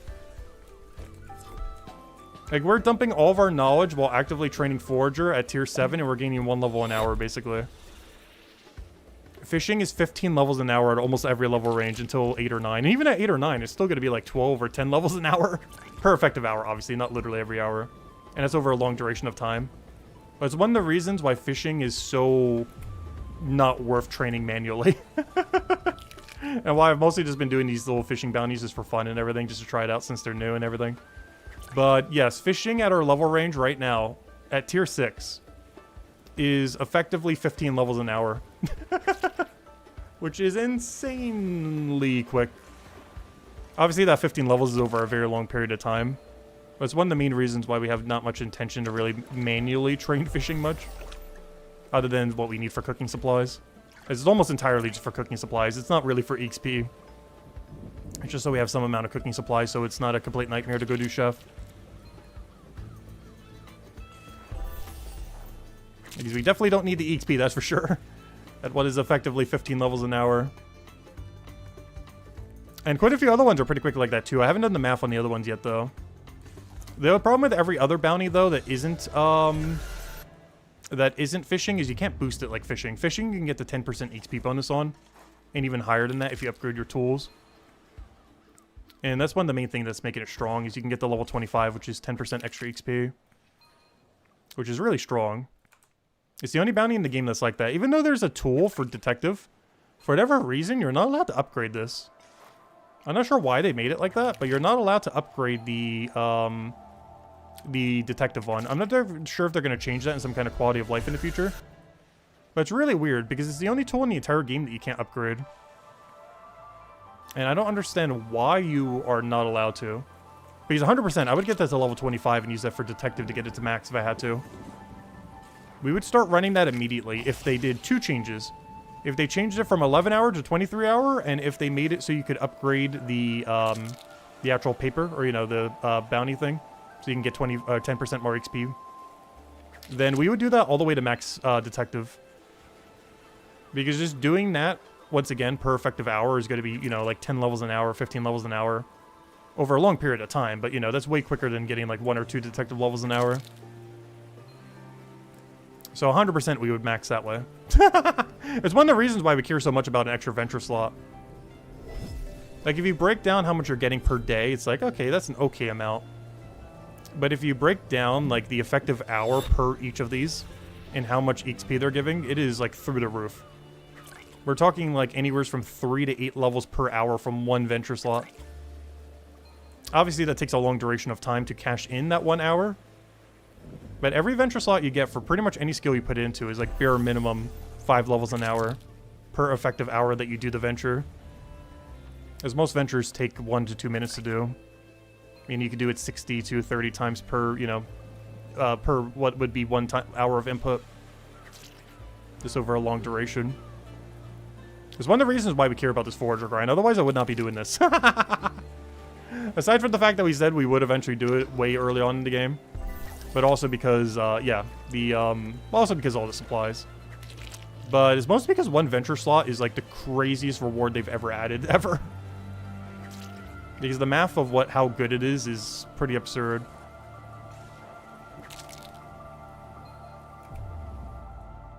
That's why we're dedicated to the grind. I said if they ever had any grinds that are worth doing, we would do it. And it is absurdly worth getting a venture slot. They've never given a reward even remotely close to something this overpowered. It's going to be funny what else they end up putting a venture slot on, though. Because they set the bar pretty high. Like, basically needing max forager for one extra slot is a pretty high requirement. Higher than anything in the entire game by a very, very large margin. So I'm curious what the other three will end up unlocking by. These would be kind of lame if one of them just, like, do a quest later. Like, here's, like, an early to mid-game quest, and here's a venture slot for it. Because they set the bar pretty high for what they got to do for the other venture slots now. Though I do feel like, honestly, 500 Forager, or, you know, just Maxi Monument, is a very good, balanced way to add +1 venture slot. I'm just hoping that they don't make the other ones, like, really easy compared to it. They gotta make it, like, equally as hard as, you know, basically max the Forager skill. Because that is something that is adequately timed for how powerful a venture slot is. I could honestly see another one being reached, like, level 20 combat. Like, if there's eventually something that you have to kill at that level range or something similar.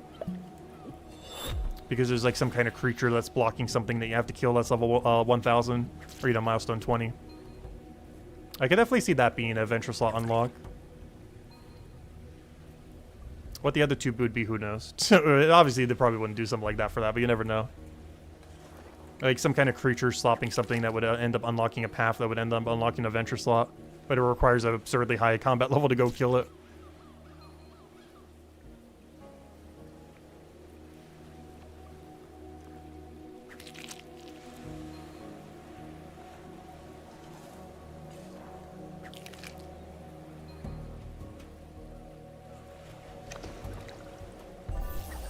And the reason I say 20 is, they mentioned in the past that, like, you know, level 200 all would probably be enough to do most things in the game. And it seems to be kind of the way that we're going. And that would be, level 4 all for combat. When Stonewall Hill is in the game, at least. But that's the equivalence of what level 200 all was before. Though then again, I guess the Forager grind is above that, though. Like the go do monument grind. But I'm pretty sure that's supposed to be more so endgame content. Not really something you're supposed to rush immediately. Even though it is absurdly relevant to go rush it immediately. It's honestly probably the most relevant thing you could do in the game, especially since you could do it in free-to-play. Like, there's a lot of routes you can go through the game with. But honestly, the most efficient thing is pretty much like the second you spawn, go get 500 Forager. No, the actual most efficient would be you need to go get money from doing Detective plus Merchant. Like, do Detective to 233, go do Merchant to 500. And then use that money to upgrade your tools for Forager, and then go do Forager. But otherwise, if you just want to go free to play, the most efficient thing you do is get fishing up immediately until you can do lobster. Then after you do that, go get 500 Forager. You know, that short grind of 500 Forager. But that would pretty much be the route. Especially since you can do it free to play.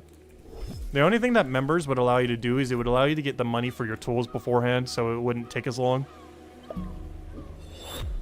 If you don't mind it taking as long, you would just keep your tools at level 10 all instead of 20 all. Just so you get 4% instead of nothing. It would be less than 10%, but it'd be pretty free to get level 10 all tool. I think it's only like 6 gold to get them all for Forager or something, like 6 or 7 gold. It's pretty cheap. And then, yeah, then you would just go straight for max Forager. Whenever you do something that macro efficient, it just sounds like really crazy what you'd have to do, but that is pretty much the most efficient route. Spawn in, immediately get level 50 fishing, milestone 1. So you can start doing venture for free XP. Otherwise, your venture slots are doing nothing. And then get 500 forwarder. The only thing you would maybe do beforehand if you didn't want it to take as long is go get the money for tools. So you can at least get them to level 10 or 25. But that's not required. And it would give you less alchemy supplies too doing that. All it would do is make the forager grind shorter slightly. But it would ultimately give you less of the forager supplies. Or for alchemy. There's also a lot of things in forager that really don't need a tool. Like, as far as this primary path, like this gameplay loop, the only tool you need is trowel. The other two tools aren't used for this route. Because the pond thingy you've used very rarely. Not counting the passives, you only use it for pondweed, which you're on really short for. And the water lily, which is really hard to route unless you're doing it with combat. Because the other plants that it used to route with don't exist there anymore. Yet the placement of it is still placed as if they are. Like that one room that's just way too far away. And as far as just shears, the only thing that you ever shear that's really relevant is bell plant right at the beginning for about the same time that you would do the pondweed at the other section. Which is not that long. And the nettle. But the nettle isn't really that good. There are some level ranges where that route can be kind of okay, but the trowel is by far the only tool that's like really relevant for Chapter 1. As you use it for every bone, you use it for potato, and most notably, you use it for this shell on this beach. The other shell does not use it, but this one does. Why? I have no clue. What makes this shell different than a starfish? I have not the slightest clue. Why one requires a trowel and the other one doesn't. In all fairness, I feel like neither would ever need that. Like, if you find a shell on the beach, you could easily pick it up without any tool. Even if there's, like, literally, like, a crab or something inside of it, or the starfish was alive. Like, you could easily pick up a starfish or a shell, even if it still had the creature alive, without needing a tool of any kind. That's one thing that always confused me, why on earth you need a trowel for the shell on the beach. Like, potato, I could definitely see why you would need it, to be able to get down to the root and everything. But a shell? I don't mind the free 10% XP, but it logically doesn't make much sense.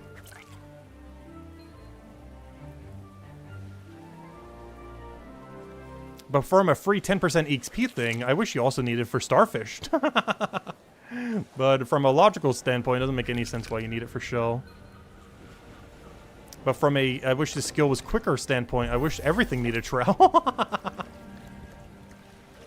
Why even use our hands? We'll just use a trowel for everything. I'll just pick up everything with a trowel.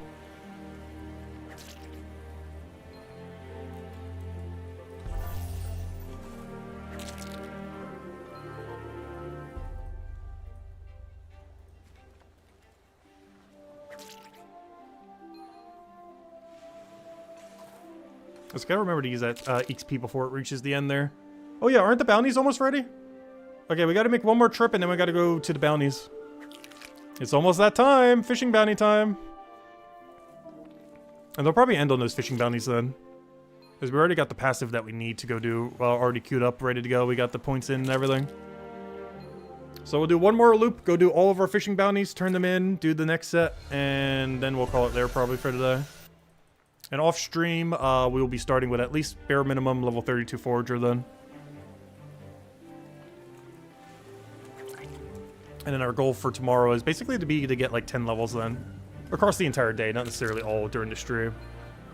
So I'll probably aim for like level 40 on stream tomorrow and then just passive and off stream AFK the rest where applicable. So we can go into Jade for Friday then. And then into tier 8 for the weekend. And then we're in the final stretch of the 2 tiers that I've been dreading since the start of this. Because ever since we saw those numbers, we've seen how much 8 and 9 are going to curve. We just haven't gotten to experience it yet. I don't know, maybe I'm making it out to be worse than it is. Because based on some numbers I've seen earlier, not tier 9, I'm not sure about tier 8. But tier 9 at absolute worst is 2 times worse than what we're doing now. Which is bad, but it's not that bad. Like, if it takes about 2 times longer than the entirety of tier 7. Like, that's not ideal, but that's not, like, that long a grind. Like, it's twice as long, but that's still kind of short. But it basically means, compared to what we have been doing, 8 and 9, due to duration, is probably going to be the equivalence of everything we did from, like, 4 to 7. Or 4 to 8, I mean. Or maybe it's more so 5 to 8, I guess. Like, everything we did from 5 to 8, which was almost the start of the grind, that was like 4 days in. Or like 4 days in or so. Like, everything from the 4th day in to now is about how long it would take to do from tier 8 to max. Roughly. That's not counting passives, though, which speed through it like crazy because the passives are so strong. But not counting the passives that are going to save us like crazy. Just counting active time. That would be about how much time it would take. The passives are really going to save us, though, because they're just as strong at that level range as at any, if not even stronger. So whenever we're passiving, we're getting, like, so much more value, like 2-3 times compared to what we'd be getting now relative to active. Like, when you compare some of the numbers, like here. Like, let's say, oh no, tier 5, for example. We have 300% active compared to 420 passive. And then we look at, like, tier 9, where it's, like, 700% active, which is good. But then, you know, you have, like, 2,000 passive. Like, just add an extra 0 at the end compared to the other number. So passives are really strong around that level range. Like, they never fall off. They're always good. But they're, like, mega good at tier 8 and 9. At least relative to active play.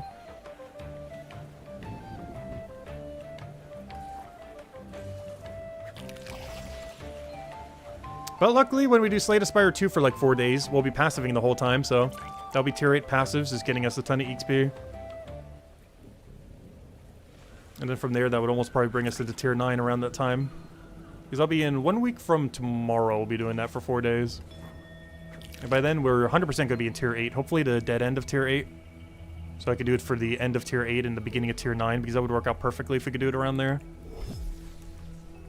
The only problem with that is I might skip a little bit of an Enrage Potion if I do it that way. But since we're at tier 9, we can always grab them after the fact. Doesn't really matter. Tier 9, or, you know, once you're maxed, grabbing tier 9 material doesn't feel that bad. Even if you don't get the XP for it anymore, just because you're getting the max material. The only thing I would probably never do is try to gather a material that's like a lower tier. Like, if I was maxing a skill and I needed, like, tier 7 material, I'm just buying that tier 7 material from the shop. I am not going to bother gathering it for no XP and getting a lower tier material. But grabbing tier 9 material when you're already maxed, it won't feel as bad. There's a loot per hour, even if getting 0 XP, is actually pretty solid for anything that you might be gathering, especially if you combine it with combat or something else that you don't already have max. Like if we were doing woodcutting while doing botanist, where we'd be leveling botanist, but the woodcutting would already be max hypothetically at the time. Like, that wouldn't feel that bad to go grab those trees, because there's free tier 9 trees to go make weapons out of. But it would feel bad if it was like tier 7 or tier 8 or some other tier that we wouldn't really need as much. But absolute max tier probably wouldn't be that bad to go grab more of it. Especially if you had synergy with other stuff that worked out really well. Like when we do combat into Forager down the line later. Where I'll be grabbing tier 9 Forager supplies while doing combat. Mostly for healing potions and boost blue potion. Those are going to be the main two I could do it for. I could do it for potato and yellow boost as well, but we don't care about those two as much. I could also technically do it for past tier potatoes if we truly wanted to gather them rather than buy them. But now that every potato splits in half, but their cost was not doubled, I'm pretty sure I'm just buying any potato holes I have. It's one of the reasons I haven't been prioritizing potato too much. Because they didn't really raise the potato cost when they made each potato count for 2. So in essence, they basically halved the price of every potato in the game. Without actually changing their price. And for that reason, I've been kind of not prioritizing potato that much. Like, at all. That, and also because they're just way worse XP than these. And some of the synergy that they had got ruined when they moved Bell Plant plus Rack. Because one of the potato rooms used to have 3 Bell Plant in it, now has nothing other than combat. Like, the combat synergy's still good, but there's no Bell Plant synergy anymore. The combat synergy is you kill 1 plant and then get the 3 potatoes and keep repeating. But you can't do like 3 potato, 3 Bell Plant kill, or do 3 potato, or do 6 potato, 3 Bell Plant, or other loops like that anymore. You basically have to do it with combat or do a really wide loop that isn't really better than this, unfortunately. So a lot of those supplies I'm probably just going to be buying later down the line. I might regret how many gold pieces that's going to be later down the line, but oh no, it shouldn't be that bad. I don't know, how bad are some of the potato dishes? I didn't actually check the percent. How bad are the 2 potato dishes if you buy everything? Because hypothetically, that's exactly what we're doing. Yeah, look at that. That's not that bad. So that does assume you sell it rather than eat it. But that one's only minus 23% if you buy the potato. That's like nothing. And what's the other one? What is the other one if you buy the potato? Actually, what even is the other one? It's, oh yeah, cod and chip. And keep in mind, I would probably have the cod banked. So with the cod banked, it's almost break even. Without the cod banked, it's like minus 53%. So it's hard to tell how much of that is the cod and how much of that is the potato. But if we were to assume the same as the other, it's probably about minus 23% like the other one. So if they have the cod but not the potato, it's still about the same. If we're missing both, that's a little bit scary though.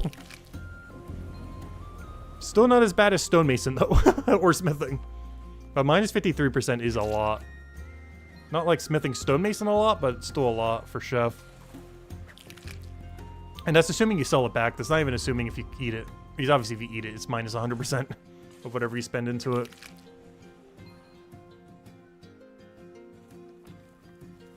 Whereas that's the one nice thing about gear. Even though smithing and stonemason are really expensive to do, you actually both get to use and sell everything you make.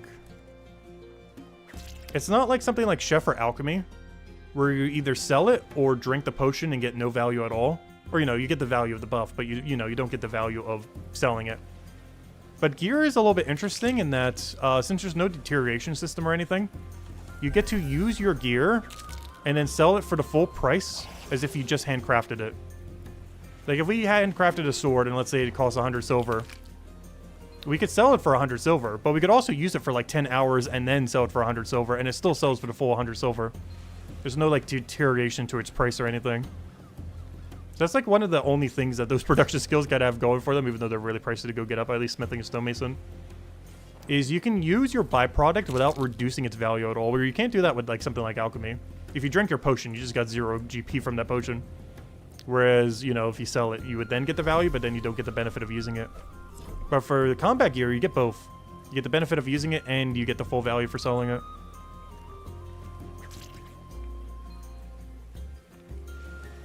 So even though you lose more money from producing this stuff, you get to double dip, where you both get to use and sell it.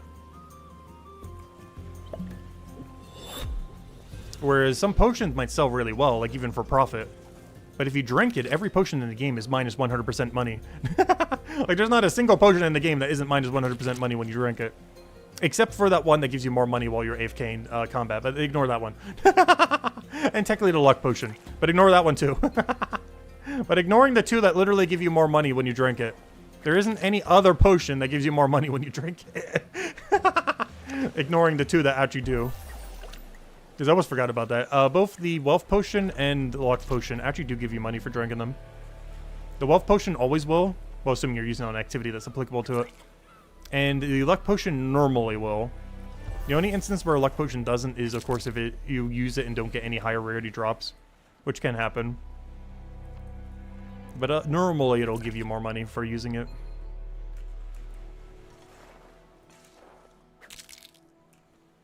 Alright, the bounty board. Oh, the bounty board's been ready. Well, I guess we'll go finish out this level since we're already at it. We did say we'd get level 31 at least, so let's go get the 31 in. And, yeah, let's go check the bounty board then. I'll go check the one in town. Do I just tell you there or do I walk? I think we walk. Walking should be quicker since we're going to be ending at the other shop. So I'll go turn these in for 11%, use the forager on there so we get our 31 that we wanted. And then, yeah, let's go do our bounties. We'll go turn in these 4, we'll go do whatever's on the board as long as they're relevant. The only one I probably won't do actively if it is there is the bass. Because the bass would make more sense for me to do while I'm doing the loop later. But every other one that shows up that is worth doing, we will go do. So basically anything that isn't flounder or bass. Bass we'll do automatically later. Flounder I'll probably just ignore. Unless it's a golden flounder. Not sure if it can be golden. So far we've seen it for 2. We've seen a golden Gurnard. And we've seen a golden Manta Ray. I have not seen it for anything else yet.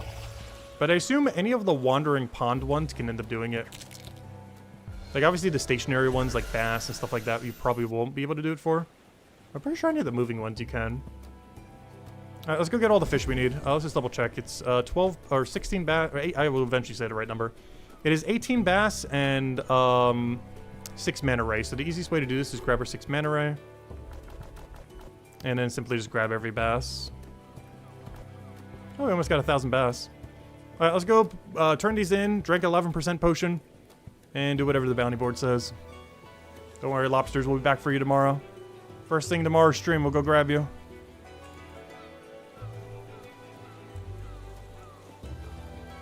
Alright, let's go turn these in. Right over here. Turn in all 4 of these. Oh, wait. Oh, no, I was looking at the wrong one. For a second, I thought I didn't do the trout. Oh, no. Scare myself for a second there. Wouldn't matter that much, though, but... I was looking at the trout number, not the mana. Because the trout one says we haven't caught them yet. And you do have to both catch it and deliver. Can't just do one or the other. Alright, we got manta ray, double trout. Oh yeah, we finally got cod. Nice. Okay, so I'll do everything but the flounder then. Oh no, flounder's catch only though right now. I kind of almost got to go do it. And then we'll grab the other trout when we go in the trout route. Okay, we'll go do that. Alright, let's go do the manta ray real quick. Go to over there. So we can then go do cod. We can go catch our flounder real quick. I guess we'll just target the cod directly. Yeah, we finally have some cod. Both of them are for delivery instead of keeping, though, which is kind of unfortunate. But let's go grab our 6 manta ray. Let's go grab... actually, what is this delivery? I guess this is only a triple delivery right now. Because I'm saving the 2 trout for later. That's a little bit awkward, but I guess we'll go for it. It's fine. So we'll go for a manta rays that we need right now. Grab every manta ray. It's the only one that we had at slightly higher rarity. And then we'll go target all the cod. Then we'll go south to go grab our flounders, drop them. And go turn them all in. I guess I could just keep them on me, though. And just sell them to the guy, I guess. It's only like 10 silver, though. This would have been one of the few instances where turning in the flounder would have been better than not. Because it would have aligned better than what we have to do right now. Alright, let's go get our first time bonus on the cod while we have the 11%. And then let's camp these 3 cods real quick. Which is currently our highest level fish that we can catch. Even more so off a task. Let's see, how much XP is this? Should be pretty big. Not that big. 11,000, and that's with 11%. And on task. Though it is the turn-in task, not the catch task.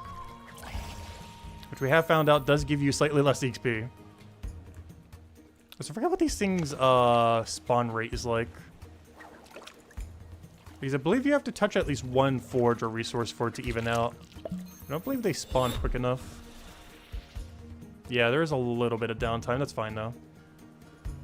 We're already committed to this grind. We're in too deep to back out now. I don't need that many of them. By the time we get our next double net, we should be able to utilize that for the next set. Not this next one, but the one after that. So we should only need to do, what, 2 more sets? Well, we'd have to do 2 more sets regardless, because the double net wouldn't actually save us. We would need 3 double nets. And for that, we need like 4 tasks for that to work out. You can also move back to the other location, but it's going to stand here. It's a lot more chill. You can also obviously grab like 1 or 2 forge or nodes. But we shall ignore that for now. And then we'll go do our 6 flounder, and then we'll go turn in everything. And all that trout stuff we'll just do later. Oh, no, maybe we'll go do it now. Might as well. If I did go do it now, oh no, that'd be kind of awkward for our inventory. I could technically do it on 1 inventory, though, if I wanted to right now. So what do I need right now? Just 2? Okay, so I'm going to double this guy, go for our flounder.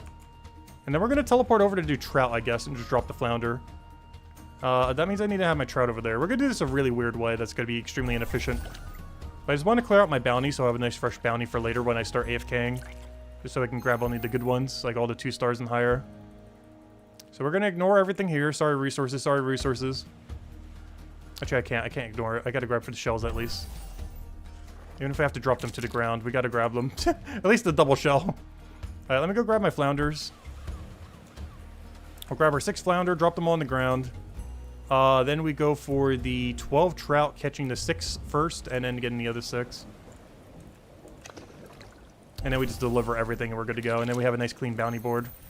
Is it worth doing all these bounties? Probably not. But it's a fun little change of pace since they're kind of new.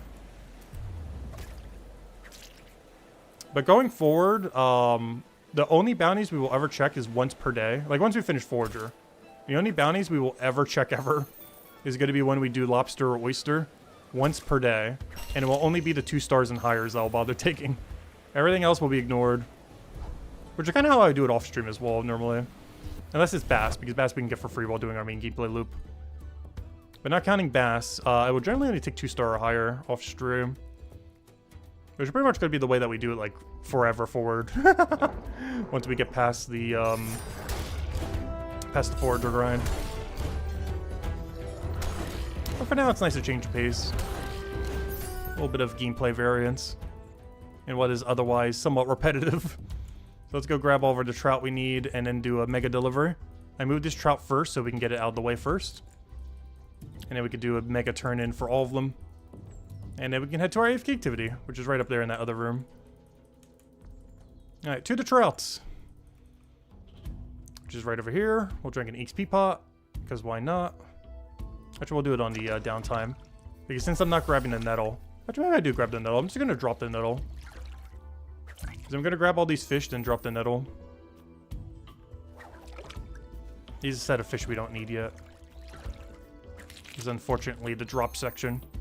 We could always bank everything and then unbank it, but I feel like that would waste too much time. We're just going to have to just drop some resources on the way. So all trout and the nettle will get dropped. And only the final 6 trout are going to matter. And unfortunately none of the nettle is going to matter. As we don't have a way to properly bank it at the moment.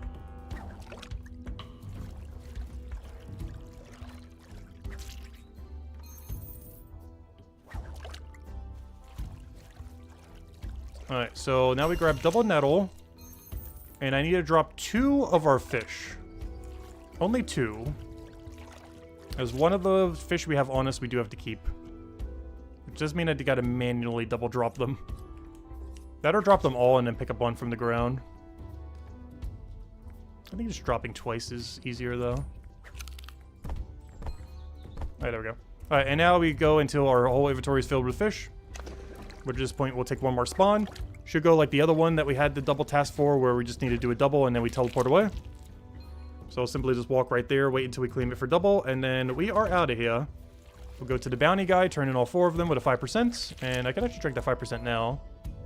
There's no way it's going to take longer than 2 minutes to get to him. So we'll drink that while we're waiting for the fish to spawn, and then grab them for double, as our net should be off cooldown by then.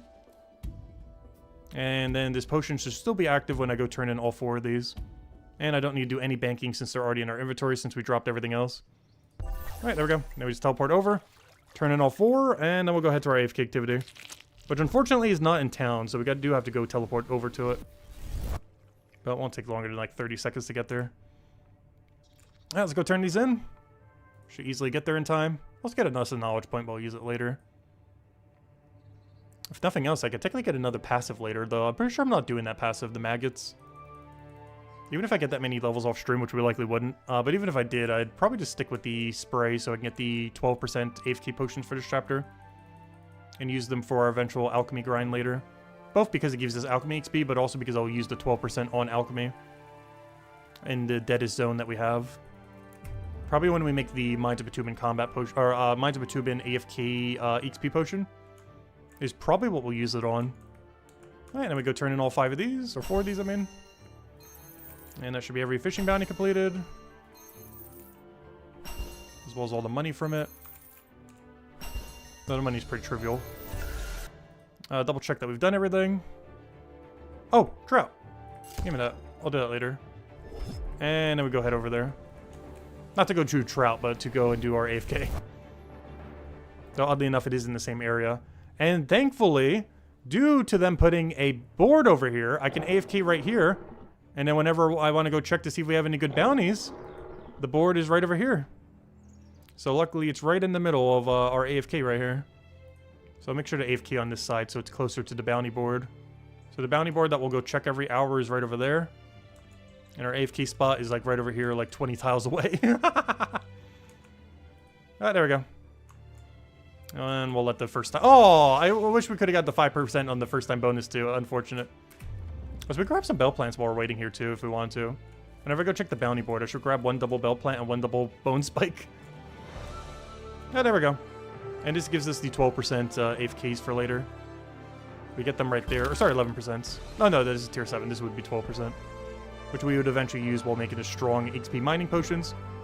Because that's one of our deader zones around that area. Where we'd still have 1 to supplies passively, but not actively. But anyways, guys, that'll wrap it up for now. We will be back tomorrow around the same time, noon Eastern Standard Time. Main goal for tomorrow is to get to level 42, so we go do the Jade part of the monument. We did Stone today, we'll do leveling tomorrow, and then the following day would be the Jade piece then. And that would be tier 7 completed, at least, you know, as far as all those. Then going into Saturday should be tier 8. So all this weekend we'll be able to finally start going through tier 8 for the first time for any skill. And then probably a week after that, we'd hit the dreaded tier 9. But luckily, we're doing Brighter Slate Aspire 2 some point in between there. So we'll be able to go get some that nice, juicy 1,360% or even 1,970% passive XP in there. So we'll be able to spread that out to on the better options to make sure we don't have to grind nearly as much. So we'll be utilizing that some, so it kind of comes at perfect timing. But of course, we'll still be using them for every single night as we always would, just to offset some XP. Because we're still getting an okay amount. Like 30% is not nothing. It's still going to give us like a level every like 10-ish hours or whatever it is. But that's pretty much the game plan. So yeah, we'll be back tomorrow. Hope you all have a wonderful week. And I will catch you guys later. Goodbye, everyone. And thanks for watching.